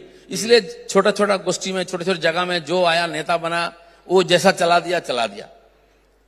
आज थोड़ी ना हम सब मानते हैं, मनुवादी बोलते हैं हम लोगों को कुछ लोग, इसको लेकर राजनीति भी क्या है। मनुशास्त्र कहाँ मानता है? कौन मानता है मनुस्मृति को? आज हजारों साल पहले हुआ, उस समय हुआ होगा। युगानुकूल और देशानुकूल होना चाहिए। विवेकानंद बोलते हैं कि पाश्चात्य ने जो प्रगति की है विज्ञान में, इसमें उसको हमको लेना चाहिए, शिक्षा आदि। और हमारी जो मनुष्यत्व का, मानवता का जो विचार है, शिक्षा है, वो दुनिया को देना चाहिए। तो आप जो धर्म की रिफॉर्म की बात कर रहे हैं, उसी संदर्भ पे एक सवाल जुड़ा हुआ है और काफी लोग आज इसमें चर्चा भी आज सुबह से हो रही है। और कुछ देर पहले यहाँ पे महुआ मोइत्रो भी आई थी तृणमूल कांग्रेस से। आपको पता होगा एक नया फिल्म है जिसको लेके काफी चर्चा हो रही है, कंट्रोवर्सी भी बन गई है, जहां पे माँ काली को दर्शाया गया है ये दिखाते हुए कि वो सिगरेट स्मोक कर रही है, पीछे प्राइड फ्लैग है। आप कह रहे हैं कि धर्म में सुधार होना चाहिए, रिफॉर्म होना चाहिए, क्या आप मानेंगे इस तरह के पोर्ट्रेयल को? देखिए, इस प्रकार कंट्रोवर्सी पहले नहीं हो रहा है, बहुत पहले से चल रहा है। अंग्रेज के जमाने से, उस समय यंग बंगाल था, इन्होंने हमारी परंपरा, संस्कृति, धर्म को अपमान करने का प्रयास किया। बोले इसके चलते देश का प्रगति नहीं हुई, इसको हटाओ। इस कलकत्ता में बैठ करके ब्राह्मण का बेटा सर पे टोकरी में गाय का मांस लेके जा रहा है। डीरोजी के समय सब हुआ है कि हिंदू धर्म को चोट पहुंचाना, ये इसका कारण है। वो कहां है आज? जिसका खिलाफ लड़ा था वो है। यहाँ M.F. हुसैन हुए, मकबूल फिदा हुसैन, उन्होंने हमारे देवी देवताओं का नग्न चित्र बनाया था, काफी चर्चा हुआ, आंदोलन हुआ, वो देश छोड़कर भी गए। आप किसके पास कहां गए तो भगवान ही जाने वो कहां है, उनका विचार कहां है। बंगाल में हमेशा एक कैरेक्टर रहा लोगों का कि प्रगतिशील होना चाहिए, बाद में सेकुलर होना चाहिए, और सेकुलर प्रगतिशील होने के लिए क्या करना, हिंदुत्व को गाली देना चाहिए। जो उदाहरण मैंने दिया, आज नहीं, 200 साल पहले की घटना है, 100 साल पहले की घटना है, सब हुआ। ठाकुर रामकृष्ण बांग्ला में बोलते हैं, कतो धर्म आसबे कतो धर्म जाबे, हिंदू धर्म थेके जाबे।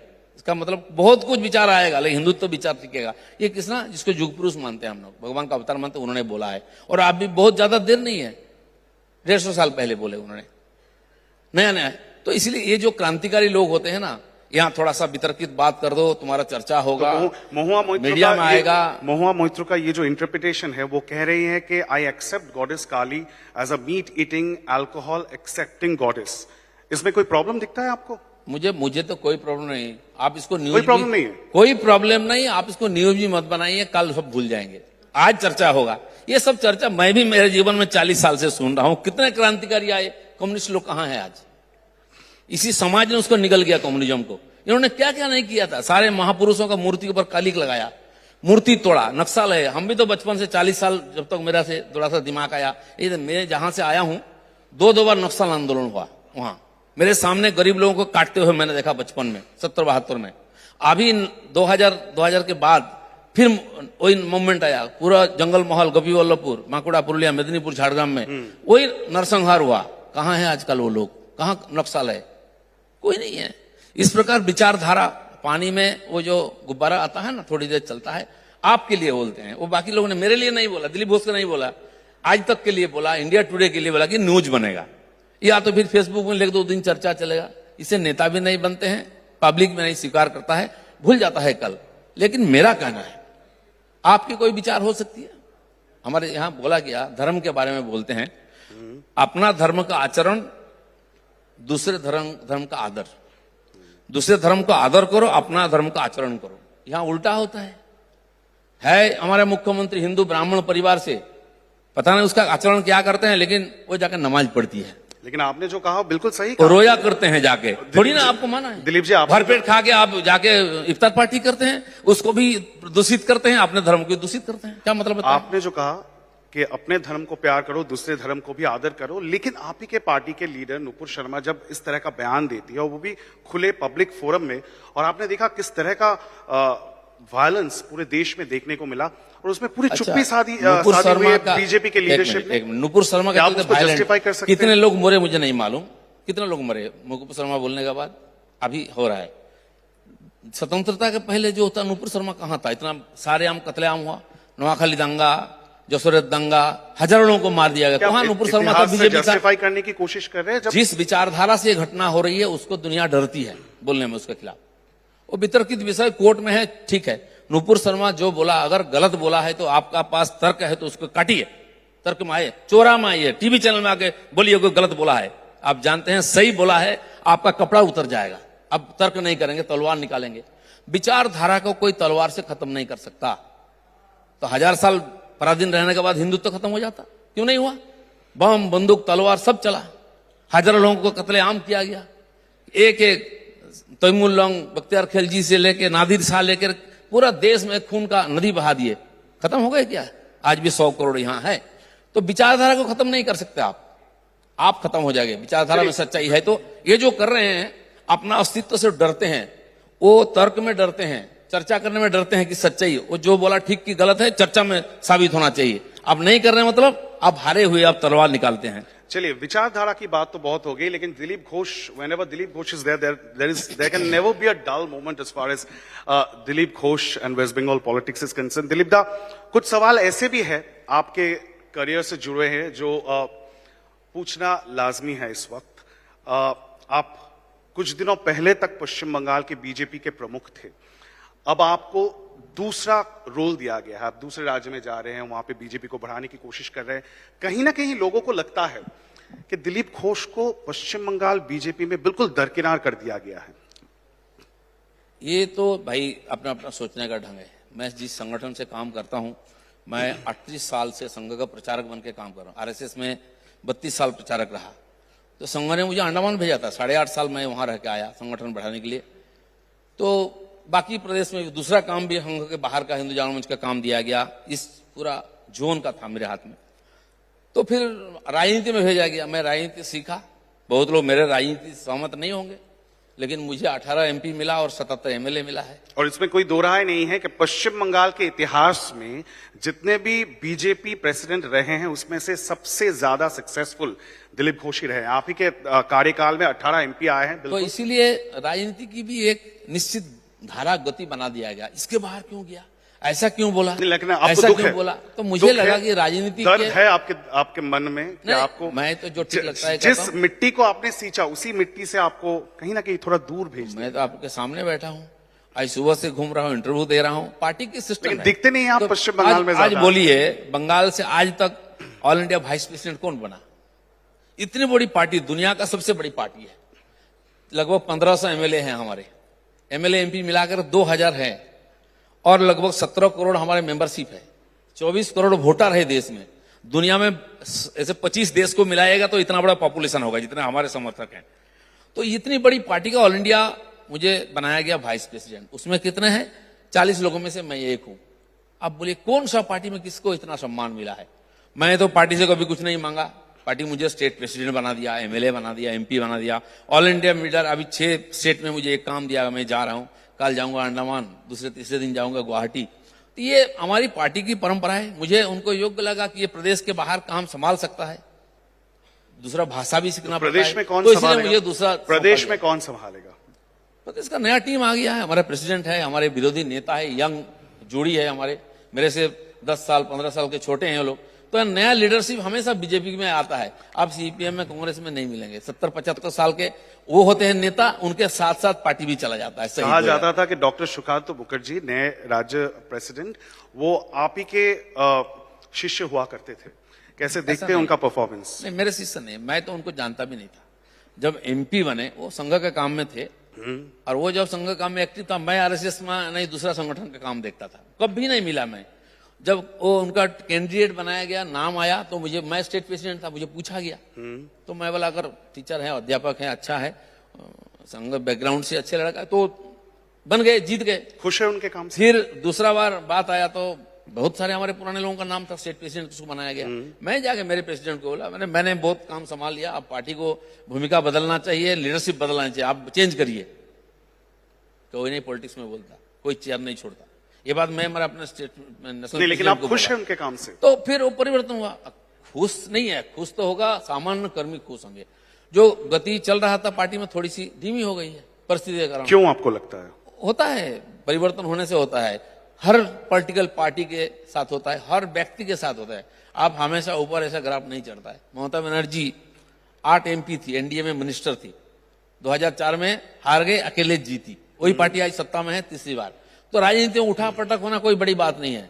और हमारी पार्टी भी बहुत बड़ी इतिहास देखा है। अटल जी के समय हम 2 हमारे 2 हो गए थे, आज 303 है, और लगातार जीत रहे। हमारे प्राइम मिनिस्टर 19-20 स्टेट में हमारी सरकार है, वही पार्टी है। आप ममता बनर्जी की बात कर रहे हैं, लेकिन राजनीतिक गलियारों में बहुत चर्चा हो रही है। ये कहा जा रहा है कि तृणमूल कांग्रेस के बहुत सारे ऐसे नेता हैं जिनसे आपकी बहुत अच्छी संबंध है। नहीं, तृणमूल में क्यों, सीपीएम में, किसी भी पार्टी में बोलिए। मुसलमान, मैं तो हमेशा हिंदू संगठन करता हूं, लेकिन मैं मुसलमान दोस्तों के घर में खाना खाता हूं। यहाँ नहीं, अंडमान से शुरू किया, यहाँ भी करता हूं। बहुत अच्छे मित्र हैं हमारे, मैं उनके घर जाता हूं ईद में। ऐसे लोग हैं, या तो वो फैमिली लेके, सीमाएं लेके मेरे घर आते हैं। समाज में सबके साथ संपर्क रखना, और ये भी एक अपनी ढंग से होता है कि हर व्यक्ति से कैसे दोस्ती बनाया जाए, दोस्ती को निभाया जाए, इसमें कोई अड़चन नहीं होना चाहिए। हाँ, बाकी देखिए, राजनीति करते हैं, हमारी एक विचारधारा है, हमारी एक पार्टी है, पार्टी को जिताना है, हमारी विचारधारा को लोगों तक पहुंचाना है। उस समय हमें 100% हम एकदम किसी रिजिट हूं मैं, इधर ना उधर होगा, डिसिप्लिन और हमारी आदर्श के बारे में। शुभेंदु अधिकारी के रोल कैसे देखते हैं आप पश्चिम बंगाल बीजेपी में? तृणमूल से बीजेपी में आए हैं, अब वो लीडर ऑफ ऑपोजिशन है, जहां एक और सुकांतो मजूमदार है, वे दूसरी ओर शुभेंदु अधिकारी आजकल बहुत दिख रहे हैं। देखिए, सुकांतो मजूमदार नए आए हैं, उनका राजनीतिक अनुभव कम है, लेकिन जो शुभेंदु अधिकारी है वो मेरे से भी पुराने लीडर है। उनका एक अलग जगह है बंगाल में, मेदिनीपुर में तो है ही है, और उनकी परिवार की भी बहुत पुरानी, उनके पिताश्री से लेकर के उनके परिवार का बहुत बड़ा योगदान। कांग्रेस होकर टीएमसी में आए वो लोग, आज वो बीजेपी में आ गए, तो हमारे साथ आए, हमारे विचारधारा के साथ, काम के साथ। उनको हम क्या मिलजुल पाए हैं इस विचारधारा के साथ? योग्यता के अनुसार जिम्मेदारी भी दिया, उनको सम्मान भी दिया है, नेता बनाया है, और पूरा बंगाल में उनको हम दौड़ा रहे हैं कि उनके जो अनुभव है उनको लेकर के पार्टी में आज नया लीडरशिप, नया संगठन बढ़ाना चाहिए। तो उनको भी इस सिस्टम में आने में थोड़ा समय लगता है। क्या आप आए हैं उस सिस्टम में? नहीं, आ रहे हैं, तभी तो काम कर रहे हैं। फॉर्म में आ चुके हैं क्या? फॉर्म में है, लेकिन इस सिस्टम, अभी देखिए ऑल इंडिया मीटिंग हुआ, तो कार्यकारिणी सभा में वो आमंत्रित थे विपक्ष के नेता के रूप में। वहां देखे सारे लीडर से मिले, प्राइम मिनिस्टर से लेकर के सारे लोगों से मिले, बातचीत किए। वो जो हमारा कार्यकारिणी सभा होता है वो एक यूनिक होता है, किसी पार्टी के साथ तुलना नहीं उसका। तो उसमें गए, देखे पार्टी का विस्तार कितना, गहराई कितना है, कैसे होता है परंपरा। और भी कई लोग गए हमारे साथ, सीपीएम से आए हैं महिला कार्यकर्ता महफूजा खातून, 2 बार एमएलए थी, इस बार उनको एमएलए भी लड़ाया हमने, एमपी भी लड़ाया। हज कमेटी का ऑल इंडिया का वो एक मेंबर है, अभी वो जड्डा गई, वहां भी वो कमेटी मेंबर के नाते वहां थी हमारे एनईसी में, फिर वहां से जड्डा गई, हज कमेटी में जाकर के। सब प्रकार के लोगों को जिनके अंदर कुछ ना कुछ है काबिलियत, उसको बीजेपी ले भी आता है, कैसे भी हो, सिंधे को ले आया, और उसको पूरा काम भी देता है, अपने पार्टी के जोड़कर उसका योग्यता को पूरा उपयोग हम करते हैं। शुभेंदुदा कह रहे हैं कि जो महाराष्ट्र में हुआ है वही फॉर्मूला पश्चिम बंगाल में भी आने वाला है, पॉसिबल है? मैं कह रहा हूं ना, मेरे से अनुभव ज्यादा है उनको, वो बोल सकते हैं। और राजनीति में कुछ भी संभव है, आज आपके सामने बैठ के मैं कल का एक बात कर रहा हूं, जो कल क्या होगा कोई नहीं जानता है। बिल्कुल, कौन जानता था महाराष्ट्र में ऐसा होगा? ये सही बात है, राजनीति में कुछ भी संभव है, क्योंकि आपसे बात करने के बाद हमारे जो दूसरे गेस्ट है बाबुल सुप्रियो, वो कभी आप ही के पार्टी में हुआ करते थे, आज तृणमूल कांग्रेस में एमएलए। जीता जागता प्रमाण है बाबुल दा, क्या हो सकता है। देखिए एमपी से कैसे एमएलए होते हैं लोग, वो भी देख लिया। वो फर्स्ट 11 में खेलने वाले थे, अभी नर्सरी में खेलने के लिए मजबूर हो गए। ये भी तो राजनीति है ना, आपके सामने ही है, मैं नया कुछ नहीं बता रहा हूं। मेरे मित्र है, झगड़ा होता है लेकिन प्रेम है।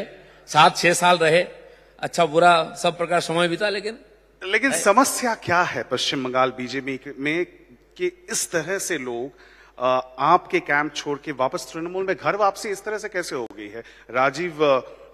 राजीव जी चले गए, उसके साथ साथ अर्जुन सिंह चले गए, नहीं और भी बाकी सारे हैं। कल मुख्यमंत्री आए थे, वो कह रहे थे कि अभी 15 एमएलए ऐसे हैं और 5 सांसद है बीजेपी के जो अभी भी उनके साथ संबंध में है। सब सत्ता का तृणमूल कांग्रेस ने ये कह रखा है कि आप उसी पार्टी में रहो लेकिन हमारे लिए काम करो।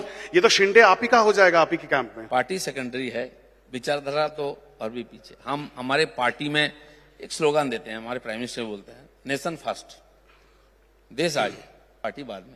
बंगला में हम स्लोगन हमारा चलाते हैं, तो नेशन फर्स्ट, पार्टी सेकंड और पर्सन थर्ड, ऐसा होता है हमारा।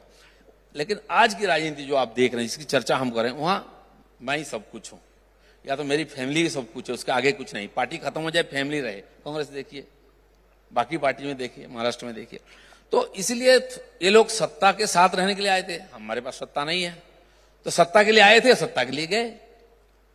ये बहुत बड़ी बात नहीं है। तो आप पार्टी के लिए अपना जो पद है वो आप सैक्रिफाइस करने के लिए तैयार है? बंगाल से आपको दूर भेज दिया गया, तो उस बात की कोई गम नहीं है? मेरे जैसा कार्यकर्ता आज जिन्होंने पार्टी को 18 एमपी जिताया और 77 एमएलए जिताया, हर एक कार्यकर्ता मेरे लिए सैक्रिफाइस करने के लिए तैयार है पार्टी के लिए, और करेंगे आगे, और यही लोग पार्टी को फिर आगे सत्ता में लाएंगे। लेकिन आप मानते हैं कि जिन कार्यकर्ताओं को आपने इस तरह से उनको इंस्पायर किया और आपको सुनने के लिए लोग आते थे, अब कहीं ना कहीं पश्चिम बंगाल में ऐसा हालत हो गया है जहां पे बीजेपी के कार्यकर्ता बाहर नहीं आ रहे, मैदान में नहीं उतर रहे? मैं कह रहा हूं कि जिस प्रकार परिस्थिति, एक लोकतांत्रिक देश में विपक्ष को खत्म करने के लिए कोई हथियार का उपयोग करे, सत्ता का, पुलिस का उपयोग करे, तो स्वाभाविक होता है कार्यकर्ताओं पर इतना बोझ है। 42,000 केसेस हमारे लोगों पर, लाखों लोगों पर केस मेरे नाम पर। बंगाल में ऐसा कोई कोर्ट नहीं है जहां मेरे ऊपर केस नहीं है। मैं कभी गया ही नहीं हुआ, लेकिन मेरे ऊपर 100 मोटो केस है, कोई भी कर देता है। और मैं घूम घूम करके जमानत करता हूं और वहां जाकर पब्लिक मीटिंग करता हूं, दोनों करता हूं,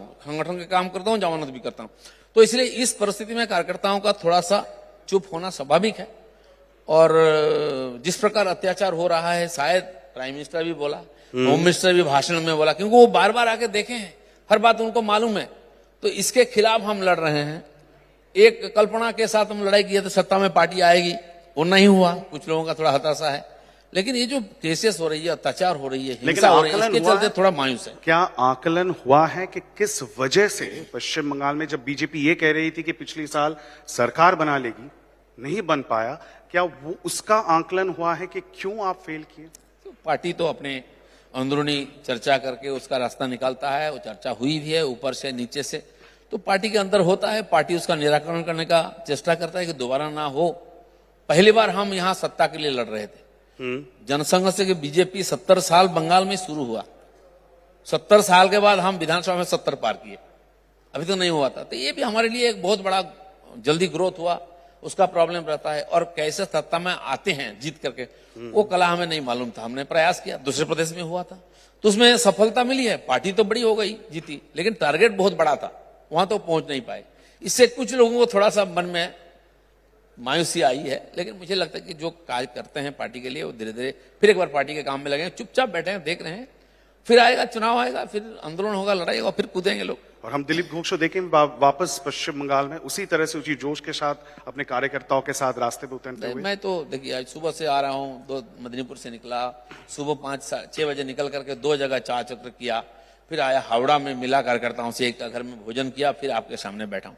मेरा दिनचर्या में कोई परिवर्तन नहीं, 5 से 10-11 बजे तक मैं घूमता रहता हूँ। उस समय निर्णय लेने का मेरे हाथ में था अधिकार, आज निर्णय कोई और लेते हैं, हम बाकी कार्यकर्ताओं के साथ मिल करके उसको प्रयोग में लाके सफल करते हैं। ये भूमिका में कर रहे हैं। और जितने कार्यकर्ता हैं सबको मिलता रहता हूँ, घूमता रहता हूँ, मैं बैठा नहीं हूँ। हाँ, बड़े सभा में कभी कभी जाते हैं, बाकी आज जो जरूरत है हमको एकदम नीचे जाके कर्मियों का काम करना, सामान्य कार्यकर्ताओं से फिर एक बार लाना, नए लोग आए उनको काम सिखाना, ये काम कर रहे हैं. So there you have it, ladies and gentlemen, the inimitable Dilip Ghosh. Never a dull moment, as I said, when he's on dais, he's one of the most popular faces of the BJP here in West Bengal, and he's once again back at the India Today Conclave. Please give a big round of applause to Shri Dilip Ghosh. Thank you so much. धन्यवाद.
Our session, the idea of one India versus the pride of regional identity.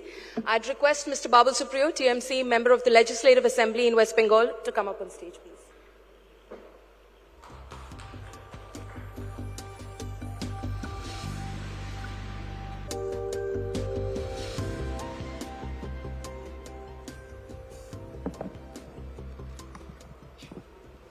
Welcome. Thank you so much. Good evening, everyone. A long time you seem to be making some sort of a media appearance. You almost seem to be in hibernation for a while. Well, it's good to hibernate at times. You catch on with yourself. You catch on with what's happening, outside. And I can drown the noise and get into my music a little bit so that when I come out, it sounds more musical because of the, the transatlantic flight that I had to take in the last 1 year. Okay, you're calling it a transatlantic flight. Please elaborate for our audiences over here, because I've been witness to that flight. Well, I was part of the dressing room, so I have to be very cautious about what I say on stage. It's more important about what I don't say, because I definitely don't want to wash any kind of linen in public, one. And two, I don't want to sound like a spurned guy or someone who has been... Yes, it's true that I definitely felt that I was treated unfairly. So I go where love is. I am a singer, a little bit of a sentimental person. I did not report to the Prime Minister. I reported to my boss. He would give me an A++ in everything. Take out all my parliament... Your boss being? Well, he's the boss of India. He decides everything without consulting anyone else or seeing what the consequences could be. So my boss means Prakash Javadekar ji. The other boss I did not report to. I met him at times too. But I felt that, when your constituency chooses you in Bengal from BJP for a second time with thrice the margin, I think you're doing pretty well for yourself. So it is not misplaced for a guy to think that he needs a promotion, or rather putting it without humility, he deserves a promotion.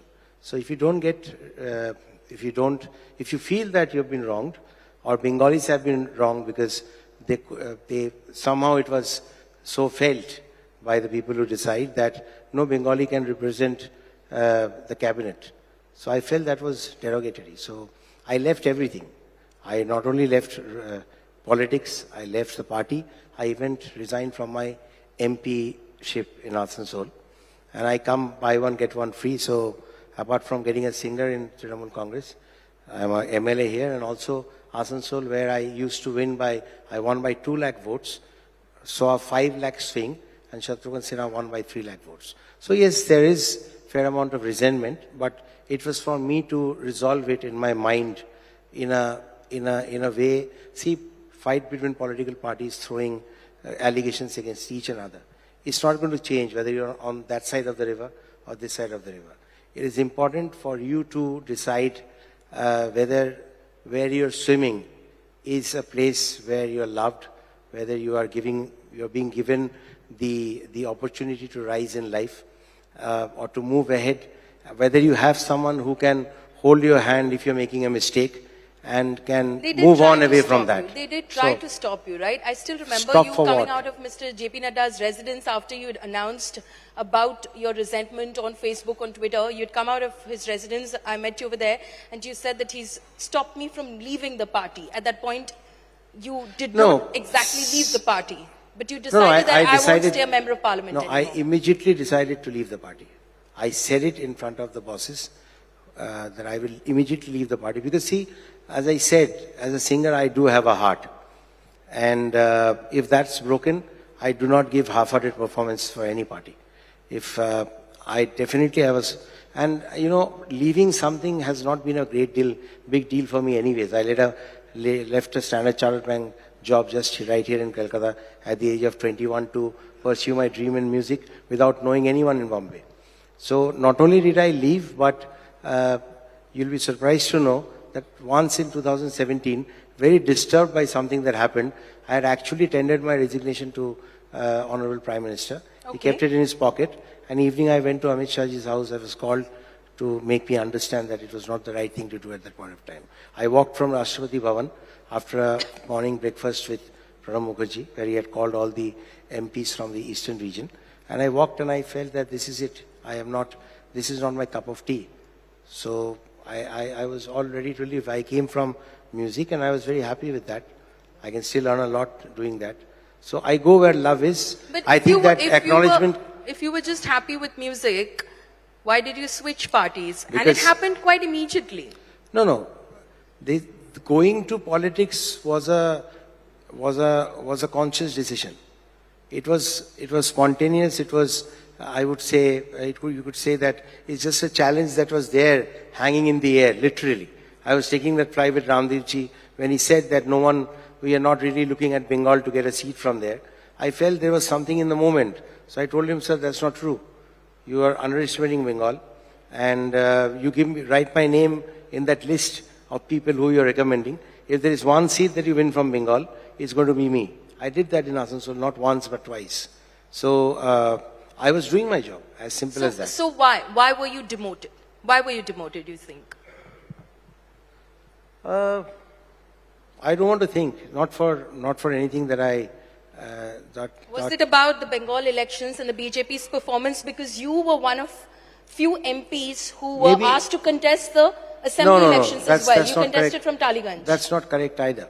Why I was very spurned is because I was the one who felt, because since 2014, when none of the other leaders came in and I hear them say a lot of things, but no one was there in 2014. I fought the Patel battle, a lone battle. And I felt that in 2019, when everyone was fighting in Bengal, it would have been inappropriate for me to take flights from Delhi, take helicopter rides to different districts, give a sermon and leave from there. I wanted to be on the street fighting with the youngsters and with the people. So I told Amit Shahji clearly that if you want me to fight in Bengal, as he was asking MPs to fight, then give me a hard seat. I will not fight from Asansol. I will not fight from Purulia, which are generally known to be easy seats. Give me a hard seat. See, I'm not a fool to not know that Taliganj is such a place for Arup Biswas that wahan pe jeetna mushkil hi nahi, namumkin hai. But whether that is possible or not is something that I wanted to see. So you have to treat your foot soldiers correctly. So why I was demoted is, if I say that, there's a famous saying by Robert Half, that talent is rare, but the ability to recognize talent is even more rare. So maybe I was not given my due because it was not recognized. And to be very honest with you, I can take decisions. I have taken great decisions in my life. I have done the East West Metro in Kolkata, walking to Prime Minister's house, to his residence and telling me, give me that, it stopped for 5 years, I will do it. It's running. It's running in most of the areas. And I can take decisions. I cannot sit like a lame duck just because it's a huge bungalow. And, just besides Shanti Path, I needed Shanti inside my mind. I not still in that remember path. you That's one. definitely Number vacated two, your residence really fast. Number two is that Shashi Tharoor very clearly said, very rightly said, that, MOH is someone who's standing on a graveyard. There are a lot of people below you, but no one is listening. So I wouldn't have continued like that. I needed to take decisions, and I needed to... Are you happy now?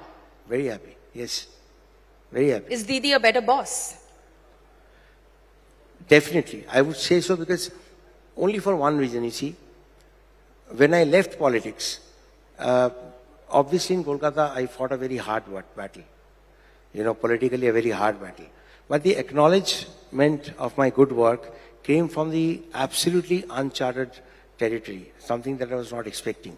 And it was very spontaneous. When my name was being eliminated, Didi was in a live press conference and he said that, ye to bahut acha kaam karte hai, isko kyun include nahi kiya? And then she said, you should not leave politics, you've done some good job. And you think you're a Bengali, you should work for Bengal and be with us. And I'm very happy. If I've scored 10 goals with my previous for Manchester United, and if I've shifted to Manchester City, I don't care about social media and whatever people could write that. Analogy. I will score 12 goals because that's my goal in life, to be able to take decisions and learn if you make mistakes while you're taking decisions. Because I think even our Prime Minister is learning after taking wrong decisions with demonetization and overnight lockdowns and the farm bill and now the Agni Plus scheme or whatever it is. So I think everyone learns from their mistake. Prime Minister is learning too. So why can't But Babul it must Supriyo? have been tough because Baliganj was not an easy seat. You did face opposition from the minorities in the seat itself because of what you had said and how you had, of course, campaigned previously in your previous avatar as a BJP minister. See, obviously, I was not in politics when I came to politics. It was just, I said, a momentary thing. I know nothing about the background of, BJP. I learned it after that. I never met Mohan Bhagwat even today. I've spoken to him once on the phone. I have never met anyone high in the hierarchy of RSS. I never went to Nagpur. I never believed in any kind of psychophancy. I was only doing 10 hours of work and the rest, I played football, drove my bike, spent time with my family and music. Now, when Taliganj did happen, when I fought in Baliganj, I could realize that because I was with a particular party, and obviously I am not going to be in BJP and say that I don't support CA or I don't support NRC because I'm part of that particular party. So narratives shift as you shift with parties. No. Narratives so did how not. are people to Narrative trust did politicians not. No. or take See, them? narratives did not shift. I did not call up the Imam in Asansol. I still didn't call even today. When he gave I did not say, sir, please, मेरे बारे में ऐसा बोलिए, क्योंकि minorities मुझे नहीं तो vote नहीं देंगे. He said, and because I was hurt by what was said about Raniganj riots, I had no part to play in it. So politically it happens. People accuse you for nothing. So he gave a video statement that he was the most gentlemanly guy. He called me up and said that, can I meet you at 1 o'clock? I'll come in a cycle and meet you in the rail park because his son died. So I actually offered that. That's the truth. So I did not ask him to say that for me. He said it. I never called him then. I did not call him now. These are all verifiable things. I'm saying it on camera. For 10 years, my secretary in Kolkata is a guy called Alfaz Sheikh. He's sitting right there. He stays in Park Circus. My daughter is 23 years old in Bombay. The only guy that I trust when she's out of the house is my chauffeur. And his name is Munawar Alam. He's there for 23 years. So in my mind, I was not at all in any way, communal. I believed that in Asansol, I got votes from the Muslims, from the minorities. I never felt when I came into politics that I will be, as a singer, I will be labeled that, Muhammad Rafi's songs are not for you. Leave it for us. I never felt that. Because even today, if someone is walking in the middle of my show, I say, Abhi na jao chhodkar, ki dil abhi bhara nahi. Abhi to aaye ho, bahar reh ke khai ho. To thoda sa reh lo, gana sun lo. I never felt that. So I was with 70%. I was with 70%. Today I am with 100%. And I took up the challenge. My friend said don't, because it's almost 50% minority voters in Baliganj. I went to all the gullies in Park Circus. It was then, and today is now. Walked there and asked them if they trust Babul Supriyo. I never did that. I went to Asansol when they said don't go to these lanes, you are not going to get one vote. I went there, put a log on top of this thing. There was no munch or anything there. I told them that, one of your books, Hadis, it says, La tasabuddaravu walahu. I did not learn that phrase to go in that gully. I went in an impetus, spontaneously. La tasabuddaravu walahu. It means, ऊपर वाला जो वक्त देता है, वो बहुत कीमती है. वक्त को ज़ाया मत करिए. I said it in RB. I read it long back. Dilip Ghosh was here just a short while ago. What he said, Babul Supriyo को मिला क्या? मिला क्या वहाँ जाकर? MP थे, मंत्री थे सरकार में, केंद्रीय सरकार में, अब क्या बन गए MLA? देखिए, मेरे पास वो दीवार का डायलॉग आपने सुना है ना? It's unfortunate that I lost my mom a few time back, but मेरे पास माँ है, और मेरी माँ जो है ना, वो मेरा आत्मसम्मान है. I am not a sycophant, I will never be so, and I am very happy where I am because I am getting the love, and I will be able to do what I want to do for Bengal. If I could say that, I don't want to get into, I have to really stoop down very low to answer Dilip Ghosh.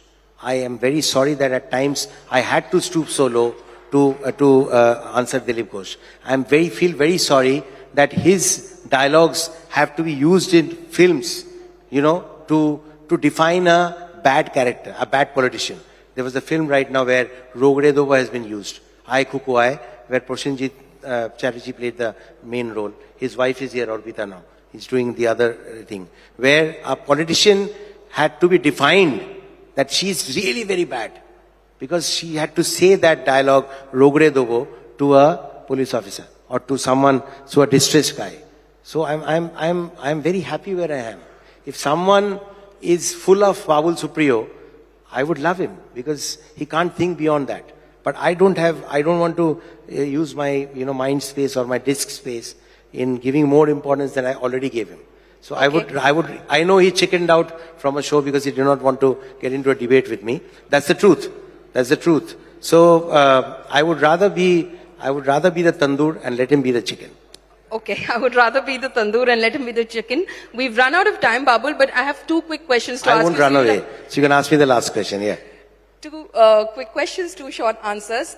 Just on the topic that we had actually announced before we started this discussion with you, which is about the idea of One India versus जो एक भारत श्रेष्ठ Bharat BJP का campaign है, जो आप एक बार एक समय था जब आप उसको बताते थे वर्सेस रीजनल आज भी बताता हूँ प्राइड रीजनल प्राइड आज भी बताता हूँ सबका साथ सबका विकास बिल्कुल होना चाहिए योगी आदित्यनाथ जी को नहीं बोलना चाहिए कि it is a fight between 80-20 Bengal में आके 70-30 का बात नहीं करना चाहिए था मैं अभी भी बोलता हूँ अगर आप यूएन ने भी बोला कि किसी जर्नलिस्ट को अरेस्ट करना for a 2018 tweet is wrong अगर आप उनको अरेस्ट करते तो नुपुर शर्मा को भी अरेस्ट करो why giving security to him as a woman she deserve security because she is getting threats but what is the police doing आप एक भारत श्रेष्ठ भारत करते हो I will give you one last you can show the clip that's my last answer you know when the chief ministers are sitting with the prime minister Mann ki बात हो रही है ना बट एक ही आदमी अपना मन की बात कर रहे हैं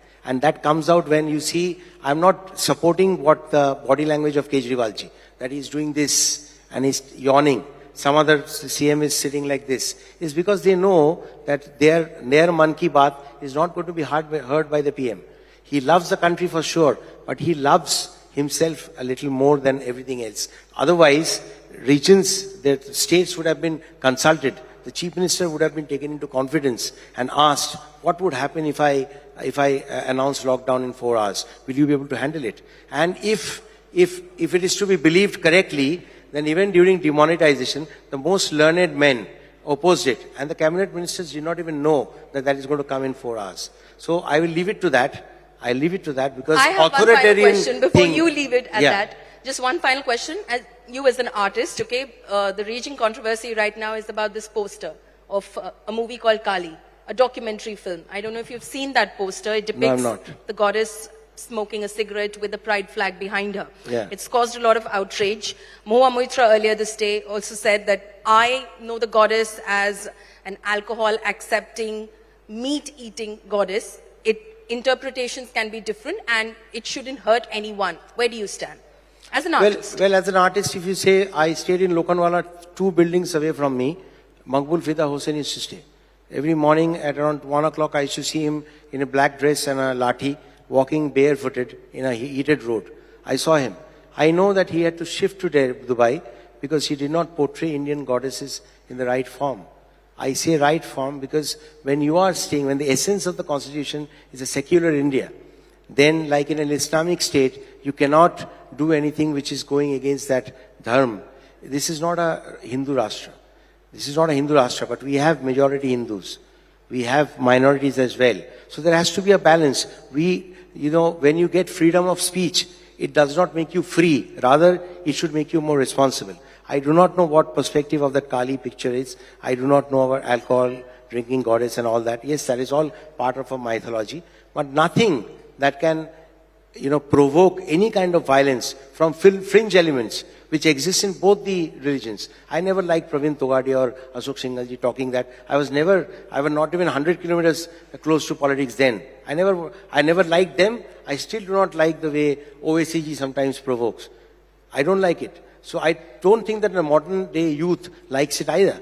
So you should be freedom. FOE does not make you give you the right to say anything. It rather makes you more responsible to understand what you shouldn't do and what is going to harm others and create unrest in an otherwise secular country. That's all.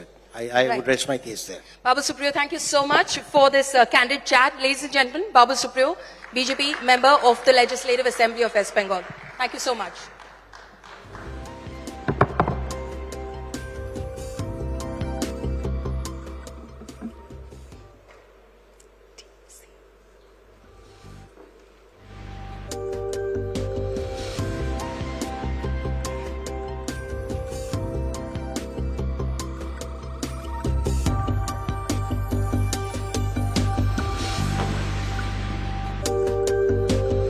Our next session, ladies and gentlemen, being the better half, finding an identity beyond the shadow of a super spouse.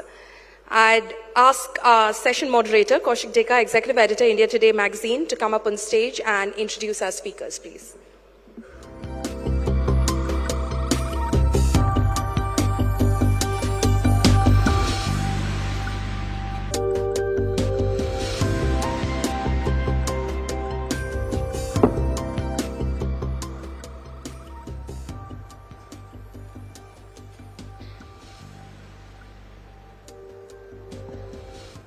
How does it feel when you achieve success with your hard work and talent and years of struggle, and then finally, if not discredited, the credit goes to someone else or for some other factor?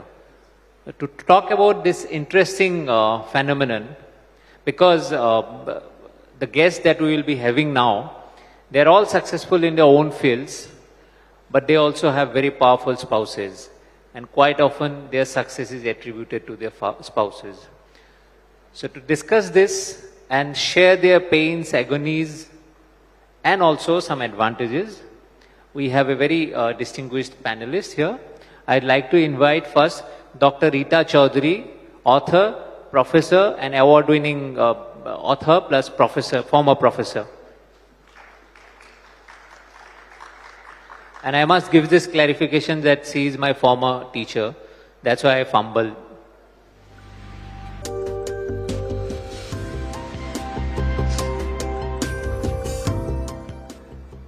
My next guest is a doctor, and I always have a special place in my heart for doctors because my father is a doctor. She is wife of Meghalaya Chief Minister Conrad Sangma, Mehtab Chandi, Dr. Mehtab Chandi.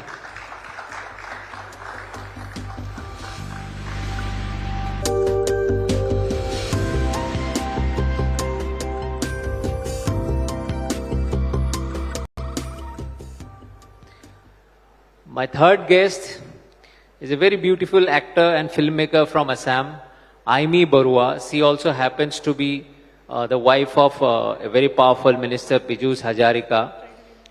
But she has achieved all her success before she became the wife of a minister. And in fact, the minister was, as far as I know, he was a fan of her acting. And that's how they met. I welcome on stage Aimi Barua.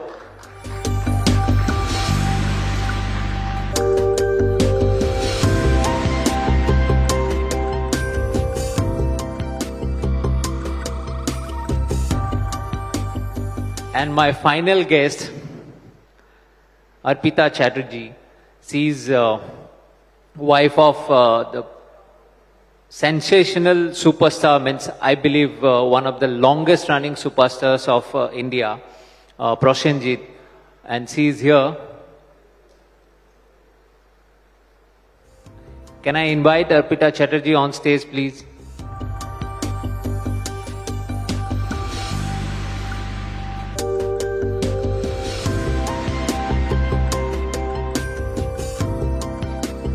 Before she joins in, I'd like to start with Rita Baidu.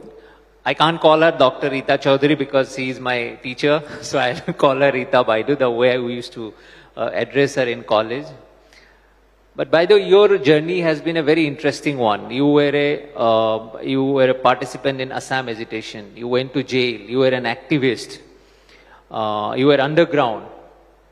And then that time only you met your future husband, and he joined politics, but you didn't. You pursued academics, you became a distinguished author.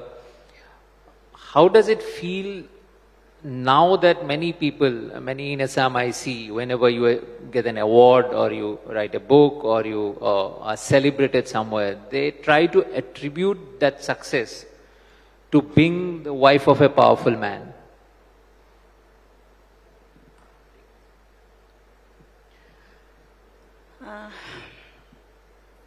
Now actually this phase is over. People have stopped, pulling his name into that to my identity. But actually I face many adverse situations because of my political identity as a wife of a minister. But what I personally feel, when they try to, break me, to break my power, or to, pull me down, they always use this identity. Okay, she got these things because of her husband. So first, it was very painful for me. Now I have learned to ignore it. And this is the, most powerful weapon to win and be be strong and grounded against this kind of attacks and all. So. Dr. Chandi, apart from being a doctor, you are also an entrepreneur. You have your own company. How does it feel? Means, do you think that after your husband became chief minister, you have got certain advantages in running your business, or you have become more popular as a doctor in your home state? Do you see advantages, or you feel that this new identity, the wife of a chief minister, it has come with a price? Oh, well, first of all, I don't practice now. I'm not practicing actively, so I don't do justice to my education. And that's because it's a conscious decision of me not practicing, because my husband is in full-time politics. So, to balance out the family life, so we decided that I would take care of the family as well as look into other personal works. So, as you all know that Conrad was an entrepreneur, after coming back from America, he started his own company, and then midway he left it for politics. So that's when he told me to take over the company, and I kept telling him that, I'm a medical graduate, how would I look after it, and how would I be able to, work it out. Then he just said that, well, business is something you'll just learn it, when you handhold it yourself. So I kept deferring it, and then came a time when finally, when his father passed away, he became the member of parliament, and he told me that now you have to take over the company, you have no choice at all. So then I was like, okay, let me try. Then after getting into it, I actually feel now that I'm quite comfortable at it. I wouldn't say that the company is so successful, but I would say that it's stable now. So I think I'm also learning to find my own individuality in it, and I think I'm quite happy doing that. Does it help in cracking a deal when you pick up the phone and call and say that, okay, I am so-and-so, wife of Meghalaya CM? Not at all, not at all. Do you consciously hide that identity? Yes, I feel like it's better to be humble and modest, and I think I'd like to live my life in a bit more humble way. So I don't really see Conrad as chief minister, and it comes with its own sets of protocols, and that I have to stick to it. It doesn't apply, I feel like I'm a normal person, a normal individual, and I should have my own privacy and balance it with the public life as well. But that doesn't mean that I don't help him in politics at all. So how do you help him in politics? Do you give him... Well, ours is like a matrilineal society, and that's like one of the rarest kind of society there we have in Meghalaya, and I'm proud of it. So when basically in politics, for us, in our region, they tend to look at the wife also. So, and they judge the person, the character of the person by the kind of family he has. They look at the children, sometimes to even the extent that they look at your pet dog. So I think wife plays a very important role. And so, I would like to encourage him and be there for him. So I try to do whatever I can in whatever way possible. So you're very indirectly you were saying that all the success that he has, political success, it's because of you, because he has you as the wife. Not at all, not at all. It's just a cliche when they say that behind every successful man there's a woman. I think it's just a cliche, but yeah, I think it depends a lot on how you are there as a partner and as a spouse to your So you are the one giving him tips about how to handle Prime Minister Modi or how to expand NPP in the Northeast? Not at all. But I wouldn't say I'm not totally disconnected. We, just like how every other individual and every other couple goes through all the disagreements and the arguments, so we do have them a lot, and he happens to hear a lot from me. But it's totally up to him, and it's totally his thinking, and I know that he's smart and capable on his own. So I have my own voice, and he has his, and it's my duty to give advice to him sometimes, but not necessary that he has to listen to me. I'm getting a bit personal, but what was the last argument you had? Political argument. I think that's a bit too personal, I should say. And I'm saying political argument. I think it was just recent, yeah, but I cannot divulge the details. Okay, that's the sign of a true politician. Aimi, you are probably the most trolled person in Assam. It's every second or third day I see you getting trolled, and all because of the fact that your husband is a very powerful and influential minister in Assam cabinet. How has the journey been? Means you were an actor before he probably became a full-time politician, and he came to you, as far as I know, as a fan seeking autograph or something like that. What happened then? Do you also advise him on politics? First of all, I want to thank to be a part. I really feel very proud and honored to be a part of this prestigious event. And before that, I want to add one more thing in my introduction. I want to add one more word, that is, I am a farmer too. Okay, I didn't know this aspect. Yeah, I bought some land in my village with my own earnings, and I bought all villagers whose lands are lying vacant, and we formed one society. Then we started farming, and like we grew some betel nuts, and like we have one dairy farm, we have fisheries. At the same time, they become financially independent, and they are earning handsomely. Through that, we just convey this message, rather than waiting for a job, we can use what kind of things we have, our lands or something, and we can be self-independent. So I really feel proud to be a farmer, to introduce myself as a farmer. And yes, you are talking about my journey. I started my journey at a very early age when I was just 14 years old.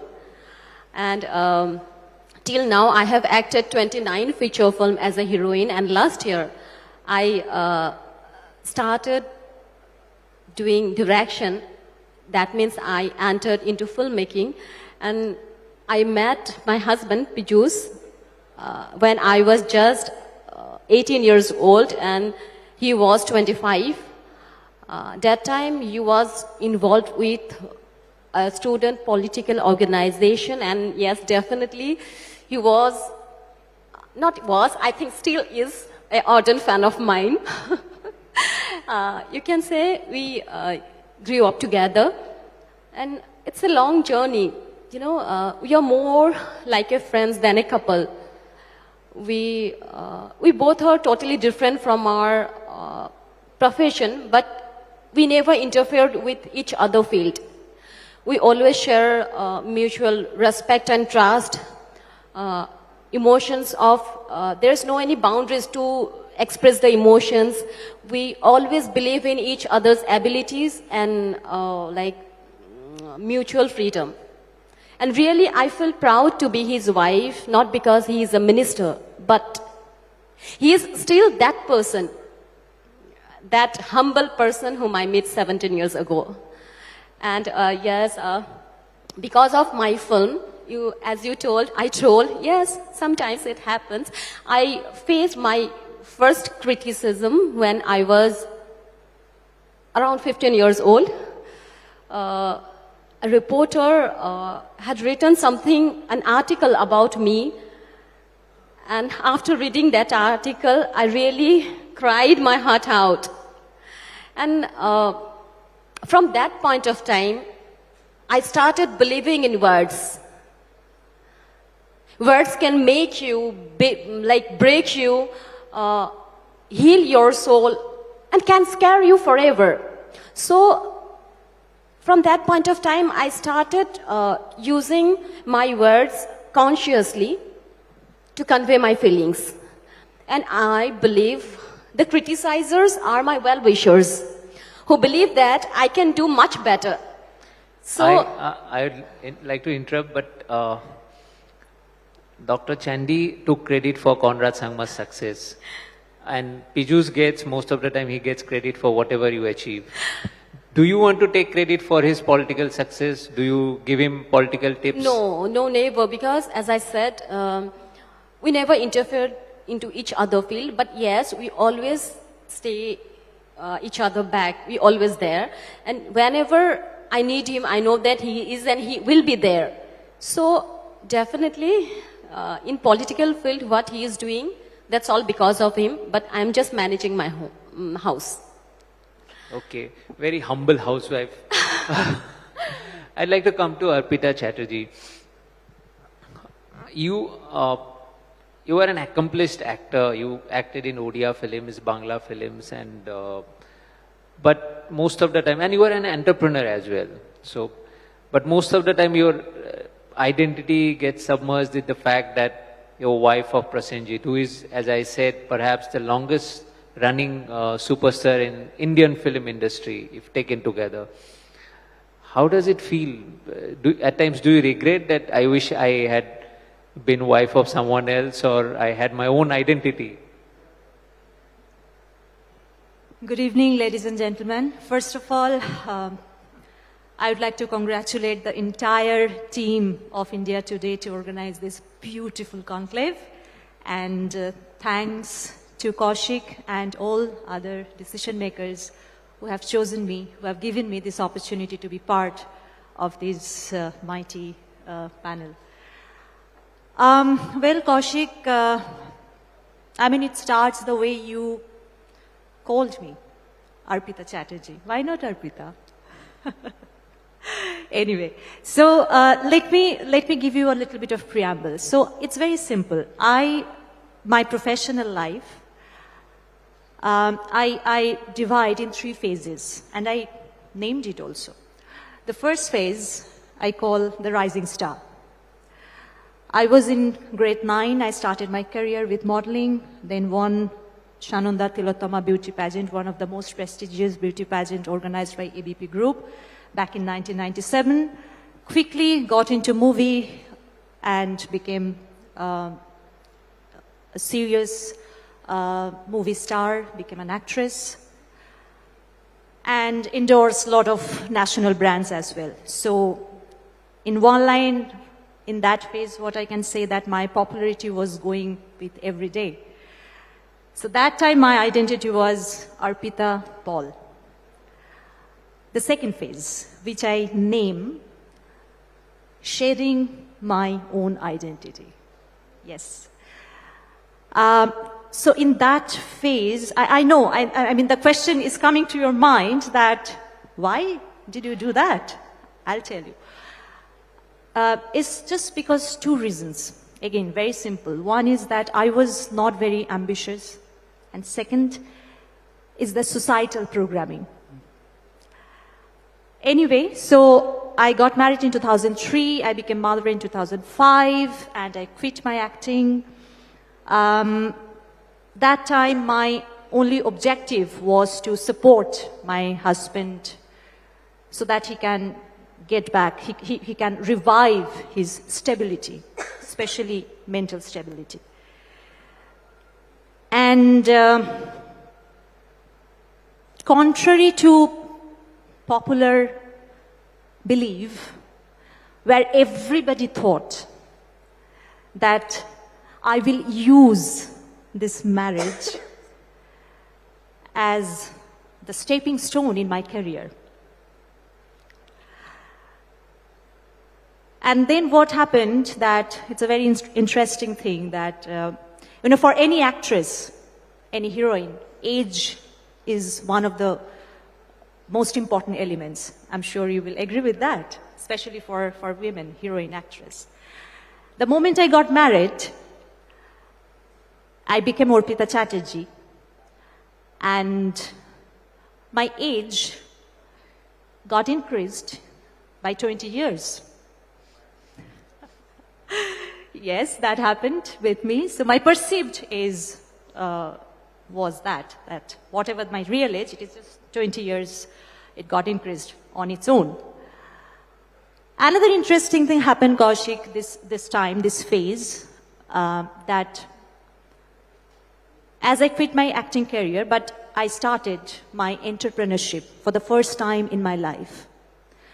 I ran my production house, partnering with my husband, but again, as a second fiddle. So this is the second phase where from Orpita Pal, I became Orpita Chatterjee. Now the third phase, and the phase which is going on, which I name the awakening. So I realized that somehow, perhaps, maybe I'm compromising with my self-respect. Maybe I'm compromising with my potential. Maybe my creativity is being wasted. It's just one life. So I gathered myself and I restarted my acting. Not only that, parallelly, I started my startup. It was a health tech content company. I raised funds. I ran the company for 4 years. Then I sold it. Again, I set up a company, which is now, it's in Delhi. It's a production house. So in this phase, predominantly my identity have become Orpita, the woman. Yes, I play multiple roles. I have to play multiple roles like mother, daughter, wife, daughter-in-law, but predominantly as Orpita. So now I have reached in a phase, Kaushik, that I live my life in my own terms and I'm fostering big professional dreams. Yes. So Arpita, the way I have been asking this question to others, how much credit you will take from Prosenjit's career and his success? Means, do you think that you have contributed to his success the way Dr. Chandy said that he has contributed to Conrad's success? I just told in this monologue that the second phase, when I got married, I helped him to rebuild the stability, especially the mental stability. I think that's one of the biggest contributions from me to his life. Because anybody, it needs, if the personal life is not stable, if the person doesn't have the mental stability, no matter whatever profession he is, he cannot do good, he cannot do well, isn't it? So if he is the longest running lead actor in India, it's because of you. Am I right to conclude? No, Kaushik, if you do a little bit of research, you will see that he was already one of the biggest brands when I got married. So I came in his life much later. And But yeah.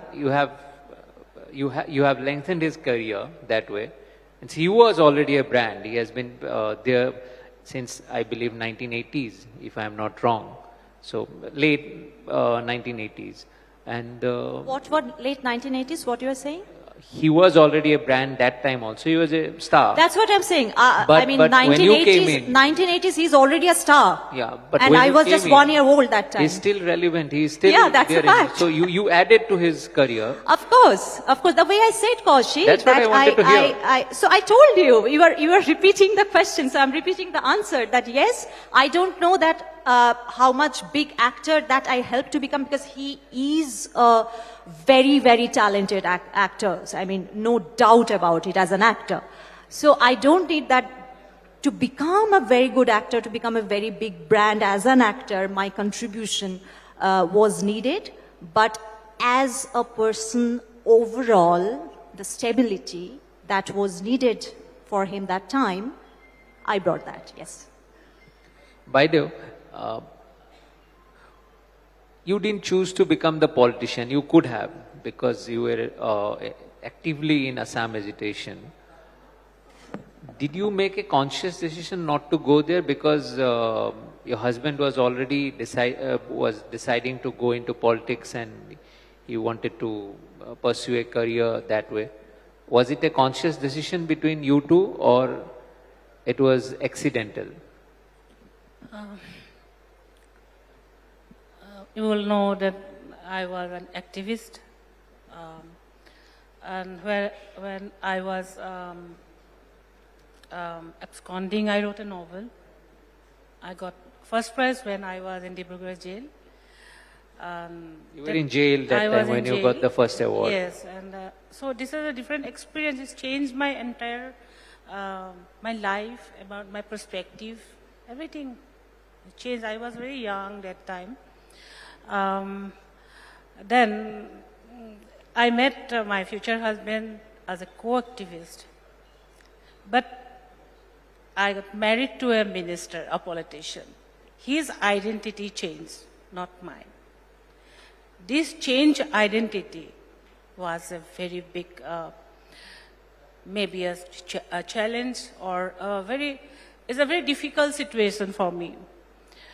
So there was offer to join politics.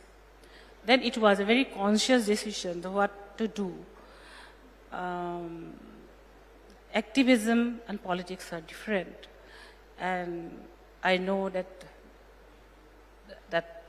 the political life is, and all the politics, or this the corridor of power is very temporary. It's like Aladdin's lamp. So I didn't want that kind of thing, because I received... You didn't want that your husband is in politics. You didn't want him to be in politics.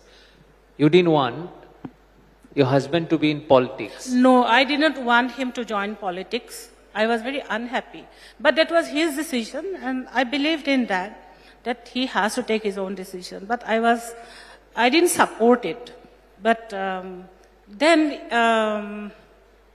this identity of a minister's wife, it was a complete, a different life. And I was actually confused. It's a long 10 years confusion. So that is my identity. Then there is a question mark in my identity, who I am, what I want to do, what life actually I want. Then it took long years to decide. And I have to tell you the journey so that you can understand the thing. So after 10 years, I have decided to go back to my original position, to my people, where I received so much love and that, and I wanted to serve the community. So I didn't have any other options. So I tried the craft. I wrote a novel. So that was in my hand, and nobody could, control my pen. So I decided to be a writer. I have started writing. Again, it took 15 years to, to come back, because a minister's wife, generally people, they don't accept an independent writer, with open arms. There was, criticism, there was distrust, and in entire journey, my only strength was my self-respect. So it was actually very painful journey, very, very painful. But it was, I chose to take the pain. So I cannot blame anyone. It was a comfortable life waiting for me, but I refused to accept it and took my own path. So I am here. So it's a very long journey. And it is never a very, what do you call it, advantageous position for me. Whenever I receive one award, people start saying, okay, her husband has managed. I wrote my book, Makam. It was, very, I had to go to China or Hong Kong to travel, extensively. Then some people said, okay, her husband has money. She can afford it. Anybody can write a book if someone has kind of a minister husband. So this is actually very painful. I had many more questions for all these beautiful women. Very successful, but the clock is ticking and it's saying that I must say goodbye.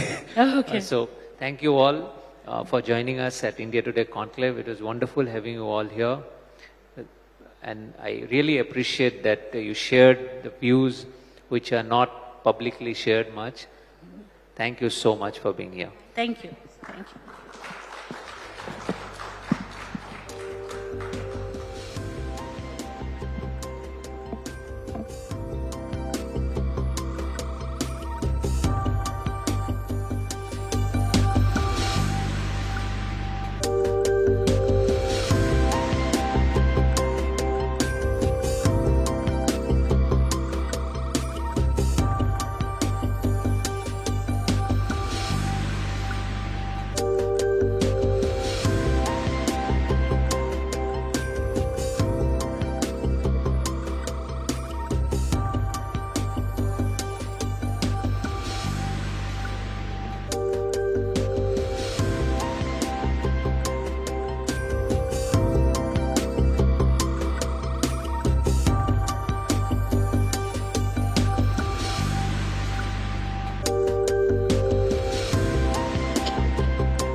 Thank you so much. Ladies and gentlemen, our next session, we're calling it Power Politics, the Rise of Saffron in India's East.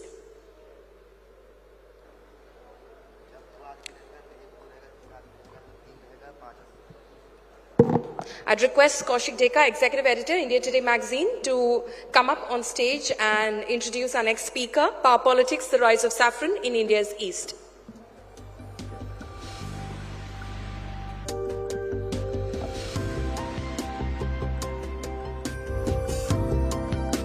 Our next speaker is a very prominent face from India's East.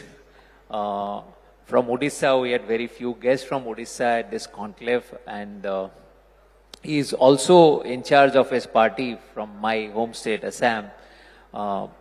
Please welcome on stage Baijan Jai Panda, senior BJP leader, national vice president, and holding several important positions, as we'll know soon.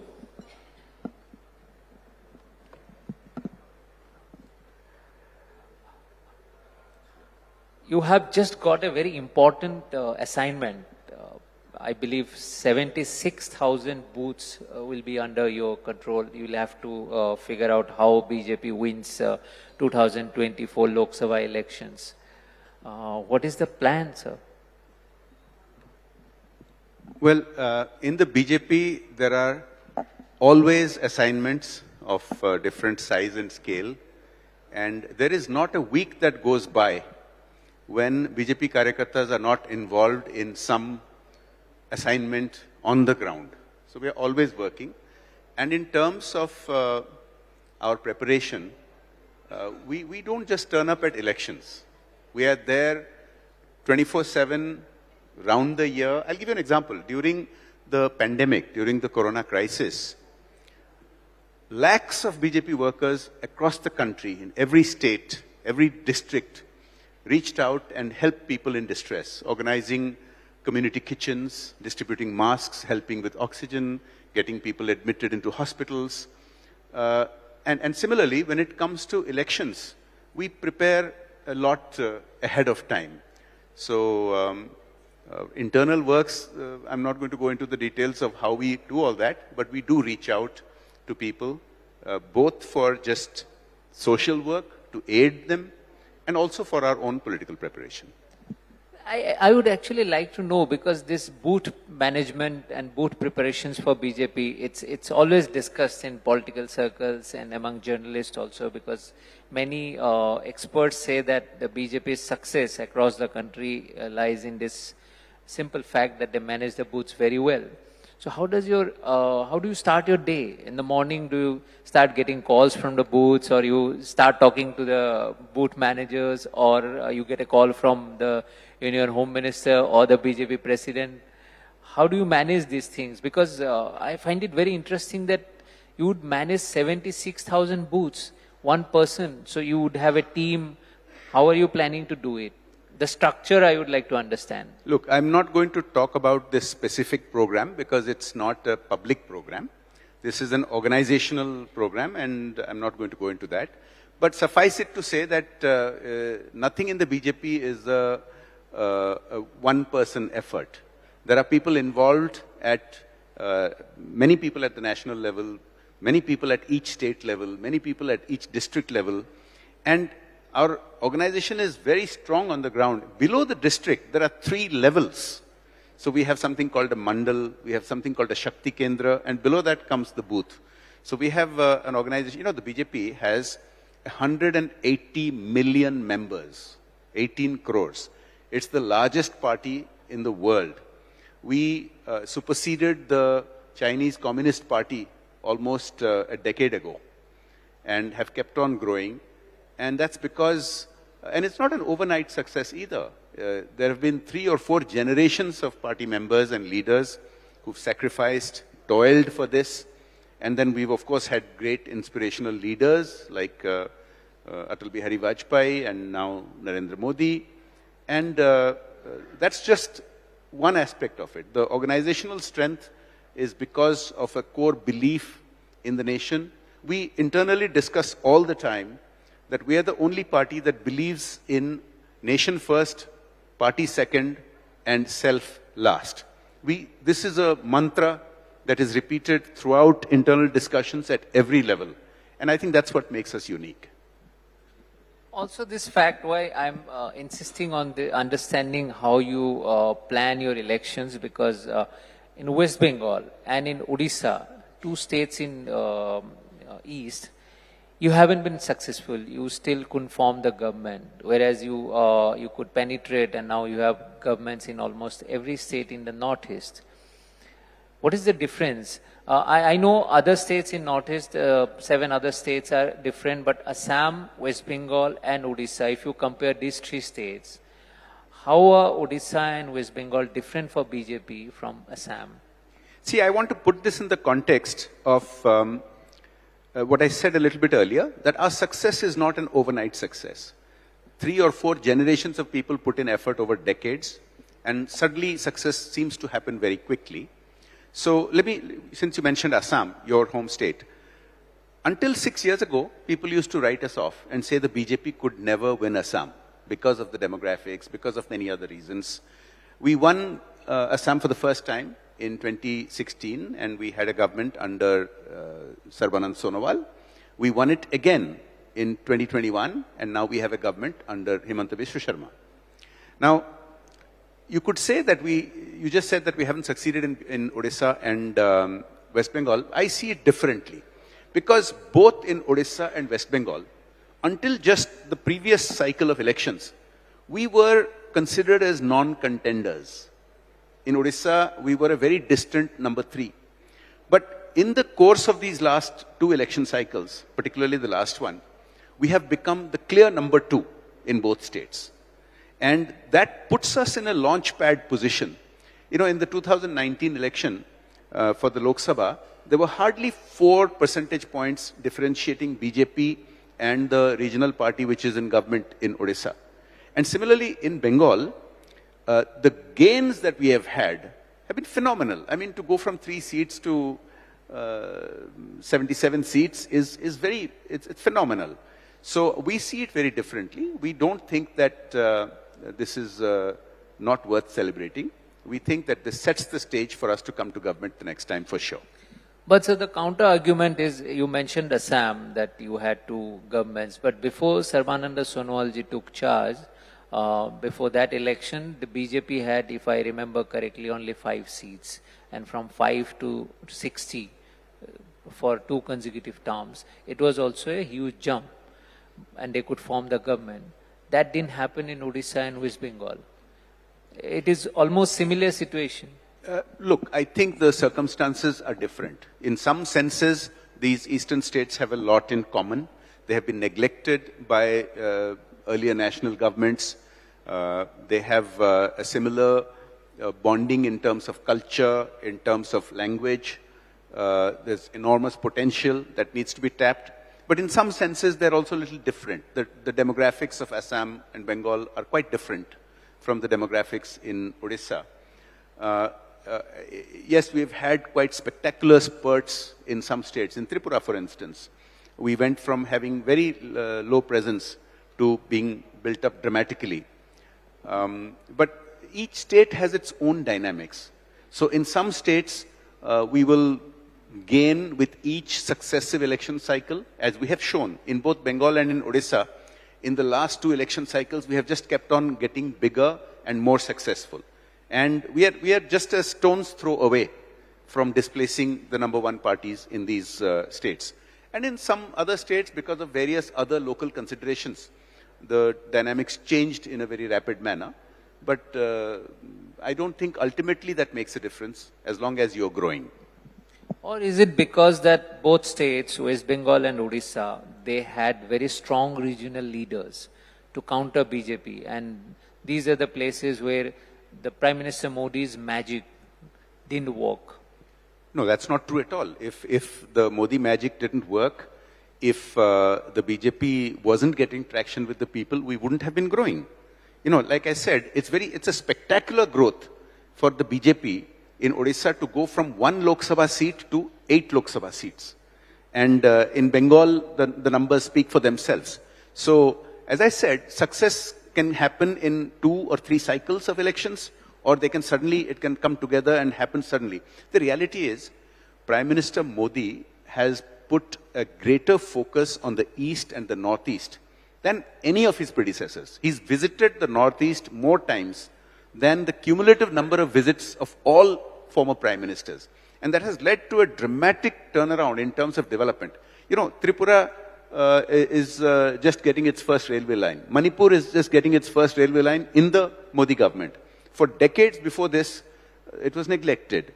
If you look at the infrastructure projects, if you look at the other projects which are, of course, throughout the country, such as piped drinking water in every home, there's been enormous developmental work. So, you know, there is absolutely every reason to believe that the people of the Northeast and the East are increasingly committed to the idea that the BJP alone can give them good governance.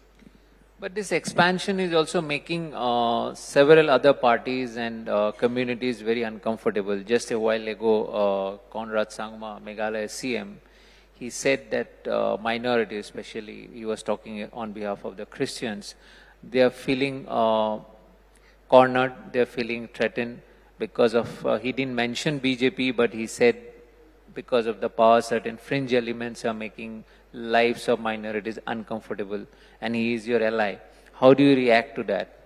First of all, the BJP has been misrepresented by certain sections in media and obviously some of our opponents. And I want to make something very clear.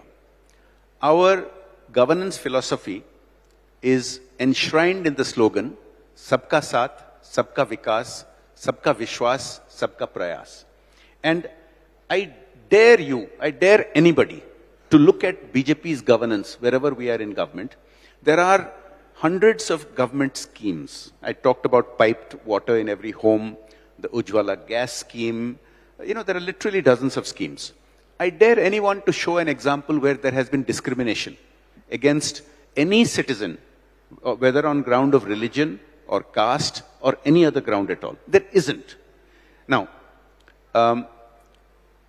it's very interesting that in the Northeast, the demographics are quite different from most parts of India. And yet the BJP has been gaining ground. So recently in Assam, of course we've won Assam twice, the state, but you've had local elections. You've had municipal corporation elections. You've had urban elections in Guwahati. And for the first time, we are now beginning to win seats in areas that were traditionally claimed by our opponents that these are unwinnable by BJP because of the demographics of the citizenry in those areas, whether Christian, Muslim. In Mizoram recently, the demographics are very different from the rest of India, and we have started winning in local elections. But you have a point about some parties getting very uncomfortable. And because most parties in India are dynastic parties, whether it's the party here in West Bengal, whether it's the parties that were recently displaced in Maharashtra, most parties in the country are dynastic. And they're getting increasingly nervous because the people of India, the aspirational youth population of India especially, is now looking to go beyond dynasties. You've seen the voting pattern changes in Uttar Pradesh, where the elections had been dominated almost entirely on issues of caste, on issues of groups that divided from each other. That's been changing because our mantra of focusing on development and the belief that Prime Minister Modi and BJP can deliver that, Sabka Saath, Sabka Vishwas, Sabka Vikas, without discrimination, is beginning to be increasingly accepted. So it's quite natural for many of these parties to feel very nervous. As you were saying, you are arguing actually the BJP's success and spread is all because of the developmental works and benefiting the target groups. If that's so, then why BJP has to practice divisive politics? Because after the BJP government came in, we see a lot of Hindu versus Muslim battles or issues related to goddess, or even statements on Twitter or on social media, people are getting arrested because of that. There is a kind of communal tension in the country. We are looking for temples in every mosque.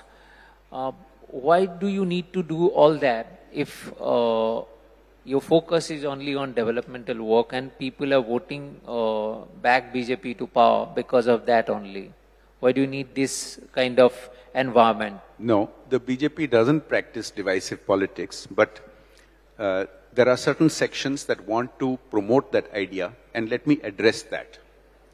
The reality is, as I have repeated, the BJP does focus on developmental policies, and you've seen the massive number of policy changes that have taken place in the last 8 years, whether it is GST, whether it is economic reforms, so many examples, the massive investment in infrastructure, and there is absolutely no discrimination whatsoever. Nobody disputes that, neither do you. Now, this allegation that there is divisive politics is not true. We are very clear that we are bound by the constitution. I urge people to read the BJP's own constitution. The BJP's own constitution is committed to the idea that every citizen of India is equal. Now, if there are people that have strayed from that idea, the BJP takes action on them. I don't want to go into specifics, but there are many examples where the BJP has taken disciplinary action where people stray from that. Are you referring to the Nupur Sharma incident? It doesn't matter who the individual is. The BJP does not condone the idea that you, make things personal or attack any religion or any caste or any group. The BJP doesn't believe in that. Now, the reality is, there are certain unfinished business in the constitution that the BJP is committed to doing. Article 370 was the only temporary article in the constitution. The BJP was committed to removing it. All the opposition parties were committed to removing it, but they fell prey to appeasement politics and didn't do it. We did it. Our philosophy is justice to all, appeasement of none. Now, similarly, the so-called secular parties in India, now you in the media have a responsibility to question them. Because the secularism as defined in India would not pass muster anywhere in the world. It was introduced by the colonial rulers, where only the places of worship of the majority population are controlled by government. That's not secularism. Places of worship of other religions are managed by their own communities, which is the way it should be. Now, if you start with the fundamental definition of secularism being wrong, you try and use this description that the places of worship of the majority population will be controlled by government. You try saying that to Americans or Germans or Japanese or UK and say this is secularism. They will laugh in your face. So these issues are being challenged. Now, look, there is a history. It is a fact that many temples were in fact destroyed. But the idea is not to rake up old wounds. The idea is that the Ram Mandir issue has been resolved, which was the biggest of those issues. It's not just the BJP, it's even cultural leaders like Mohan Bhagwatji of the RSS has made a comment that one shouldn't be looking for shivlings in every temple. That's not the intention. Our intention is that we must go by the constitution, we must abide by equal rights to every citizen, and that was not being done. There was appeasement politics, which the BJP is correcting, and those who had fallen into the pattern of this fake secularism and appeasement politics are obviously trying to strike back. In correcting that, you are going to the other extreme. Now there is a environment of getting hurt by every statement or every comment, and freedom of expression, as many say, is under serious challenge. Now the current controversy is a filmmaker depicting goddess Kali smoking cigarette.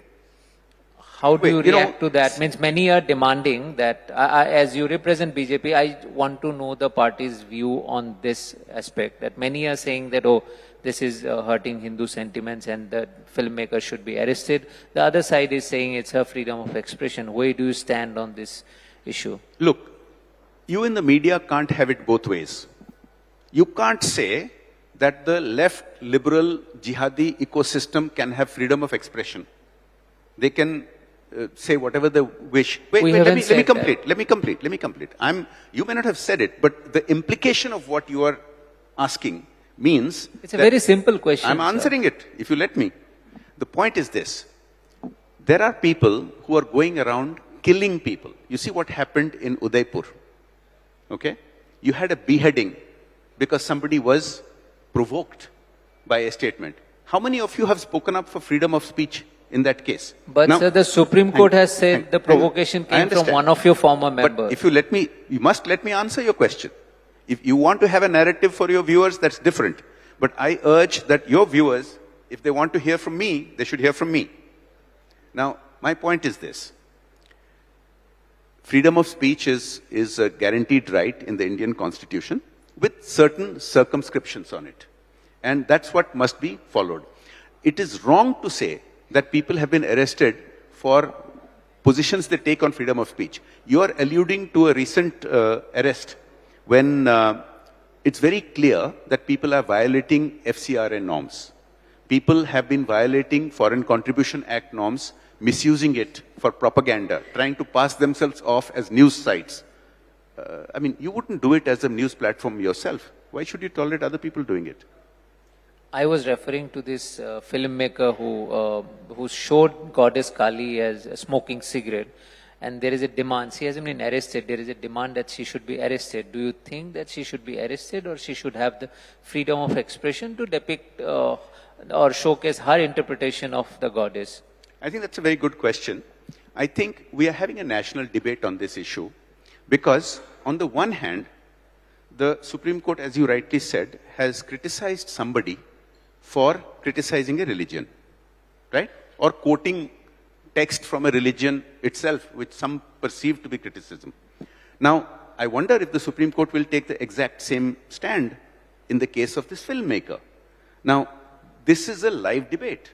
My point is, we can't have different standards. If you say that one set of people saying something critical about another set of people hurts the entire country, then the same law should apply to the other side also. If another set of people say the same thing about you, it should apply to them. So this is a live debate. The reality is, in the Indian Constitution, under the first Prime Minister, changes were made which put some of these restrictions in place. Otherwise, we had, in the beginning, we had a complete, what Ambedkar had drafted was complete freedom of speech. And here you must distinguish between speech and action. That's the gold standard of freedom of speech. You say something, it should be permitted, but you go and behead somebody as a provocation, that's not permitted. So this is a debate we are having in the country. My own view, which you asked for, is whatever standard we evolve must equally apply to all. On that note, we'll have to conclude this session because time is running out. Mr. Panda, thank you so much for being here. It was wonderful having this conversation. I could have continued it because I wanted a far more direct answer. Nonetheless, thank you. Much appreciate you joining here. Thank you very much for having me.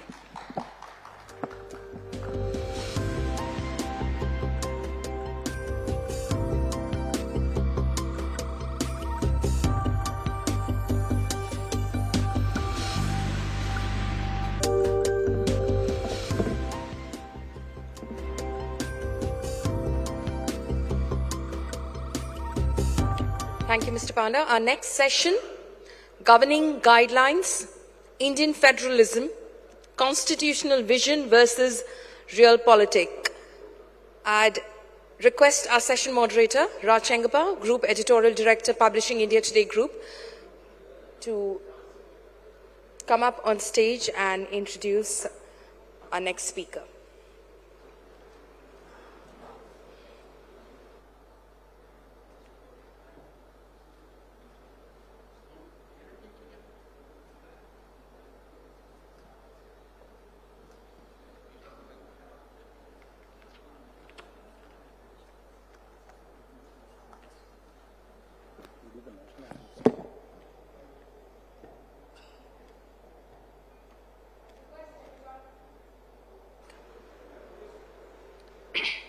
I'd request everyone to please stand for the national anthem.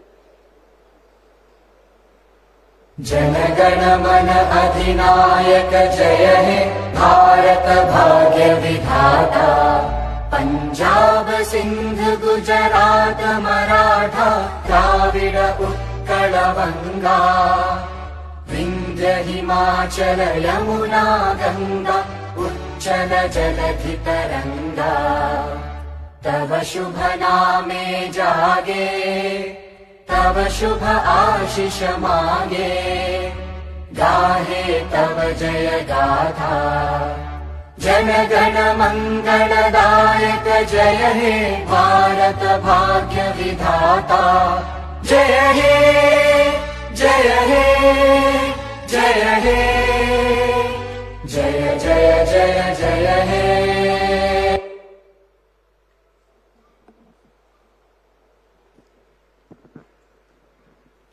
Ladies and gentlemen, firstly, let's give a very warm welcome to the Governor of West Bengal, Mr. Jagdeep Dhankar. Governor Saab, thank you for joining us at the India Today Conclave, taking time out from this.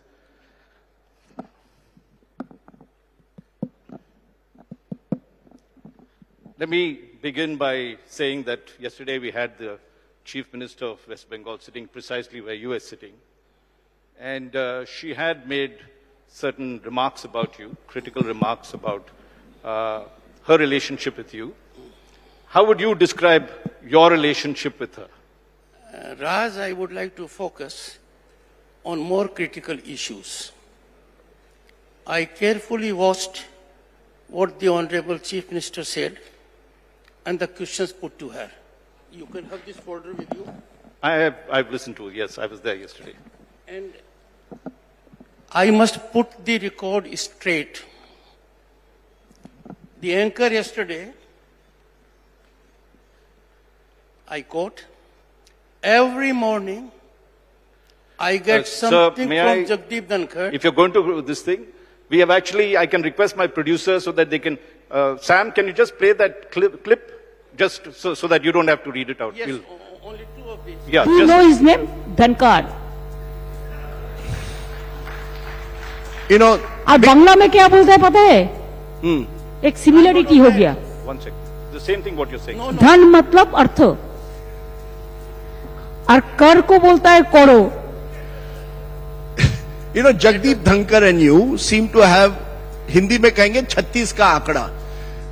Every morning I get something from Jagdeep Dhankar which clearly says that he is now going to summon the West Bengal Chief Minister to his office. Raj Bhavan and the Chief Minister's office, Nabonno, seem to be in some kind of a fight to the finish. What's going on? The latest over the fact that you have passed a bill, or you want to pass a bill, that all the universities of Bengal, you will become the chancellor. He has objected, saying this is unconstitutional. What is going on? Maharashtra government also passed this bill when Narendra Modi was the Chief Minister of Gujarat. Look here. Sure. If you want to we will. You go ahead and read what you have one to say. second, Raj. Yeah. If you wish to repeat the Chief Minister. No, because you were reading out from that, I said let us get the exact script of I said this. exactly, your anchor, I wouldn't call a lie because I am reflecting on a journalist. 100% untruth. Imagine what he says. Every morning Jagdeep Dhankar tweet, summon the Chief Minister. How can this platform be so misutilized? Wouldn't even care to check my tweets. I had to suffer a pain when Mr. Sogat Rai, a senior parliamentarian, reflected. I sent him WhatsApp messages every day against Chief Minister. Not a single one. So you deny, I mean, let's start with your Why relationship should I with deny, the... sir? No, let's start with your relationship with the Chief Minister. Raj, Yes. why should I deny? Tweets are in public domain. Your journalist must be put to proof. He must point out a tweet. He talks of everyday morning. This, sir, to put it mildly, is defamatory. And look at secondly, the latest tussle over the bill that you want to pass, that all universities of Bengal will become she will become the chancellor. And what he says, the governor has objected, stating that this is unconstitutional. Do you remember do you have a slightest idea of ramifications of this falsehood? Well, let us get before we deal with, let us answer the questions that that was posed. One second, and let us have your views on the matter. Not me. Because, we can, sir, we have got... limited time, I know. I would like your viewpoint, because that's why we exactly called you, because the Chief Minister said something. I would react. Give me some space. Right. The anchor says, I have called the bills unconstitutional. Nothing can be more ravaging on fact. No one can misquote another person, much less the governor or constitutional head. But the fact stays, I'm not saying that, leave the unconstitutional bit. The fact is that there is such a bill being passed by the Assembly. That bill is for your consideration. Yesterday, the Chief Minister said that there have been instances in Gujarat and Maharashtra where a similar bill has been passed. Sir, don't give me my space. I am on 2 points. Right. Otherwise, you will divert it. And No, I'm not diverting. I said, first, I am deeply hurt. This is not in consonance with journalistic ethos that on a platform like this, an anchor should be making misstatement of fact with respect to... We are giving you the opportunity, Governor Saab, to correct whatever misimpression you had about this Now, let me tell you, both these things by him are wrong. Okay. I would put it to you that in the state of West Bengal, democracy is strained as never before. We are virtually having constitutional anarchy, and the word I have used in my communication to the Chief Minister, the crime in the form of extortion by syndicate mafia operations is going unabated since 2018, if not earlier, in every nook and corner of the state. Syndicates have a stranglehold on most businesses. I am not saying so.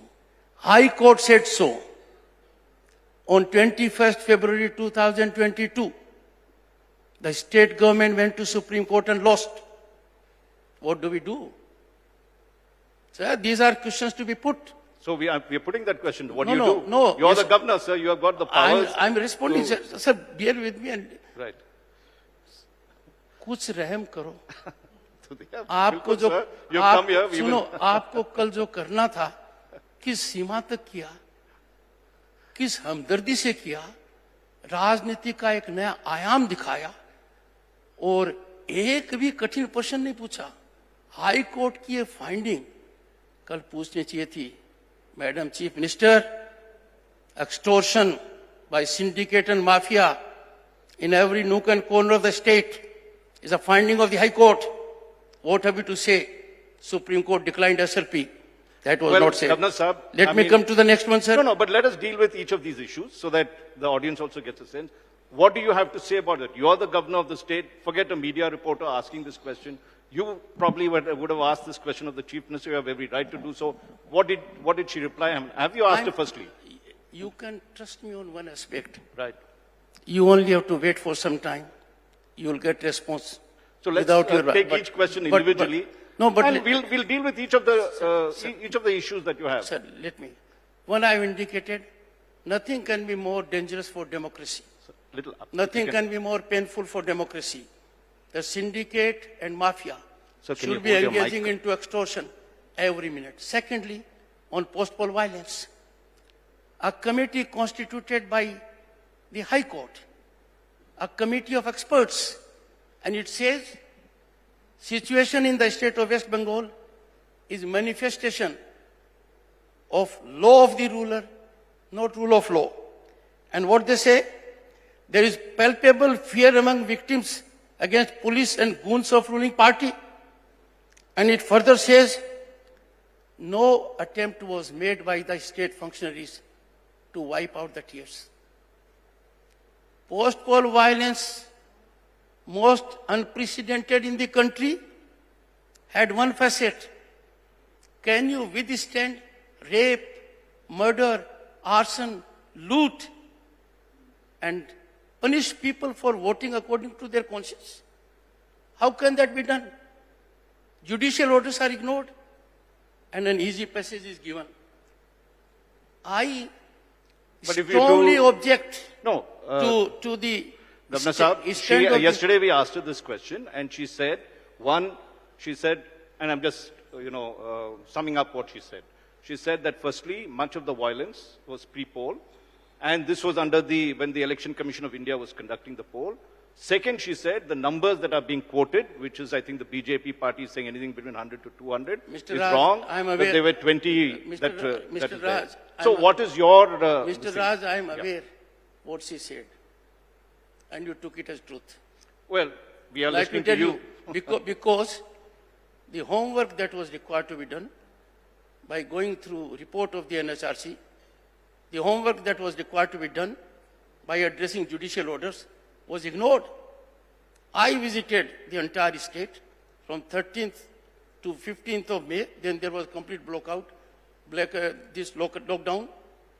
What I saw, girls' tears not stopping because they were raped, seen houses that were looted, saw the places where there was arson. How can you countenance when a state does not offer any succor? You don't visit any house, you don't take note of it, and you offer a platform to her without checking her facts, allow her free run. And secondly, I put it to Chief Minister in writing that it is constitutional anarchy if you act on communal basis, if you act on appeasement. We had a terrible carnage at Rampur Hat, where women and children were burnt alive. The authorities that wanted to save them could not save them because of the goons. Within 36 hours she went, gave each of them 5 lakhs, a house, a government service, and she did not, Raj, you will be surprised and shocked as a human being, not a single such relief was given to those who were killed in post-war violence, those who were killed massively as a family, crucified. Now what do you say? No, I'm asking you, what would you say? Because you're the governor of the state. You have the powers within you. You also have the powers under an article of the Constitution to dismiss this, recommend dismissal of this government. Let's not go What that have far. you? No. Let's ask. What have you? Sir, Okay, you can fault the media with various things. What has the governor of the state done Raj, on this one? I have signaled two things at this moment. So far, syndicate mafia Raj and post-poll violence. Nothing can be more shameful for democracy that persons must be visited with consequences of rape, murder, arson, loot because they vote according to their conscience. Number one. Number two, under Article 167 of the Constitution, there is a duty cast on the Chief Minister to give information to the Governor. My tweets focus on that. Perhaps your anchor missed them. Not a single response and performance of this constitutional duty by the Chief Minister. And I can understand why. They relate to scams which you cannot imagine. Have you seen recently the most significant aspect of recruitment scam? It is mother of all scams. It is ballooning every day. And look at the High Court orders and you will be surprised. I'm not making reference that is not documented. And the High Court says corruption writ large in the whole process of this public employment. High Court finding. Secondly, and nothing but a scam where even, and now you'll be surprised, appointment given to whom? Who never participated in the process. Appointment given to whom? Who were never in the merit list. And High Court concludes that unless corrupt practices were there, this could not have happened. That's why this was allowed to happen. Governor Saab, it's fair. You have now listed 3 or 4 serious charges against the Chief Minister. I know. No, the point is that at the end of the day, you are the person that can decide whether you'd like to have the government dismissed or not. What is your stand on this? Sir, first let me indicate my deep anguish that media has a great role in such kind of situations. And we must focus on them. These were the issues required to be put to the Honorable Chief Minister yesterday. They are in public domain. It was put, but you might disagree. One second, sir. Saab, one second, yes. Bear with me. Recruitment scam of a much smaller scale. Former Chief Ministers have spent several years in jail. This scam is of unprecedented nature. And mind you, a finding of fact in a government documentation sent to the governor that more than 5,000 candidates were given postings illegally, jumping the queue without merit. And can you ever digest or countenance people who never participated in the process being given appointment? And what has happened more disturbing is that even institution of assembly has been ignored. I'll tell you something. No, are you building a case to say that these have reached a point of no return, or where do you stand in this thing? Because after all, you're the governor. You have every right to ask her to present the facts. And First, let me put the reality before the people through this very significant platform. And my indication to everyone through you is nowhere in the country an assembly has been so ignored. For example, State Finance Commission has to give report to the governor, constitutional body. It was not given. Governor had to cause it to be laid before the House could not be laid. Can you beat it? Have you ever seen it? Such constitutional failure. Number two, Lok Ayukt is required to give report every year, not given. Lok Ayukt report had to be sent to the assembly, not sent. Can we digest it? There's a statutory provision that Gorkha Territorial Administration, every year there will be CAG audit. She became Chief Minister in 2011. Am I right? And Gorkha Territorial Administration came into being in pursuance to an Act of 2011 in 2012. Not a single CAG audit, sir. Not a single CAG audit. These are the issues. Well, number two. No, yesterday when we asked her this question, she said that you treat her like a bonded labor, and you consider yourself a superpower of some sort. And you didn't ask more. No, we did ask. No. I mean, but let's not get into what we asked about, but this is what she says of the governor publicly. Sir, if I tell you, Chief Minister is not doing her constitutional duty, you will have to ask me. Please indicate which constitutional duty she has not done. Fine, and you outlined it. Now I'm asking you, so I'm what saying, are you going to do about that? No, I mean, as governor, you have the powers under Article 356 on various sections of the Constitution. 1 second, sir. Chancellor's role. Yeah, let's come to that. Did you ask the Chief Minister that, ma'am, you are already de facto Chancellor? You appointed 25 Chancellors without reference to the Governor? Can you ever imagine? So law being so trampled? Sir, here is a scenario where democracy is breathing virtually its last.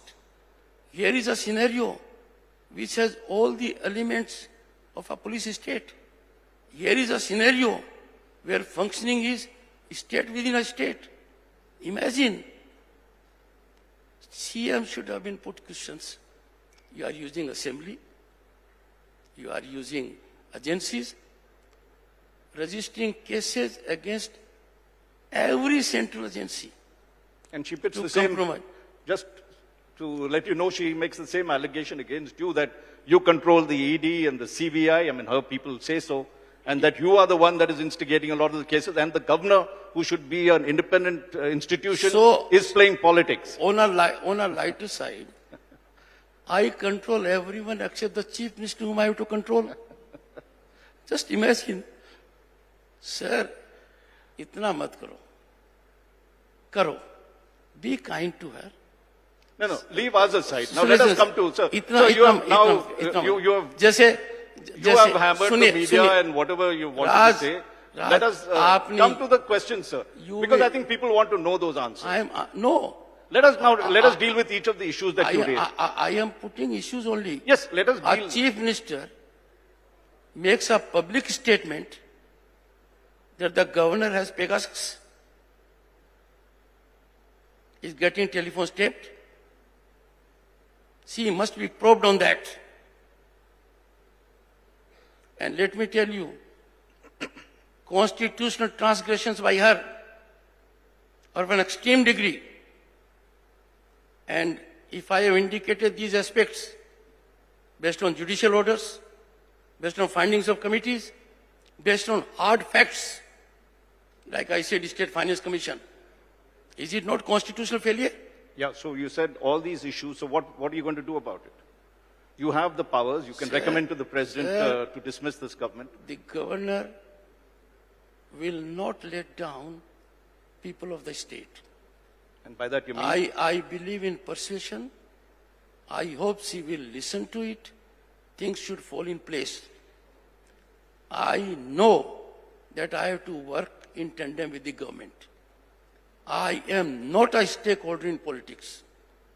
I am a stakeholder only that the governance must be in accordance with constitution and law. I take only command from the constitution. and a platform is easily made available. He is agent of that, he is of that political party, he has that inclination. Why no question is put to the Chief Minister that you are failing on every facet of Constitution? Governor Sahab, you are not performing your duty to give information to the governor when he asks you about pandemic purchase scam, when he asks you about Andal project, when he asks you about Mark Canteen, when he asks you about Bengal Global Business Summit actual results, and many more.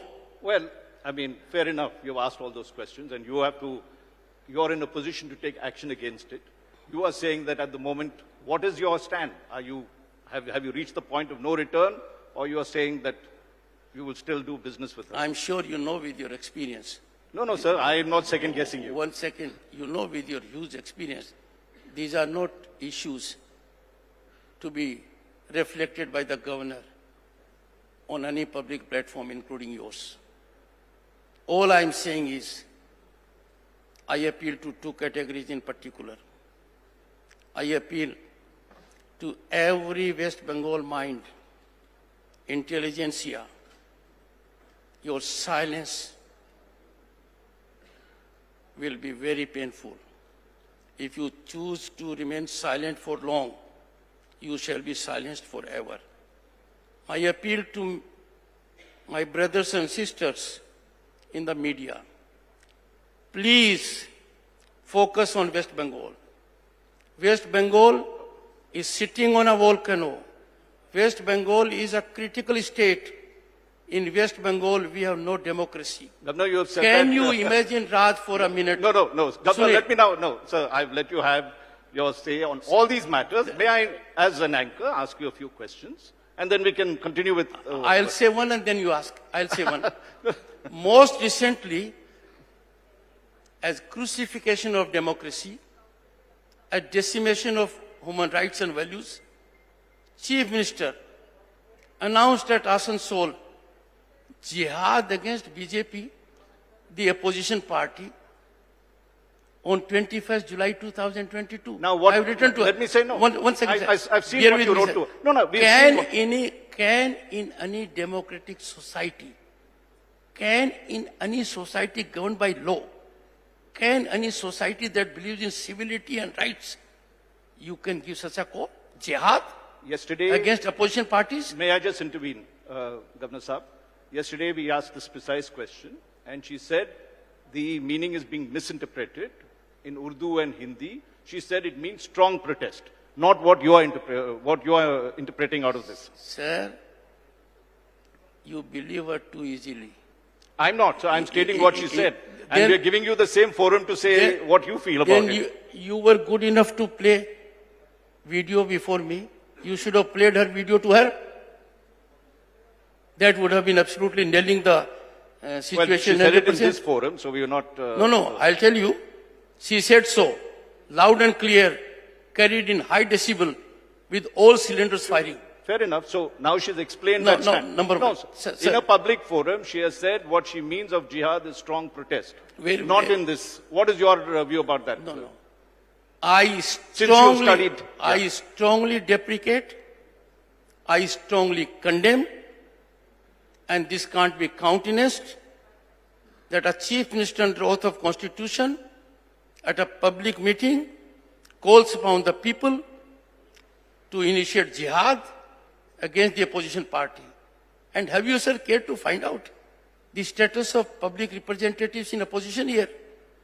Bengal की हालत है, सांस लेना है, जिंदगी बसर करना है, नौकरी करनी है, Sir, can I... जिंदा रहना है. No, sir. 1 second. No, let me ask a question of you. Sir, okay, we'll come back to this. We'll come back. I know you've got a... you've got these points. You will be allowed to say that, sir. Otherwise, no, sir, you said you had one more point and you'll conclude. No, let me conclude. Now you've gone to another subject. Let me deal... No, I've got a few questions, sir. Raj, I will not yield. Okay. Raj, I will not yield. I will have my point. Okay. Bengal में जीना है, सांस लेना है, नौकरी करनी है, राजनीति करनी है, अच्छी जिंदगी लीड करनी है, एक ही रास्ता है, be with the ruling party. इसके अलावा कोई रास्ता नहीं है. और किसी भी प्रजातांत्रिक व्यवस्था के लिए इससे बड़ा खतरा कोई हो नहीं सकता। और ये खतरा पश्चिम बंगाल में पराकाष्ठा पर है, ये ओपन सीक्रेट है। You can see the people here, if they are from Bengal, वो जानते हैं ओपन सीक्रेट है। यहाँ पर आधी रात को आपको जाना पड़ सकता है, ये दीगर पसंद नहीं करते हैं। जो बातें मैंने आपको इंडिकेट की हैं sir, I need your support. We must curb all these nefarious activities. My minimum requirement from the Chief Minister is follow rule of law and constitution. Public meeting के अंदर आप उन जजेस को टारगेट करते हो, and the Diamond Harbour MP says power of truth to the governor. Sir, सच्चाई का सामना करना पड़ेगा। So we've got a limited time. May I just finish some of the questions that I had for you so that we can, I know you've, let's deal with this university amendment bill that is there. She has said that she would, would like to replace you and become the chancellor. And that so far you have not decided on this bill. What is your view on this? Because she says that in Gujarat, as well as in Maharashtra, similar bills have come. I've heard it. Yeah. The bill came to me, it has been sent back to her. With what? It's not pending with me. And what are your comments on that? I have said they sent incomplete information, even according to their own communication. They are required to send assembly debates. They did not send. Why it sent to the governor incomplete debates? I sent it back. No bill is pending with me. So now the ball is in her court, you're saying? Or let's say concerned people, assembly. But मेरी सबसे बड़ी समस्या क्या है? Let me ask the other next question. Sir, you are taking more time than the speaker. We are running out of questions. Sir, एक चीज आप there are some things about you also that the ruling party has said, that there was this civic election that was to be held in December. Which क्या? What was municipal and civic elections that were to be held, and you had, and one of them, of course, you had advised the election commission to hold it together. One, second, that they had wanted to amend the bill so that the Hooghly municipality would be broken up, but you have, so far not cleared that. And the elections has been held for close to a year now. So what do you have to say for that? Sir, कुछ तो homework करो। प्रश्न पूछने से पहले ये पता लगाओ कि गवर्नर ने किया क्या है। चुनाव कौन कराता है? State election commission, a constitutional body. और क्या गवर्नर ने डायरेक्शन दिया? पूछा? कोई डायरेक्शन दिया क्या? You advised the election commission. Why become a platform to trade untruth? I'm asking Why you. allow? I'm telling. उनसे उसी टाइम पूछते, दूध का दूध और पानी का पानी एकदम साफ हो जाता। Sir, I often remember Rabindranath Tagore. उनका विजन क्या था? Where mind is without fear and head is held high. आप पता लगा लीजिए, mind is full of fear. Paschim Bangal का फियर कोशेंट किसी भी डेमोक्रेटिक पार्ट के तुलना में सबसे अधिक है, number one sir. And number two, my head on account of the scenario here is in shame. I will continue to work for welfare of the people, and I know it is taking time, but I will continue to make sincere efforts. They are bearing fruit. They are rising slightly, and I am sure media will cooperate. Sir, एक बात आपसे कहता हूँ. Can you point out, as a senior journalist, single transgression of law and constitution by this governor? Single. And I am sure that is part of your duty and homework also. I am before you. Point out. I'm asking you, why didn't you clear that bill, the Hooghly division bill? I mean, that's been pending for a while. Did someone tell you it is pending with me? Did you ask her it is pending with me? You don't believe me when I say it is not pending with me? What do I do, sir? So why did you return it? Sir, I have given a reason. They have not been able to reply to it for months. I don't want to share official documents here. And most important, you will be shocked. Have a look at this document, sir. Okay, sir. No, one document. I appoint a vice chancellor, Ramendra Bharati University, because minister says Sir, appoint. And the same minister says, what have I done? Sir, we are in democratic chaos. We are in governance that is, as a matter of fact, what are we seeing here? We have become a laboratory for violation of human rights. And when people tell me, Governor, in West Bengal, democracy is on gas chamber. Can I ask you another question? There has been a lookout notice for Nupur Sharma, the ex-BJP spokesperson, about what she said.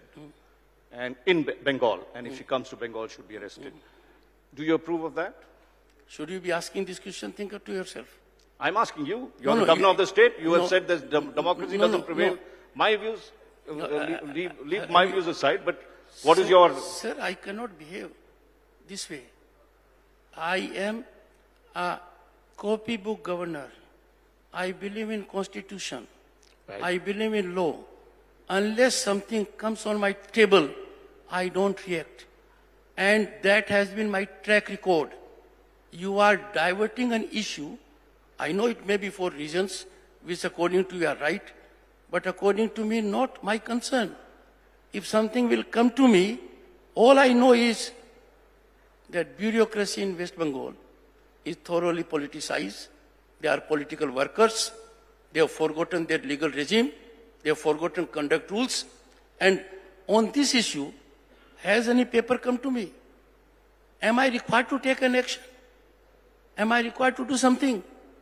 But you have expressed concerns about democracy being in danger, and the Supreme Court recently had taken, had made certain remarks about Nupur Sharma, about the concerns they had. Again, Raj, I will never get into an area which is not my constitutional concern.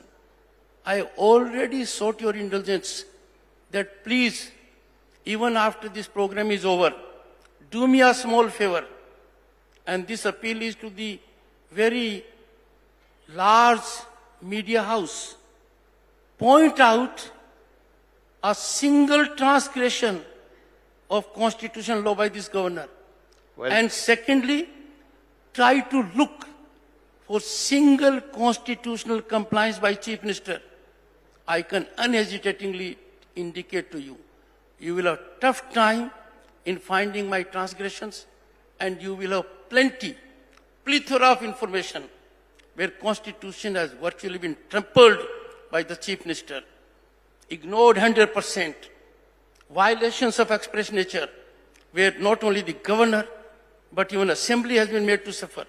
So are you saying the roles are reversed, that you're the bonded labor and she's the superpower, she's ignoring you completely? Sir, it is for her to use any words she likes.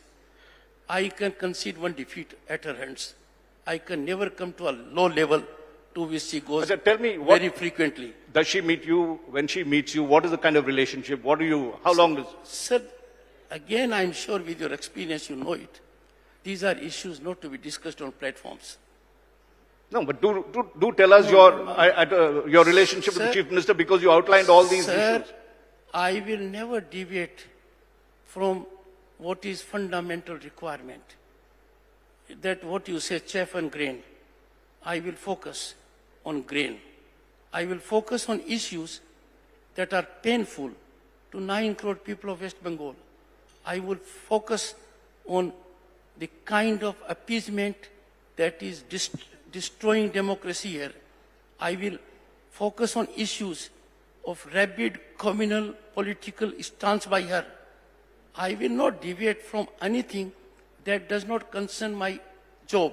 My job is संविधान के तहत काम करो, कानून के तहत काम करो और अपना राज करो. So now I'm just asking your job. You said it is to do all these things.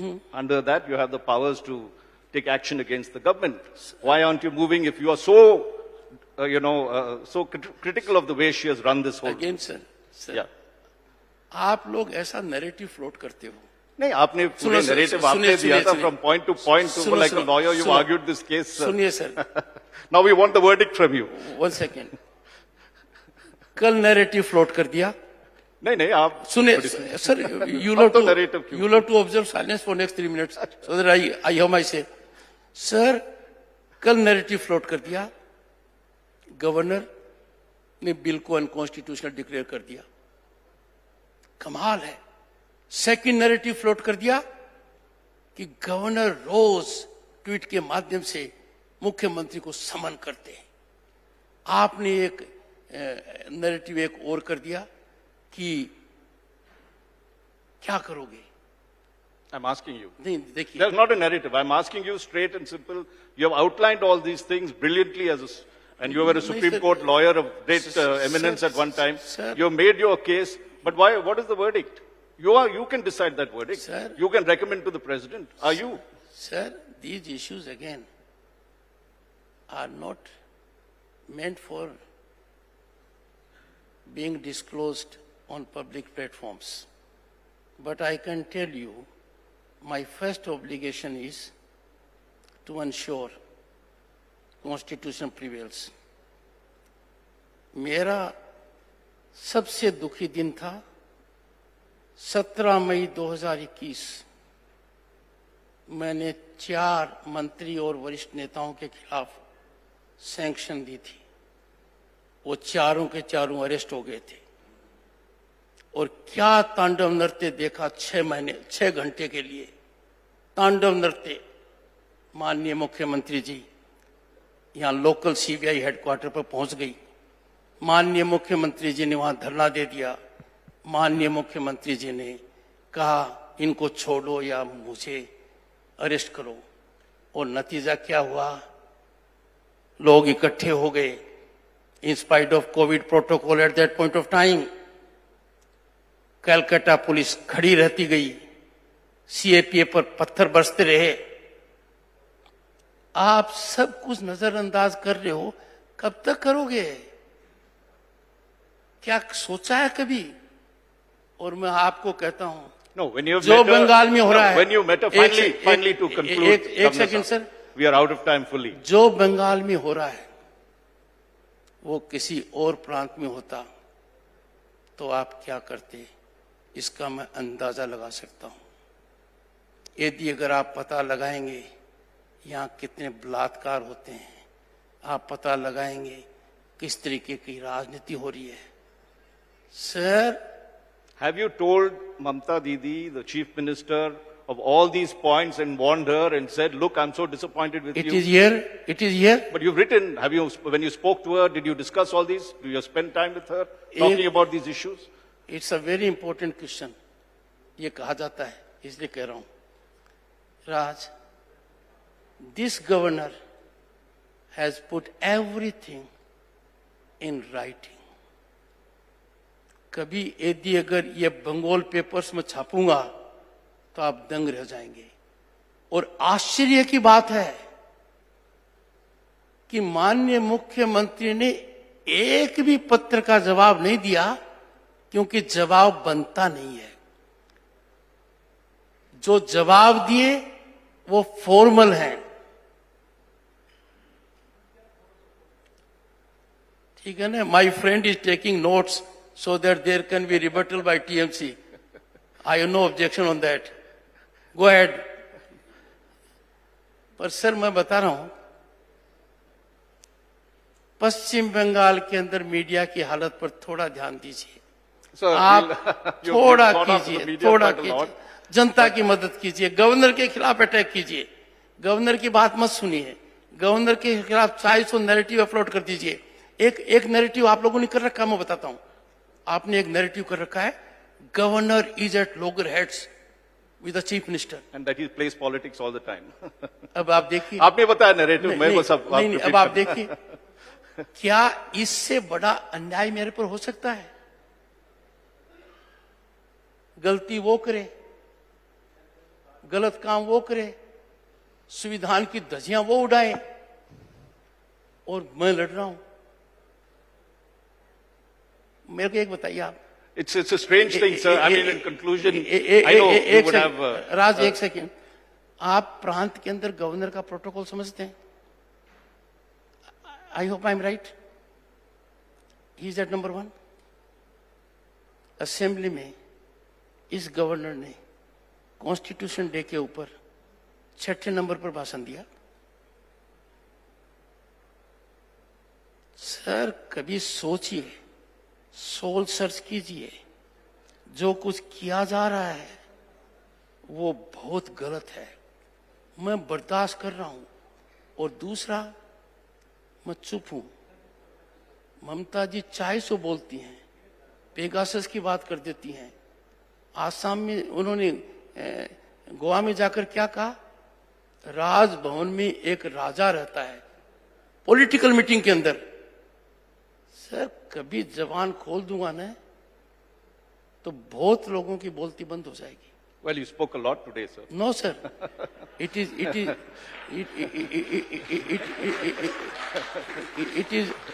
tip of the iceberg. Well, Governor, I'm afraid we'll have to conclude this session. This is India Today Conclave. We'll listen to all the sides, however fervent, whatever you'd like to say. We've allowed you the time to do that. We thank you for your presence over here. Let's give him a very warm round of applause to the Governor of West Bengal. You want to have the last word? I think I should have. Am I right, ma'am? I am grateful to India Today Group. I thought there could be no better wholesome and sublime platform to reveal my mind and my stand. I offer to India Today Group to probe the governor as harsh as they can and indicate in times to come any transgression of constitutional law by him. I also appeal to this very important platform that it is high time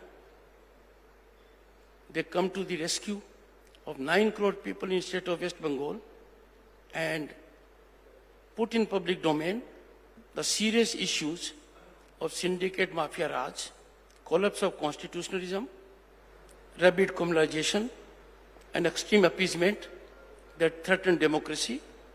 I wish to invite attention, indulgent attention of the media to focus on that democracy in the state of West Bengal is cliff-hanging. It is breathing its last. We cannot have a state within a state. We cannot have a mechanism of a police state. It is virtually a state governed by politicized bureaucracy that acts as political workers and a chief minister who has no respect for rule of law.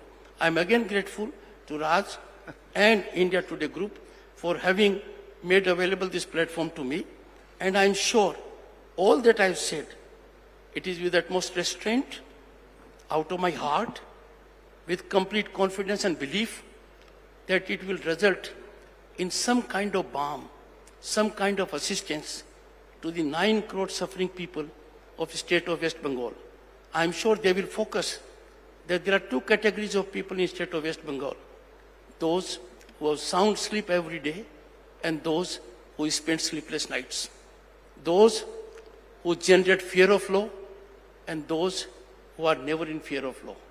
And therefore, with your efforts, media has been responsible in restoration of democracy in several countries in Right, South sir. I think this is a very Africa. long last word you're having.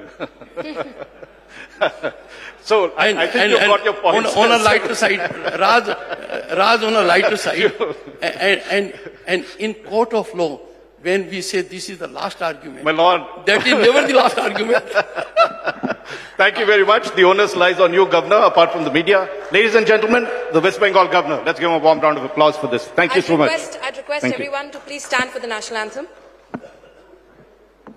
जनगण मन अधिनायक जय हे भारत भाग्य विधाता पंजाब सिंध गुजरात मराठा द्राविड उत्कल बंगा विंध्य हिमाचल यमुना गंगा उच्चल जलधि तरंगा तव शुभ नामे जागे तव शुभ आशीष मांगे गाहे तव जय गाथा जनगण मंगलदायक जय हे भारत भाग्य विधाता जय हे जय हे जय हे जय जय जय जय हे।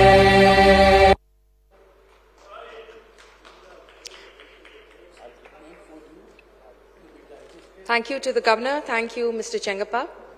Our next session, ladies and gentlemen, it's called Eastern Euphoria, Power Voices Walking the Untrodden Path. I'd request our session moderator, Reshmi Bagchi, anchor and associate editor, Aaj Tak Bangla, to take over from here.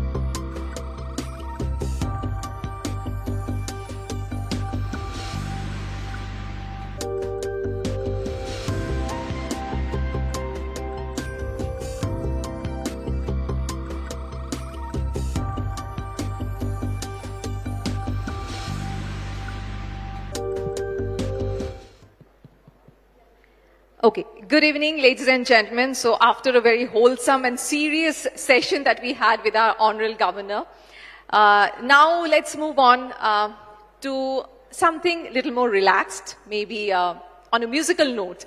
So first, let me call upon stage the two beautiful ladies, yes, Anvesha and Kalpana Patwari. A big round of applause for both of them who are joining us on stage.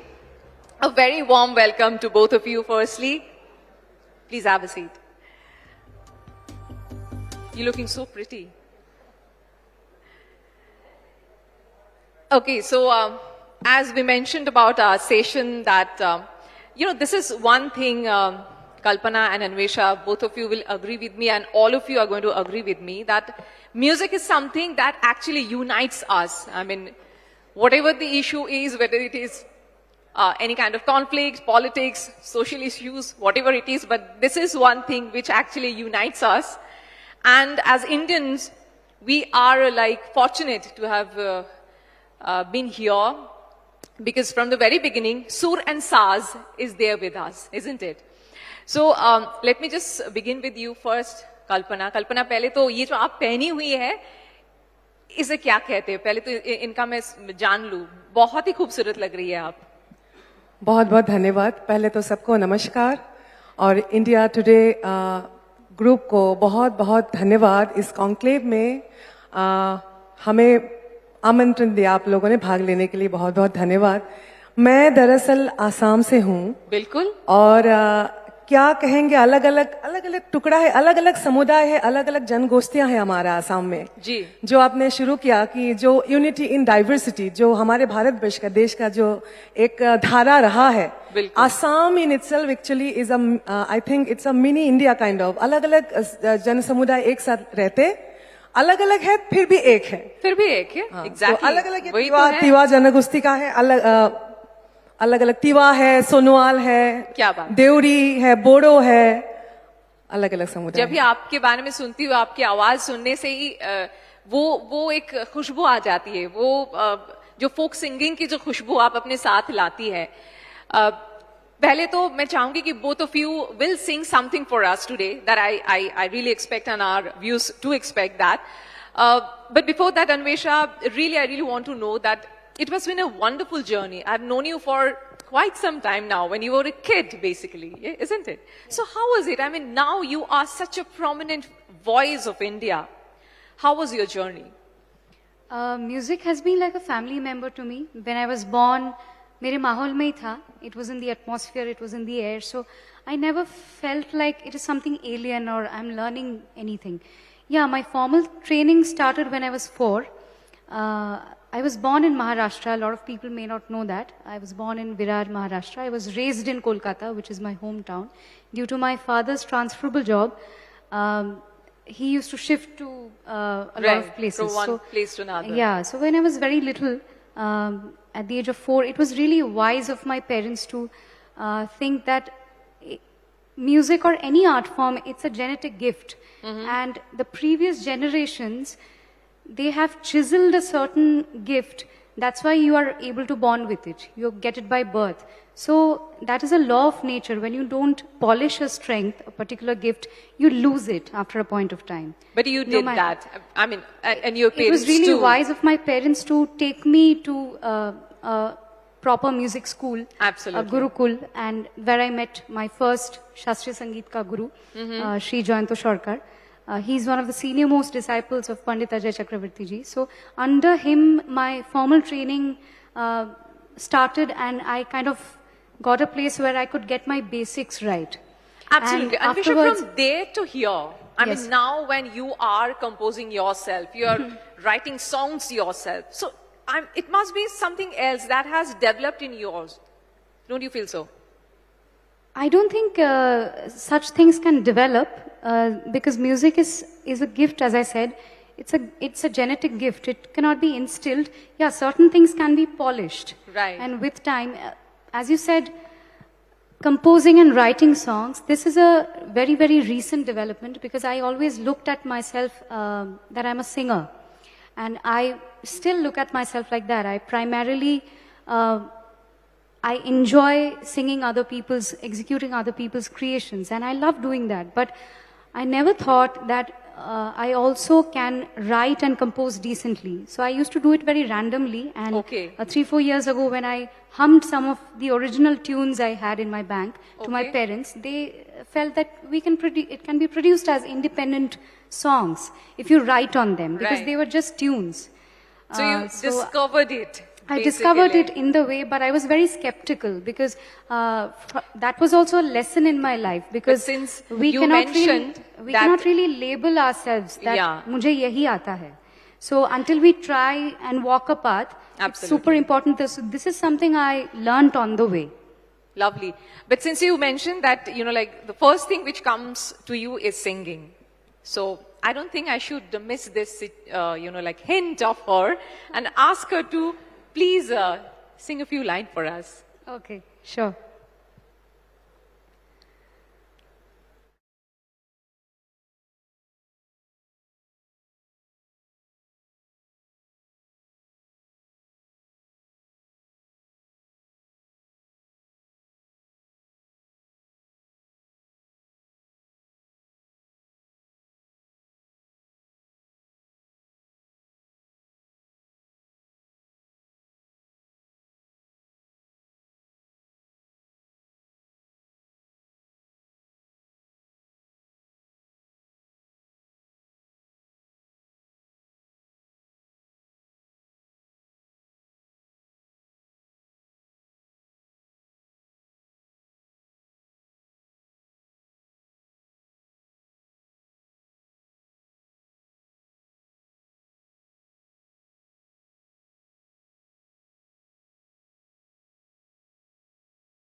Beautiful. Kalpana, जैसे आप जब अब सुन रही थी तो आप वाह वाह करती जा रही है, तो मेरे ख्याल से ये भी एक प्रोसेस है कि आप दूसरे सिंगर्स को सुनते हैं, उसके साथ है ना, ऑफ कोर्स आप भी जो यंगस्टर्स हैं वो आपके पास भी आते होंगे, आप भी उनको सिखाती होंगी. सो ये जो प्रोसेस है, यही तो है परंपरा भारतीय संगीत का, चाहे वो मार्ग संगीत हो या फिर फोक सॉन्ग्स हो. हाउ डू यू सी, आपको कैसा लगता है ये जो परंपरा चलती आ रही है, क्या ये सही दिशा में जा रही है? क्योंकि आजकल तो सोशल मीडिया का बहुत ही बड़ा the new generation, they are so much affected by this. तो क्या आपको लगता है कि ये सही दिशा में जा रही है? पहले तो सिखाने की बात नहीं है, मैं नहीं सिखाती हूँ किसी को, मैं खुद सीखती हूँ सबसे. और आप तो ऐसे एक गायिका है, खासकर कोक स्टूडियो का वो जो गजल आपने गाया है, मैं बार बार सुनती हूँ. छोटी छोटी मुर्गियाँ. That is the first time I actually met Kalpana ji. I am a huge fan exactly. of your Both voice. of you were very, very good At that time I was a teenager and I was so excited to, I'm still so excited और seriously, after आप years, संगीत को thanks to समय देते India हैं। Today that we met again today. आपके वो कंठ से पता लगता है। मैं आज लेकिन मैं थोड़ा सा अपना बात कहने की एक आपसे अनुमति लूंगी, क्योंकि जो आपने शीर्षक रखा अनट्रॉडन पाथ, सही में मैं अपने आप को जब देखती हूँ, आसाम से हूँ, लेकिन प्रसिद्धि जो मिली मुझे उत्तर प्रदेश, बिहार, भोजपुरी गायन से मिली, और अपने आप में मेरे लिए एक बड़ी उपलब्धि है। और ज्यादा समय नहीं लूंगी, मुझे पता है समय की कमी है, लेकिन 4 जस्ट मुखड़ा मैं गा के एक मेरी यात्रा को मैं थोड़ा सा एक ये तो बहुत ही एक दिशा जो है मैं बिल्कुल प्लीज। सो ऐसा हुआ, मैं प्रयाग भारत रत्न डॉक्टर भूपेन हजारिका जी को सब लोग जानते हैं, उनको गा के दोबारा अलग से समझाने की जरूरत नहीं है, लेकिन बचपन से मेरे पिता से मैं कामरूपी लोक गायन, ग्वालपोरिया लोक गायन, ये सब सीखने के बाद एक जो आइडियोलॉजिकल एक चिंतन जिसको कहा जाएगा, वो भूपेन हजारिका जी से हमको बहुत लोगों को सिखाया गया, वो आज तक है। और समाजवाद, संगीत को अहिला के रूप में लेके समाज परिवर्तन की जो बात है, वो हो गया अनट्रॉडन पाथ की सही एक जो मायना है। और अपने आप में उन्होंने जैसे मजदूर वर्ग को उन्होंने बहुत जो दबे हुए आवाज है, जो मजदूर वर्ग है, उनको उन्होंने उनका एक आवाज बनने की उन्होंने प्रयास किया, और बाद में मेरे जीवन में कहाँ असर लाया, मैं थोड़ा सा गुनगुनाना चाहूंगी। बिल्कुल ये गीत प्रसिद्ध है, मजदूर वर्ग को उन्होंने आवाज दिया।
ब्यूटीफुल कि मजदूर वर्ग को कि हम आपके जो सत्ता है, पहले तो राजा महाराज होते, अभी जो सत्ता है वो, लेकिन हमारे भरोसे हम उसको कैरी कर रहे हैं, और हम जिस दिन चाहेंगे वो हम उतार फेंक सकते हैं। इसके बाद सालों बाद जब मैं अचानक भोजपुरी की वर्ल्ड में गई, जी जो आप अभी आपने कहा कि क्या ये जब आप गाते हैं ये सारी चीजें आपके अंदर होती है, जब आप कुछ भी गा रही है उसकी आपने कहा कि शब्दों की ओर ध्यान दीजिए, तो क्या आप इतने ही शिद्दत से जो भी गाना आप गाते हैं आप याद रखते हैं कि आप किन के लिए गा रहे हैं? क्या वो जो जिस मजदूरों के बारे में आप बोल रहे हैं, ये गाना बोल रहा है, क्या ये हमेशा आपके जहन में रहता है कि हाँ I am representing that India? जी ये रहता है। ये वही मैं बोल रही हूँ, बहुत लंबा हो जाएगा, मतलब सफर के बारे में अगर बात करूँ, क्योंकि भोजपुरी वर्ल्ड में जाना, बॉलीवुड के लिए गाना, आइटम सॉन्ग्स बहुत मैं गाई, अलग अलग अब तक 32 भाषाओं में मैंने, मतलब मुझे अलग अलग डायलेक्ट्स में गाना, खासकर ट्राइबल बोलियों में गाना मुझे पसंद है। उस बात में मैं जाना नहीं चाहूंगी समय आपके पास, क्योंकि इस प्लेटफॉर्म का मुझे सही तरह से ये भी करना है, रिस्पॉन्सिबिलिटी ये सर पे बांधी हूँ, मेरे लिए एक रिस्पॉन्सिबिलिटी है। बिल्कुल। और मैं इसलिए क्या आप और कुछ सुनाना चाहेंगे आज जो लंबा नहीं सुनाऊंगी, लेकिन मैं इसको एक समेटना चाहूंगी कि सालों बाद जब फिर मैं उत्तर प्रदेश बिहार गई और भूपेन हजारिका जी को ढूंढने के प्रयास किया, तो मुझे भिखारी ठाकुर, एक ऐसे निरक्षर व्यक्ति, और उनको भी कलकत्ता जैसे, बंगाल जैसे धरती पे आके उन्होंने वो रेनेसां के टाइम में नवजागरण जब आया था, उन्होंने भी समाज संस्कार के लिए ही गाना लिखा। और अभी हमारे बिहार सरकार माननीय नीतीश जी नशा मुक्ति अभियान पे है, लेकिन भिखारी ठाकुर जी ने तभी उसी समय में आज से 70 साल पहले कलयुग प्रेम नामक सांस छेड़ी थी उन्होंने, ये बात कही थी उन्होंने। वो नाटक के माध्यम से भूपेन हजारिका के जैसे ही उन्होंने कलयुग प्रेम मतलब नशा, शराब, और कैसे घर बार बर्बाद होते थे, तो एक पत्नी की भाव वो नाटक के माध्यम से समाज संस्कार के लिए, ये द फोक फॉर्म इज पूर्वी कहा जाता है, और बहुत ऊंचे सुर में गाते हैं। बैठ के गाने में मुझे दिक्कत होता है, हालांकि कोशिश करूंगी। आप खड़े होके गा सकते हैं अगर आप चाहते तो। निशा खा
कल्पना, आप अभी जो कह रही थी, I think Anvesha, the responsibility a musician also shoulders, that's what Kalpana is actually mentioning. So my I also had a concern that I was asking her that in today's world, everybody is a star. I mean, the way you all have gone through this path and, you are a voice of India right now. But today's world, everybody is a star. Everybody has social media and they're singing, they're dancing, they're posting, and they have got, millions of followers and likes. And so how difficult it is? It's becoming... Actually, the difficulty level is increasing by the day, every day, because there is as you said, today anybody who has talent and who is able, technologically equipped with the proper knowledge, can open a YouTube channel, can put up content there, which is great. I mean, internet has empowered artists in a way that they do not have to wait for others to provide them work. So that's a blessing. And the curse is that there is also a lot of substandard content, and because of the bheed of such content, a lot of good quality stuff gets suppressed. Exactly. This has also given birth to a new breed of stars who are internet sensations. Exactly. So the ones who are already popular, those stars, those celebrities, they are already celebrated people, and yet they have to compete with this new breed of stars. So I look at it as a situation. It's a reality. I cannot label it as good or bad. It's today's time.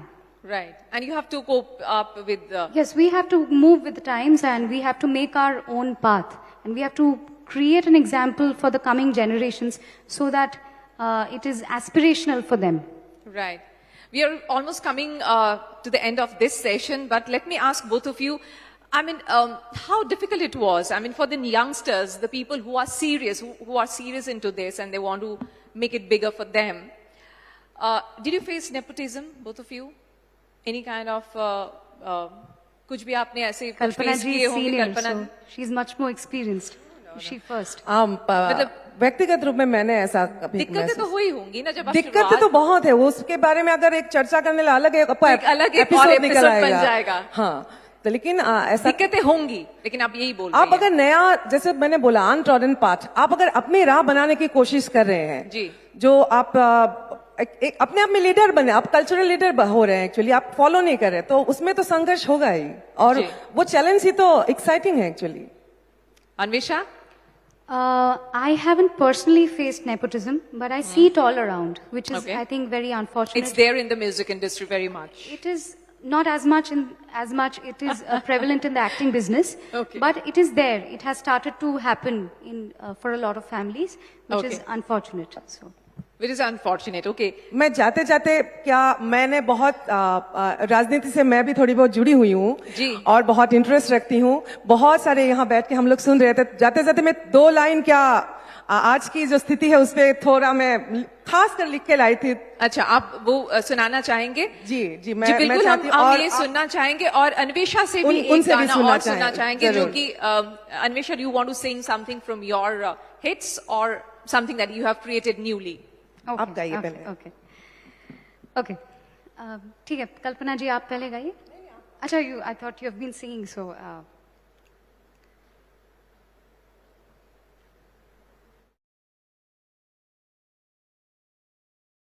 there. She was mentioning a song which has been iconic in my career.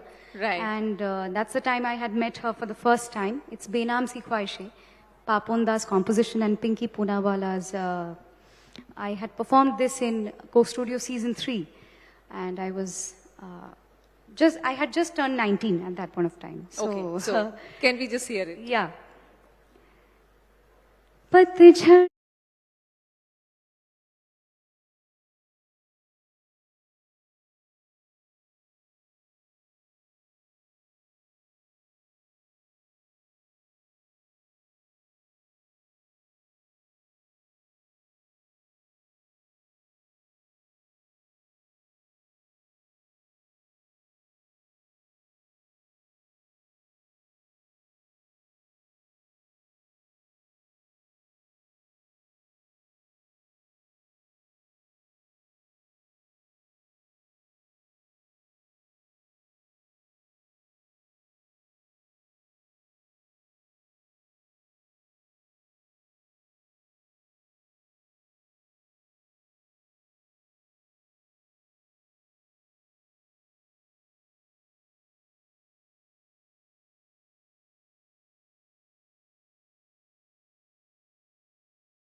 Thank you. I think I should thank Kalpana and Anvisha for being here with us. It was such a wonderful chat with both of you. Yes, we will end the session with you only, Kalpana. Please.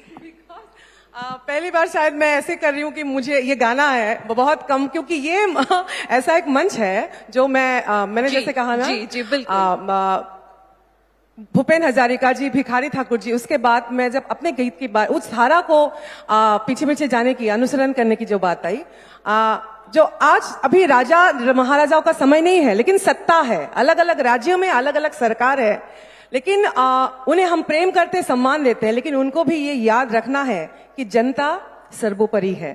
तो उनके लिए राजा जी के बाग में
Wonderful, wonderful having both of you here. बहुत बहुत धन्यवाद. Ladies and gentlemen, once again, a very big round of applause for these voices of India. Thank you so much. Absolutely lovely that. Ladies and gentlemen, our last and our finale session for India Today Conclave East 2022. Entertainment equity, the rule breaker, content, craft and box office success.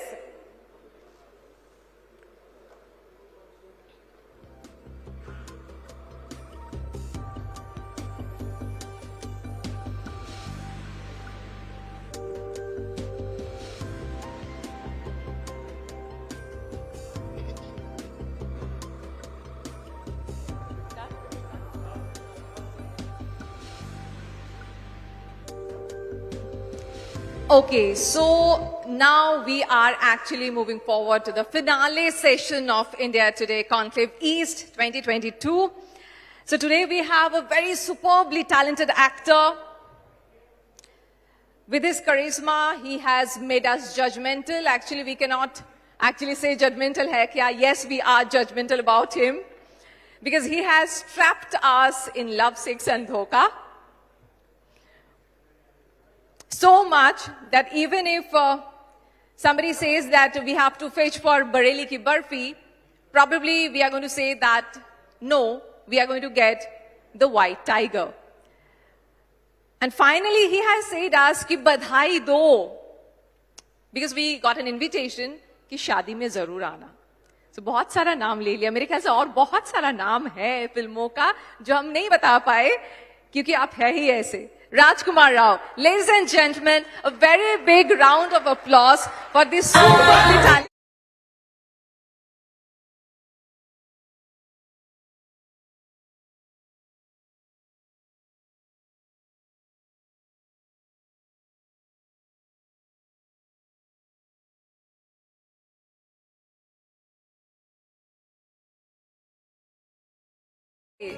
There is one more thing probably we are supposed to do. Our volunteers are there. So since you are like Bangla Jamai, तो मेरे ख्याल से शादी के बाद ये पहली बार आया है ना कोलकाता? शादी के बाद हाँ पहली बार कोलकाता आना. तो बनता है without the uludhoni we cannot do Jamai Boron. Please, boys and girls, 3 times. ये मैं अपनी शादी में खुद भी कर रहा था. Really? हाँ. आपने अपनी शादी में खुद किया है? Thank you guys, thank you. Thank you so much. So without this is not possible कि हम अब जमाई बोरन करें. तो कैसा चल रहा है जो मतलब शादी के लड्डू खाने के बाद जो पछताने का जो सीरीज होता है वो चालू हुआ है अभी? नहीं, मुझे तो लड्डू बचपन से बहुत पसंद है. अच्छा. And I'm a big fan of laddu and I think I'll always be a fan of this laddu. I think शादी हर किसी को करनी चाहिए. You feel complete, especially after dating for 11 years. I think that's the next step that we were supposed to take. And during the lockdown, we were together for 2 years because of work, schedules. We couldn't spend so much of time together. Right. But then we realized, and we absolutely enjoyed each and every second that we spent with each other 24/7. So we decided, maybe now is the time to take the next step and convert this relationship into marriage. That's wonderful. तो ये जो घर में होता है ना कि जैसे हाउसहोल्ड वर्क वो सब करते हैं दोनों आप लोग, कैसे होता है? हमारे आम आदमी के जिंदगी में होता है, आपका भी होता है? मैं बहुत बड़ा आम आदमी हूँ. मैं तो बहुत ही एक नॉर्मल रूटीन की मेरी जिंदगी है. When I'm in front of the camera also, because I portray real characters who are very close to reality. So it's very important for me to be real in real life. Otherwise, I can't really fake things, both in front of the camera and off screen. So हम दोनों करते हैं, हम दोनों घर का काम करते हैं. मुझे तो थोड़ा सा, I would say, बहुत हल्का सा OCD भी है सफाई को लेके. अच्छा. तो मैं तो खुद ही अगर मुझे कुछ कभी लगता है तो मैं शुरू कर देता हूँ. करने लगते हैं. तो मुझे बहुत बार बोला गया है कि अरे आप ठीक है ना, हो जाएगा थोड़ी देर बाद, it's okay.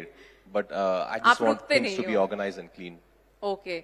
तो जब कोई घर में सोचिए कि कोई हाउस होल्ड नहीं आया तो आप काम कर लेते हैं? बिल्कुल मैं कर लेता हूँ. आपका फेवरेट क्या है? बर्तन धोना, कपड़े धोना, कौन सा आपका फेवरेट है? मुझे बर्तन धोना बहुत अच्छा लगता है. बचपन में मम्मी के साथ भी धोता था. जब मम्मी रात को कहता था कि अकेले क्यों करेंगी, मैं साथ में करता हूँ, तो मैं वो भी करता था. और मुझे झाड़ू लगाना भी बहुत अच्छा लगता है. सच्ची में? एलर्जी नहीं होता है आपको? डस्ट एलर्जी नहीं है ना? मे बी शायद है, but I don't know, but I still like it. फिर भी हाँ. चलिए, आप ऐसे मतलब आप इतने ही कॉमन मैन है सच्ची में? बहुत ज्यादा. या एग्जैक्टली, मैं ऐसा ही हूँ. अच्छा, अभी आपको पता है कि अभी आलू का भाव क्या चल रहा है? आपको पता है? आप इतने आम आदमी हैं तो बताइए तो.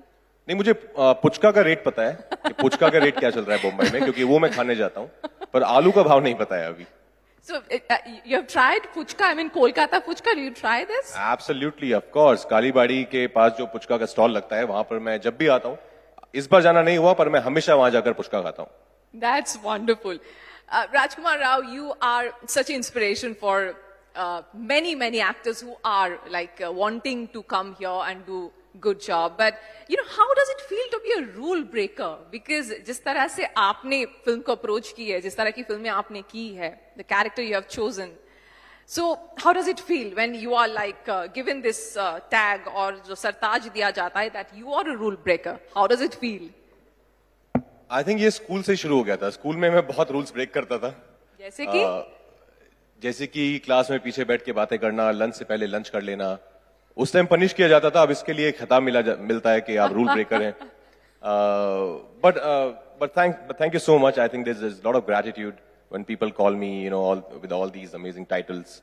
But I like doing things which are unconventional. You know, I think conventional is very boring. And you have to really stand outside the crowd. You can't be, if everybody's doing the same thing, you're also doing the same thing, then there's no point, especially in any art form. You really have to stand out and do something different.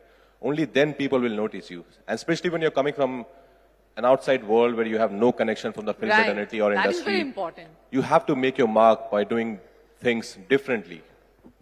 Recently, आपको जरूर पता होगा, you know, in politics there are this insider-outsider thing were there in Bengal politics also. But being an outsider, seriously, how difficult it is. Because if you just take us through your, you know, like the beginning years, the beginning days, when you started, when it was, it must be very difficult. It must be very challenging. It was. So I grew up in a joint family in Gurgaon. And at that point of time, Gurgaon was literally a small town. It wasn't what it is now.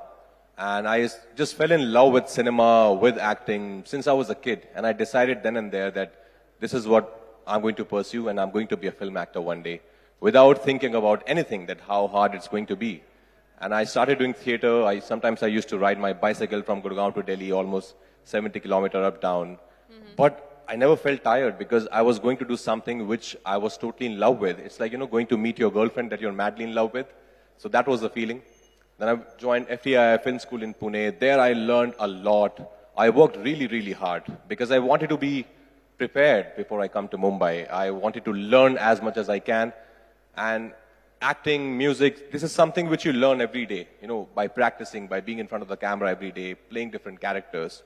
But Mumbai was tough. You know, first 2 years were really tough. Of course, financially also it was very, very tough for me to... Khana, हाँ, but there were times when I used to just have a Parle Ji ka packet. That used to be my lunch. क्योंकि ज़्यादा पैसे नहीं होते थे. There were times when I had like 18 rupees in my bank account. कि अब रात का खाना कहाँ से खाएंगे पता नहीं होता था. Luckily, I had friends from my film school, and they were very kind. Some of my seniors were very kind. तो वो लोग खिला देते थे. But I think it's part of the journey. I don't want to like brag about it, but it's part of the journey. Also because I never had a plan B. So this was my plan A, this was my plan B, to be a film actor one day. And I decided... Lot of conviction then. You know, since you were saying that there was no plan B, then, I mean, if... say suppose, if, आपको 2 साल लगा, जैसे आपने कहा, अगर और इससे ज़्यादा लग जाता, 5 साल लग जाता, तो भी मैं यही करता रहता. I think पार्ले जी की जगह कुछ और बिस्किट और सस्ता बिस्किट खा लेता.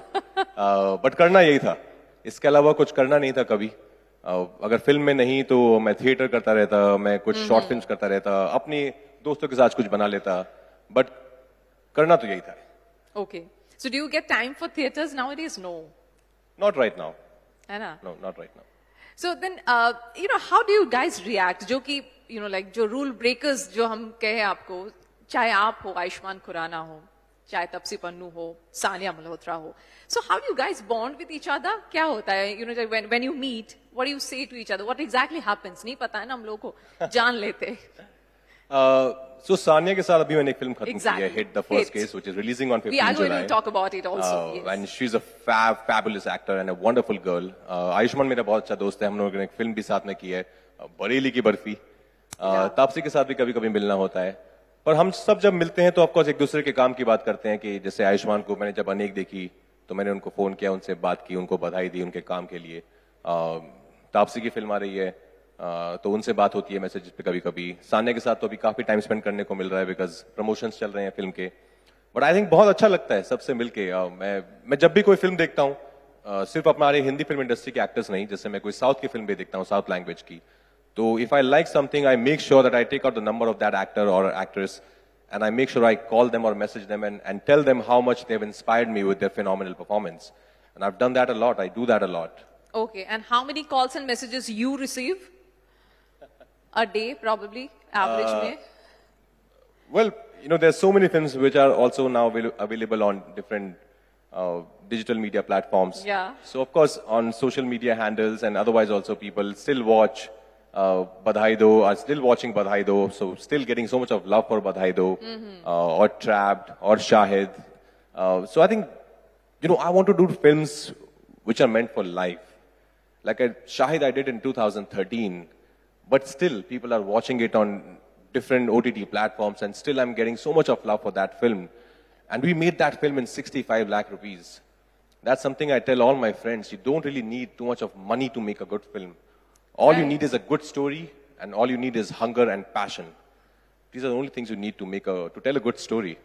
What do you see actually? Where you just mentioned about two films, that is Badhai Do and also Shahid. I mean, both of them, when it was narrated to you, what exactly was that point that when you felt that, yes, I want to do this film, I want to be with this project? What was it? Well, Your Shahid character, story, of course, or what the story, else? Shahid's story really inspired me.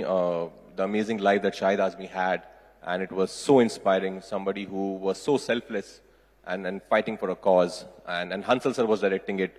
And that time I would say, in a way, newcomer only. You know, I did some 2-3 films before that.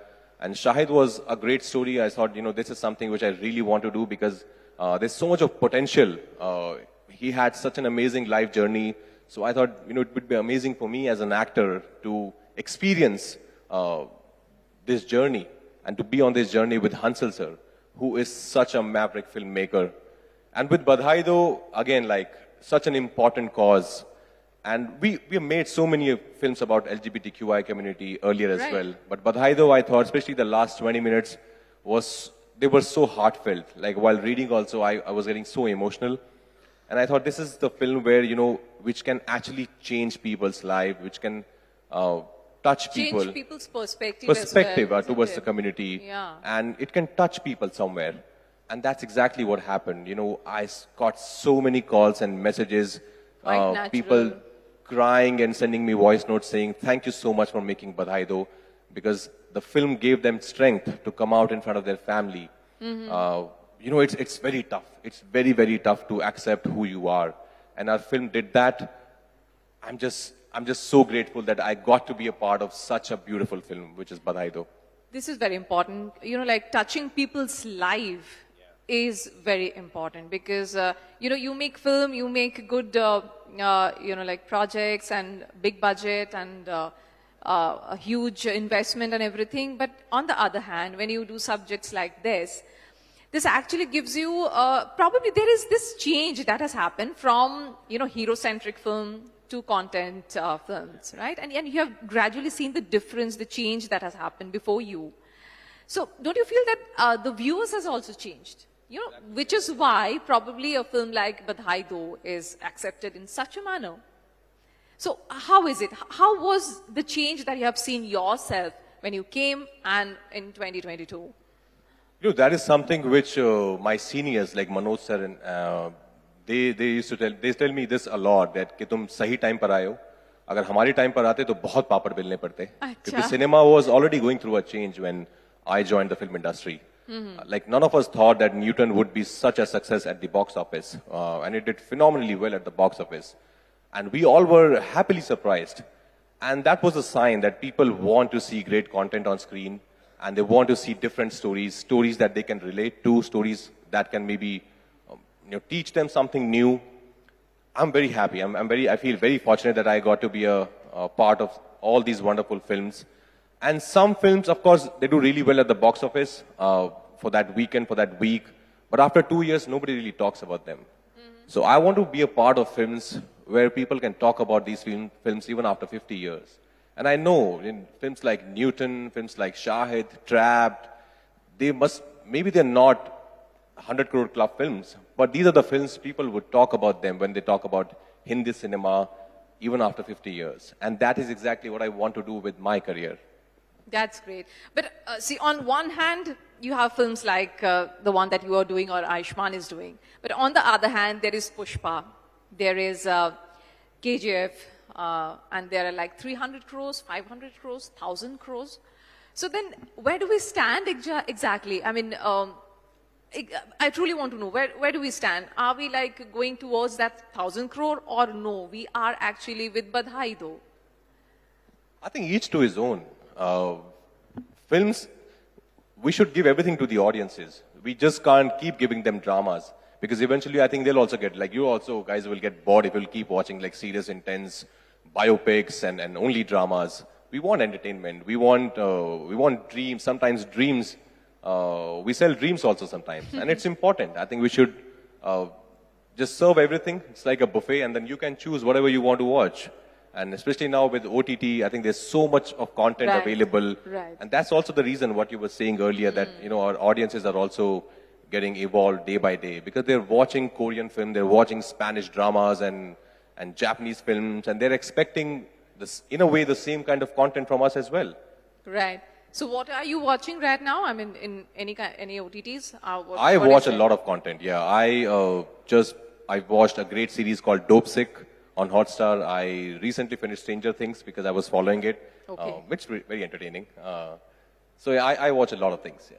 That's great. So exactly, you know, like OTT has given us this new wave, basically, that there is no geographical or language barrier. We can watch anything and everything, and it's there in our platter.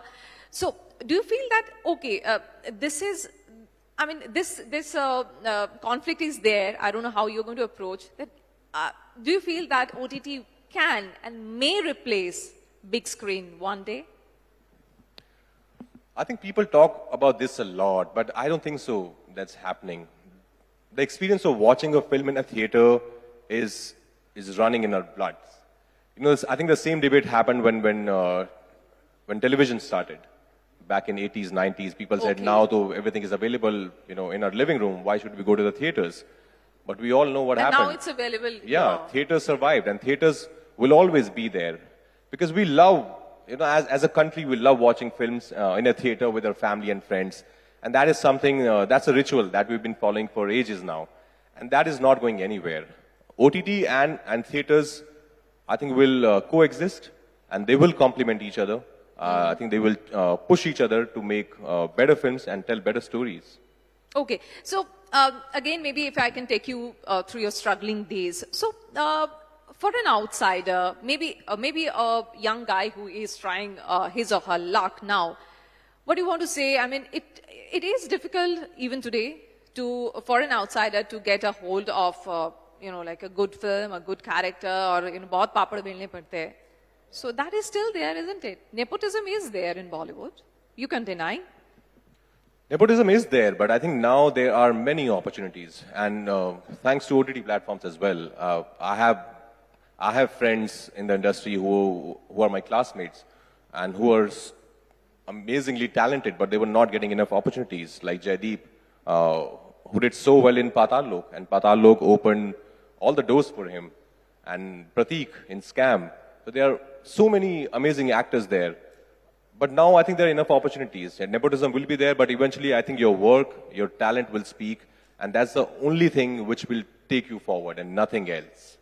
So now OTT is one more, it is giving opportunities to the, you know, like the actors who only wanted to act. And, you know, like talented people are getting chances through OTTs. That's what you're saying. So do you feel like gone are those days of, you know, big Khans and Kumars and Kapoors?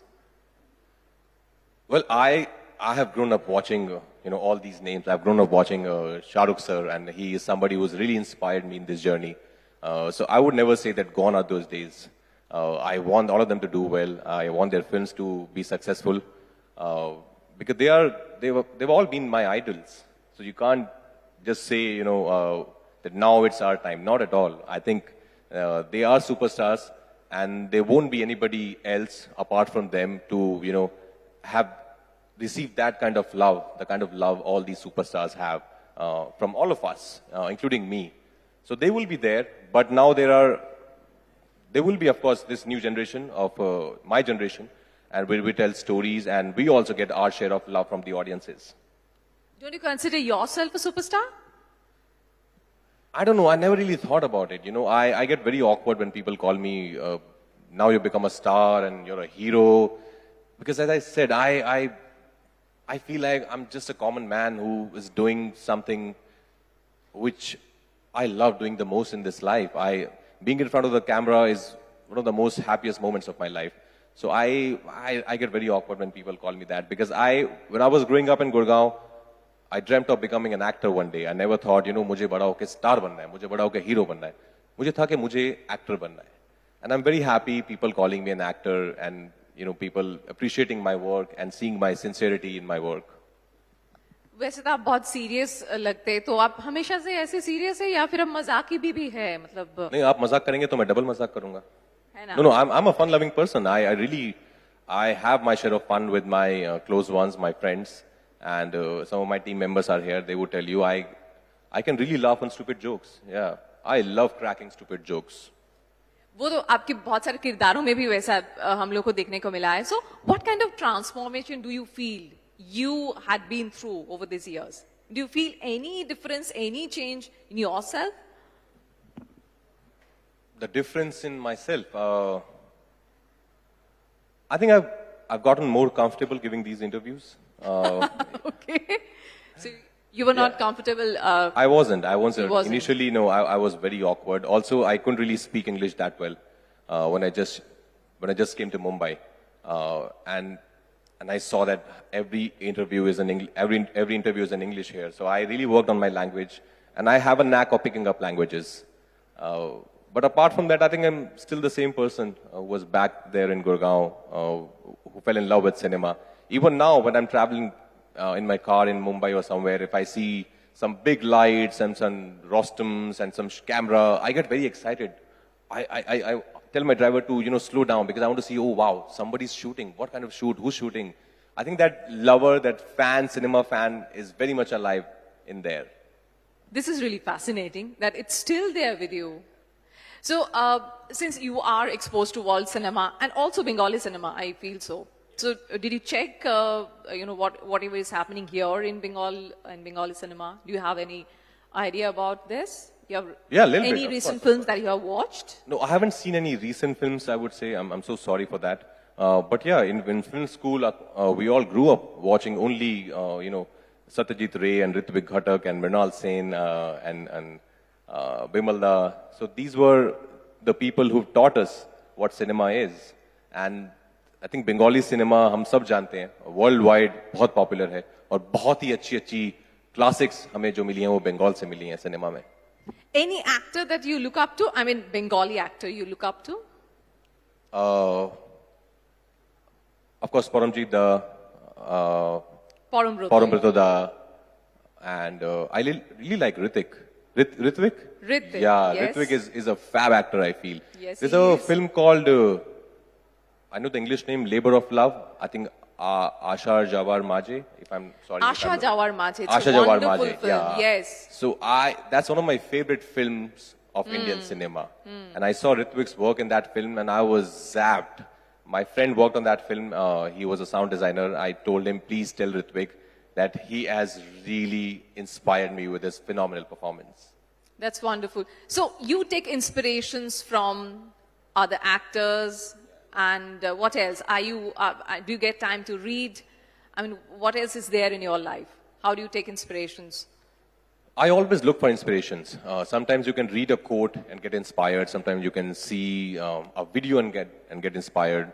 And like I was just in Italy, I saw Michelangelo's work and I was hugely inspired by his work and Raphael's work. I think as an artist, you are always looking for inspiration because otherwise it can get slightly monotonous after a point. You need to really inspire yourself and say, you know what, no, I'm going to push myself even more. Look at that guy or that actor. He's doing such an amazing job. So whenever I feel like I'm getting a lot of appreciation for my work, I go back and watch The Godfather and see Mr. Robert De Niro or There Will Be Blood. And I realize what a small actor I am in front of these amazing artists. So this is how you keep yourself grounded. That's what you're saying. Well, yeah, in a way, yes. Okay. So let us talk about Hit, because that's the new film which is coming up. And can we just play the trailer here? Can we do that? Can we just see the glimpses? Yeah.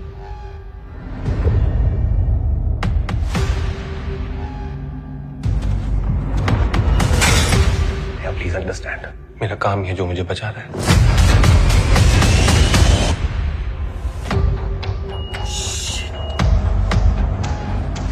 प्रीति घर नहीं आई अभी तक तुम नहीं छोड़ोगे तो निकाल दिए जाओगे सर प्रीति का केस मुझे हैंडओवर कीजिए क्यों I am following the hunch please trust me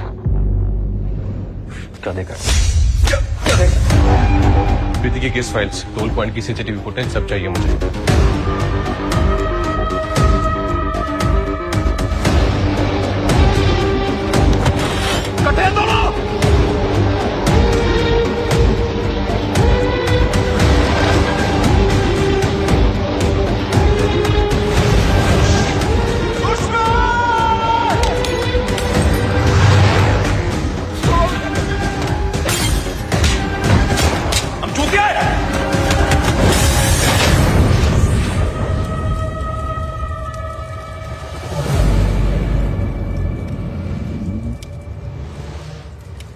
That's wonderful. Thank you so much. So can you just indulge a bit about the film, Raj? HIT, the first case, HIT stands for Homicide Intervention Team. It's a department, it's a fictional department in Rajasthan Police. It's a thriller, it's a suspense thriller, it's a whodunit thriller. It's very fast-paced. I've seen the film and I'm very, very happy with the final film. It's releasing on 15th of July. I would say if you have a knack for watching good thrillers, then HIT is the film for you. That's great. And how did you prepare yourself? I mean, how do you actually prepare for any role that you do? Well, it depends, I think, film to film. Like if I do a Newton or a Trapped or a Shahid, then it really requires a lot of prep work and homework and research. But when you do a film like Stree or Bareilly Ki Barfi, then it's mostly about having fun with your lines and with your scene and with your co-actors and just, be in the moment. And I tend to improvise a lot. So a lot of the whole climax in Stree, when I look into the chudhails and I say, Stree ji, pyar, pyar, all that is something which just came in the spur of the moment. I didn't really think about it. My whole process is I just try and live every moment truthfully when I'm performing. So I don't really plan. I don't really believe in rehearsals. I just be there. You do not rehearse? I don't rehearse. No, I really don't believe in rehearsals. Maybe one or two mechanical, just technical rehearsals for the camera movement and lighting and everything. But apart from that, once I know the character in and out, then you can just put me in any situation and I would just react to that situation. Okay, so whenever there is a script coming in your way, so do you first go through the lines and you do that kind of thing with yourself, or you directly go to the set and perform? No, I read the script a lot of times because everything is available in the script, in the written material, because people have spent months and years in writing that script. So I go through the script again and again. And then, as I said, it depends on the film, the kind of homework it requires. So I do that. But once I'm on set, then I just let it be. I don't really just sit there and memorize my lines like, ratification. Wo mujhse nahi hota hai. Because once I read it once or twice and I know the gist of it, and then my directors are very kind enough, they give me that kind of freedom that, this is the gist, and now you know the character, you are the character, just play along. Okay. Recently, I was just reading an interview of Karan Johar where he was mentioning that, why South Indian films are doing so well compared to Bollywood, if you see Hindi films. So he was telling that they have this conviction on their films, on the story that they're telling, on the way that they are, projecting the film. What do you take on this? Because recent times, after COVID, in fact, the films that got released, of course, there are a few big hits also, but the amount of film got released and the amount of money which came back, probably the ratio is not that good. So, what do you feel? I mean, is there a reason behind them? Because the South Indian films are doing well, and there is OTT, which is why Hindi films are little taken aback. Do you feel so? I don't know. I think everybody is just taking their chances, and you have to keep doing that. Nobody knows the formula of what film will do well and what film won't. I think you just have to keep telling the stories that you want to tell, and then just leave it to its destiny. And that's what I believe in. Honestly, I haven't really, sat down and thought about why it's happening and why only South Indian languages are doing so well. Also because they are wonderful films. People have spent years in making those films. They have worked really hard. If you see the action sequences, the VFX, you can see the hard work they have put in those films. But I think also cinema goes through phases. There was a time when we were shooting our songs in Switzerland only, and everybody was going and shooting their songs in Switzerland and Europe. And we were loving it. And then there was a time when we started telling small town stories, started doing Tanuvets Manu or Bareli, or Dam Laga Ke Haisha. And then now I think is the time for larger than life cinema, and people want to enjoy that kind of experience in a theater. So I think it keeps changing every 5-6 years. We keep shifting, the cinema keeps shifting. But I don't know, as an actor, I would rather do films that I can be proud of.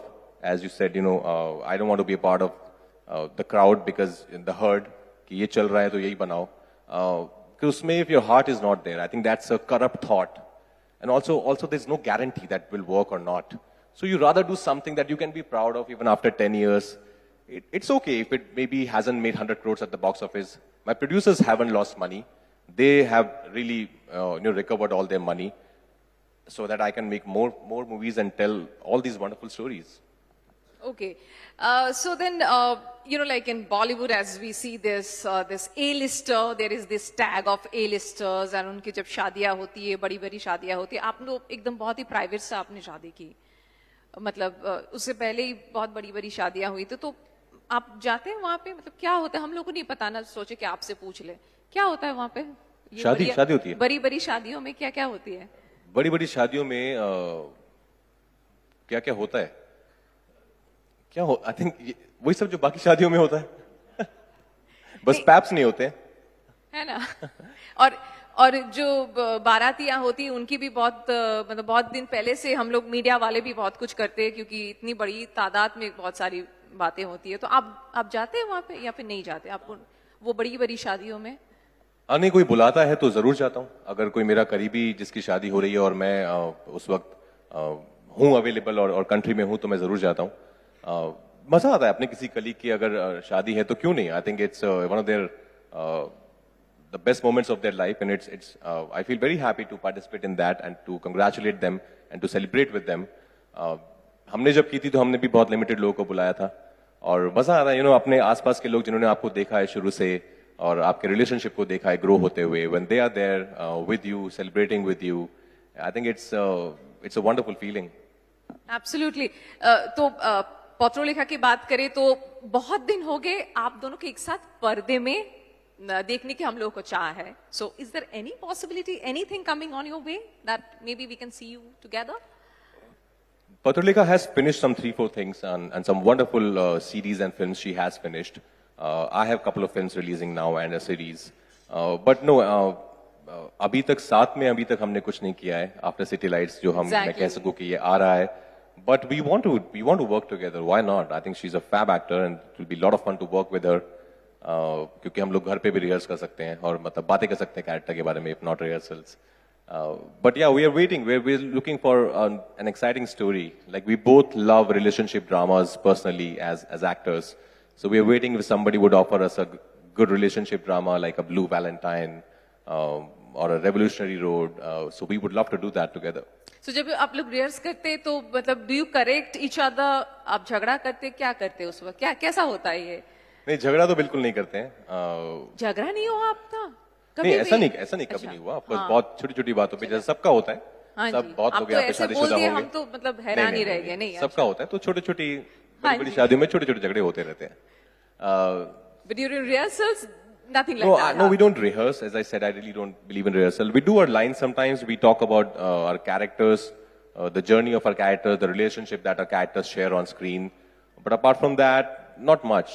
I think also because we don't want to influence each other. Okay, you know, I don't teach her, she doesn't teach me. But if something is going wrong, then of course I know she's there to correct me and I'm there to correct her. Because eventually it's the film which matters the most and not us as individuals. That's very important, you know, like if you have somebody by your side. There are some changes, if a hit में भी अगर हम देखते या फिर बधाई दो में, you have changed physically a bit, isn't it? You are doing gyms and all and डोले शोले बन रही है, isn't it? बधाई दो में it was required. I don't know if you've seen बधाई दो, but उसमें जो मेरा character है Shardul, he is very fascinated with bodybuilding क्योंकि उसका सपना था कि उसको मिस्टर इंडिया बनना है, पर वो तो नहीं हो पाया, लेकिन उसने कंटिन्यू किया अपना बॉडी बिल्डिंग, तो उसके लिए it was required. That was the first thing my director Harsh told me कि Raj you will have to really pump up, and I am a vegetarian, I don't believe in any kind of steroids, so it was tough, but I enjoyed it. I enjoyed, you know, physically transforming myself, and then I think it just became a part of my routine, part of my life, that I'm still continuing that. Maybe not that rigorous, but yeah, I'm still on that same training mode. Okay, so how many push-ups you usually do every day? Depends. If it's my chest day, then not only push-up, there are other exercises also. But yeah, I've always been a sports person. Like I did taekwondo for almost 10 years. I won gold medals at national levels a couple of times. So I was always there and actively involved in sports. So it's not like suddenly something different happened to my body. So push-ups तो यहाँ मैं कर लेता हूँ काफी. 100 तो कर ही लेंगे, है ना? 100 तो हाँ कर लूंगा. सुन लीजिए आप सब, 100 करते हैं हर दिन. आप लोग भी कुछ किया कीजिए, क्योंकि खैर, you know, like Bengalis, we always say that there is always a belly that comes out, and you know, like that defines us anyways. नहीं, पर दोपहर को थोड़ा सोना भी जरूरी है ना, उसके बिना कैसे होगा? अब मिठाई खाते हैं वैसे? यहाँ पे तो कोलकाता में आए, do you check any of the sweets that I have a very bad sweet tooth, और especially कोलकाता की मिठाई तो मतलब बंगाली मिठाई is my favorite. नाम बताइए एक आध आप. चौम, रसगुल्ला, स्पेशली गुरेर रसगुल्ला, सौंदेश, बहुत पसंद है मुझे. और अभी एक्चुअली मैं बात कर रहा था किसी से अभी शाम को, यार कोलकाता आया हूँ, क्या लगता है कि मिठाई खाऊं कि ना खाऊं, एंड देन आई डिसाइडेड कि इस बार स्किप कर देता हूँ. स्किप कर दिया आप? इस बार मैंने स्किप कर दिया. अरे बाप रे बाप. सो आप सेल्फ कंट्रोल. हाँ जी, बहुत ज्यादा. तो ये सेल्फ कंट्रोल आपको बहुत आगे ले जाएगा, नो डाउट अबाउट इट. क्या हम एक छोटा सा रैपिड फायर जैसा कुछ करें? कुछ उतना कुछ घबराने वाली बात नहीं है. सोचिए कि आपको एक साथ कुछ फिल्म्स दी जाती है जिसमें दीपिका, कटरीना और आलिया, ये तीनों आपकी लीडिंग लेडीज हैं, और एक ही साथ में फिल्म आती है. आप तो किसी एक को ही आप चूज करोगे ना.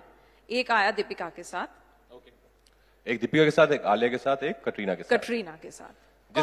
जिसकी भी स्टोरी सबसे ज्यादा अच्छी है, मैं वो चूज करूंगा. नहीं, वो स्टोरीज की बात है. तीनों स्टोरीज सोचिए बहुत अच्छी है, उसके बाद बोलिए आप.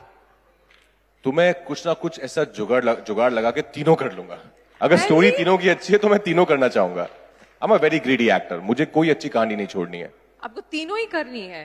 अगर कहानी तीनों की उतनी ही उम्दा है, उतनी ही अच्छी है, then I would rather do all those films. अच्छा, तो हीरोइन आपके लिए कोई मायने ही नहीं रखती है? Of course मायने रखती है, बट कहानी से ज्यादा नहीं. Okay, taken. इसके आगे हम और कुछ नहीं बोल सकते. ओके, सो ओके, अगर आप ट्रैप्ड हो कहीं पे, जैसे कि आप ट्रैप्ड हो गए थे और हमारे भी तो मतलब जान निकल गई थी आपको देख के उस हाल में, कौन से खान के साथ आप ट्रैप्ड होना पसंद करेंगे? कौन से खान के साथ? आई थिंक मैं शाहरुख सर के साथ ट्रैप होना पसंद करूंगा. बिकॉज जैसे मैंने कहा, बचपन से मैं काफी इंस्पायर रहा हूं उनसे, तो बहुत वक्त मिलेगा उनके साथ बैठ के बात करने का, और वो बहुत अच्छा बोलते हैं. मैं कई बार मिला हूं उनसे, तो बहुत ही पर्सनल टाइम मिलेगा मुझे उनसे. उनका पूरा जो विजडम है, हम सब जानते हैं उनको, वो कितने चार्मिंग हैं और कितना अच्छा बोलते हैं. तो आई थिंक बहुत कुछ सीखने को मिलेगा उस दौरान. बिकॉज कुछ और होगा नहीं करने को. खाना नहीं है, पानी नहीं है, और 2 दिन के बाद बात भी नहीं कर पाएंगे, पानी नहीं है. तो 2 दिन में जितना मैं उनसे सीख सकता हूँ सीख लूंगा. अच्छा, तो और आमिर और सलमान से नहीं सीख सकते थे आप? अब ये आप मुझे फंसा रहे हैं. आपने मुझे एक ही बोला कि एक नहीं, उनको हम फेस टाइम पे ले लेंगे. जी नहीं, टेकन. ओके, सो कंगना के साथ अगर आपको क्वीन का या फिर जजमेंटल है क्या, इनका कोई सीक्वल बनता है, तो किस में आप रहना पसंद करेंगे? मैं क्वीन का सीक्वल करना चाहूंगा एक्चुअली. रियली? हाँ, क्योंकि मुझे जो मेरा कैरेक्टर था विजय, उसमें हमने ऑफ कोर्स काफी ओपन एंडिंग छोड़ा है कि वो रिंग वापस दे जाती है और चली जाती है खुश होके, which is of course fair enough. I also hate Vijay a lot, my character in the film. ऐसे लड़कों के साथ ऐसा ही होना चाहिए. आप कैसे कर लेते हैं ऐसे किरदार? बहुत देखे हैं दिल्ली में ऐसे लड़के. हाँ, बहुत सारे जो which is so sad, which is so ironical, but हैं ऐसे लोग. राइट, और उन्हीं से मतलब उनको देखे हैं, वहीं से आपको वो इंस्पिरेशन भी मिली है कि हाँ, ऐसे वहां से होते मैंने हैं?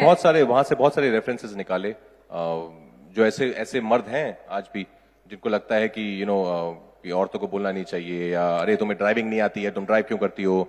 आई know so many female drivers who are such amazing drivers. मतलब जब मैं उनके साथ बैठता हूं तो मुझे ऐसा लगता है कि थोड़ा आराम से चलाएं प्लीज, थोड़ा डर लग रहा है. देखिए, जो फीमेल है वो अच्छा ड्राइव करती है. एब्सोल्युटली, या जी, ये like the male drivers, they feel that they are only good, but we are also good. I agree with you totally. Right? So, according to you, Kareena, विद्या और कंगना, आपके फेवरेट की जो लिस्ट होंगी, एक के बाद एक आप बताइए. करीना, विद्या और कंगना. मैंने करीना के साथ काम नहीं किया है, मैंने विद्या के साथ भी काम किया है, कंगना के साथ भी काम किया है. दोनों बहुत ज्यादा टैलेंटेड हैं. दोनों के साथ मुझे बहुत मजा आया काम करने में. कंगना के साथ 2 फिल्म्स की हैं, और करीना मुझे वैसे बहुत पसंद है. मैं जब से केथरी देखी ये थी. क्या बात हुई, सभी को आप अच्छे बोलते जा रहे हैं. मैंने कहा कि फेवरेट का लिस्ट बताइए, 1 2 3, वही हम समझते हैं. हम बड़े आम इंसान हैं, बताइए 1 2 3. पर मैंने ऐसे कभी बैठ के सोचा नहीं कि मैंने लिखा नहीं कभी कि कौन मेरी फेवरेट है. मैं एक लिस्ट बनाता हूँ, सभी मेरी फेवरेट्स हैं. नहीं, ऐसे कैसे हो सकता है? ऐसे कोई तो है. एक आगे होगा, जरूर होगा. सोचिए ना जरा, क्या है इसमें? हमारे पास वक्त है, आप सोच के बताइए ना. कौन मेरी फेवरेट है? हाँ जी, करीना, विद्या और कंगना. कंगना कपूर बालन.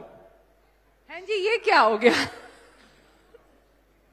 आप बताने वाले नहीं है ना? बट सब मेरी फेवरेट्स हैं. मुझे सब, जैसे मुझे करीना जब वी मेट और ओमकारा में मुझे उनकी परफॉर्मेंस बहुत पसंद है. विद्या मुझे नो वन किल जेसिका और जलसा एक फिल्म आई है. कंगना मुझे क्वीन और जजमेंटल में बहुत पसंद है. तो सबकी अलग अलग चीजें हैं जो मुझे अलग अलग पॉइंट ऑफ टाइम पे बहुत इंस्पायर किया है, बहुत अच्छी लगी हैं. Okay, and about the boys, whether it is Ranbir Kapoor, Ranveer Singh, Rajkumar Rao और आयुष्मान खुराना, अब तो बताएंगे जरूर. कौन मुझे पसंद है? हाँ, आप फेवरेट की लिस्ट बनाइए यहाँ पे भी. मैं अपना फेवरेट तो नहीं हूँ फॉर श्योर. नहीं तो मुझे निकाल देते हैं लिस्ट से.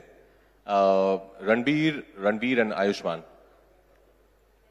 they all have different qualities. If you will give me like 30 seconds. No, I'm not being politically correct. Again, मुझे ना एक्टर्स की कुछ परफॉर्मेंसेस होती हैं जो मुझे बहुत अच्छी लगती हैं. जैसे आई थिंक रणबीर ने जो रॉक स्टार में किया है, आई डोंट थिंक सो कि वो कोई और कर सकता था जैसा रणबीर ने किया है. या जो रणबीर ने पद्मावत में किया है, खिलजी जो किया है, वो कोई और नहीं कर सकता था. या जो आयुष्मान इतना मल्टी टैलेंटेड है, कि सिंगर है, आरजे है, वीजे है, एक्टर है, इतना अच्छा एक्टर है, लिखता है, वो इतना मल्टी टैलेंटेड और कोई नहीं है. अंधाधुन में उसका काम देखो आप, आर्टिकल में उसका काम देखो. सो आई थिंक लोगों की अलग अलग चीजें हैं जो मुझे बेहद पसंद है, जो मैं अपने पास रख लेता हूँ.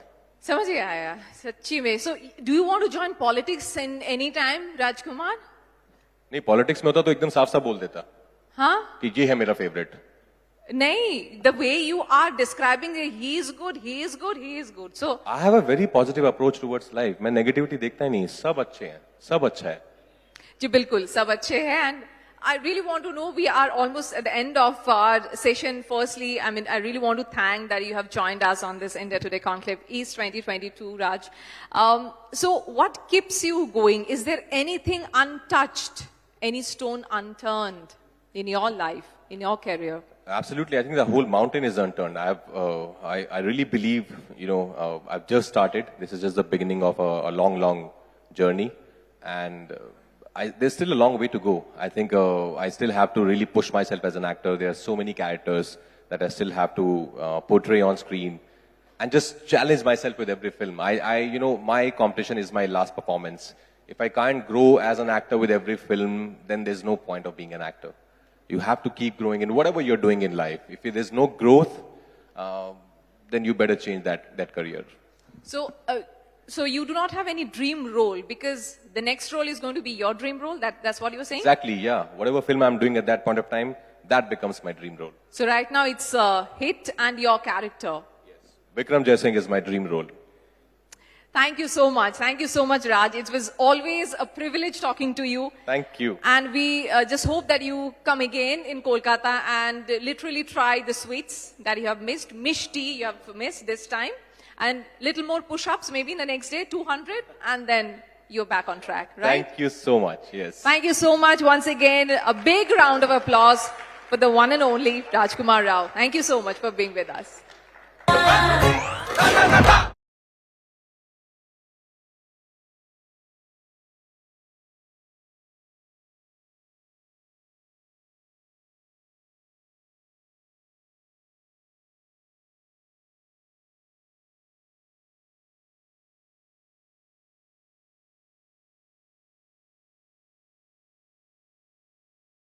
Ladies and gentlemen, thank you, Rajkumar.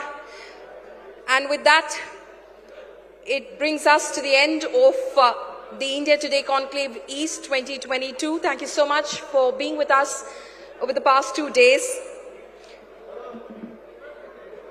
We'd like to, of course, take this moment to thank our sponsors. India Today Conclave East 2022 was presented by RP Sanjeev Goenka Group, co-presented by Macho Hind, industry partner West Bengal Industrial Development Corporation, partner state Tripura Government, associate sponsor Dhanseri. Once again, thank you everyone for joining us over the past couple of days at the India Today Conclave East 2022. We hope to see you here next year as well for the 6th edition of the India Today Conclave East. Thank you so much. Good night. Dinner has been served outside in the pre-function area. Do join us.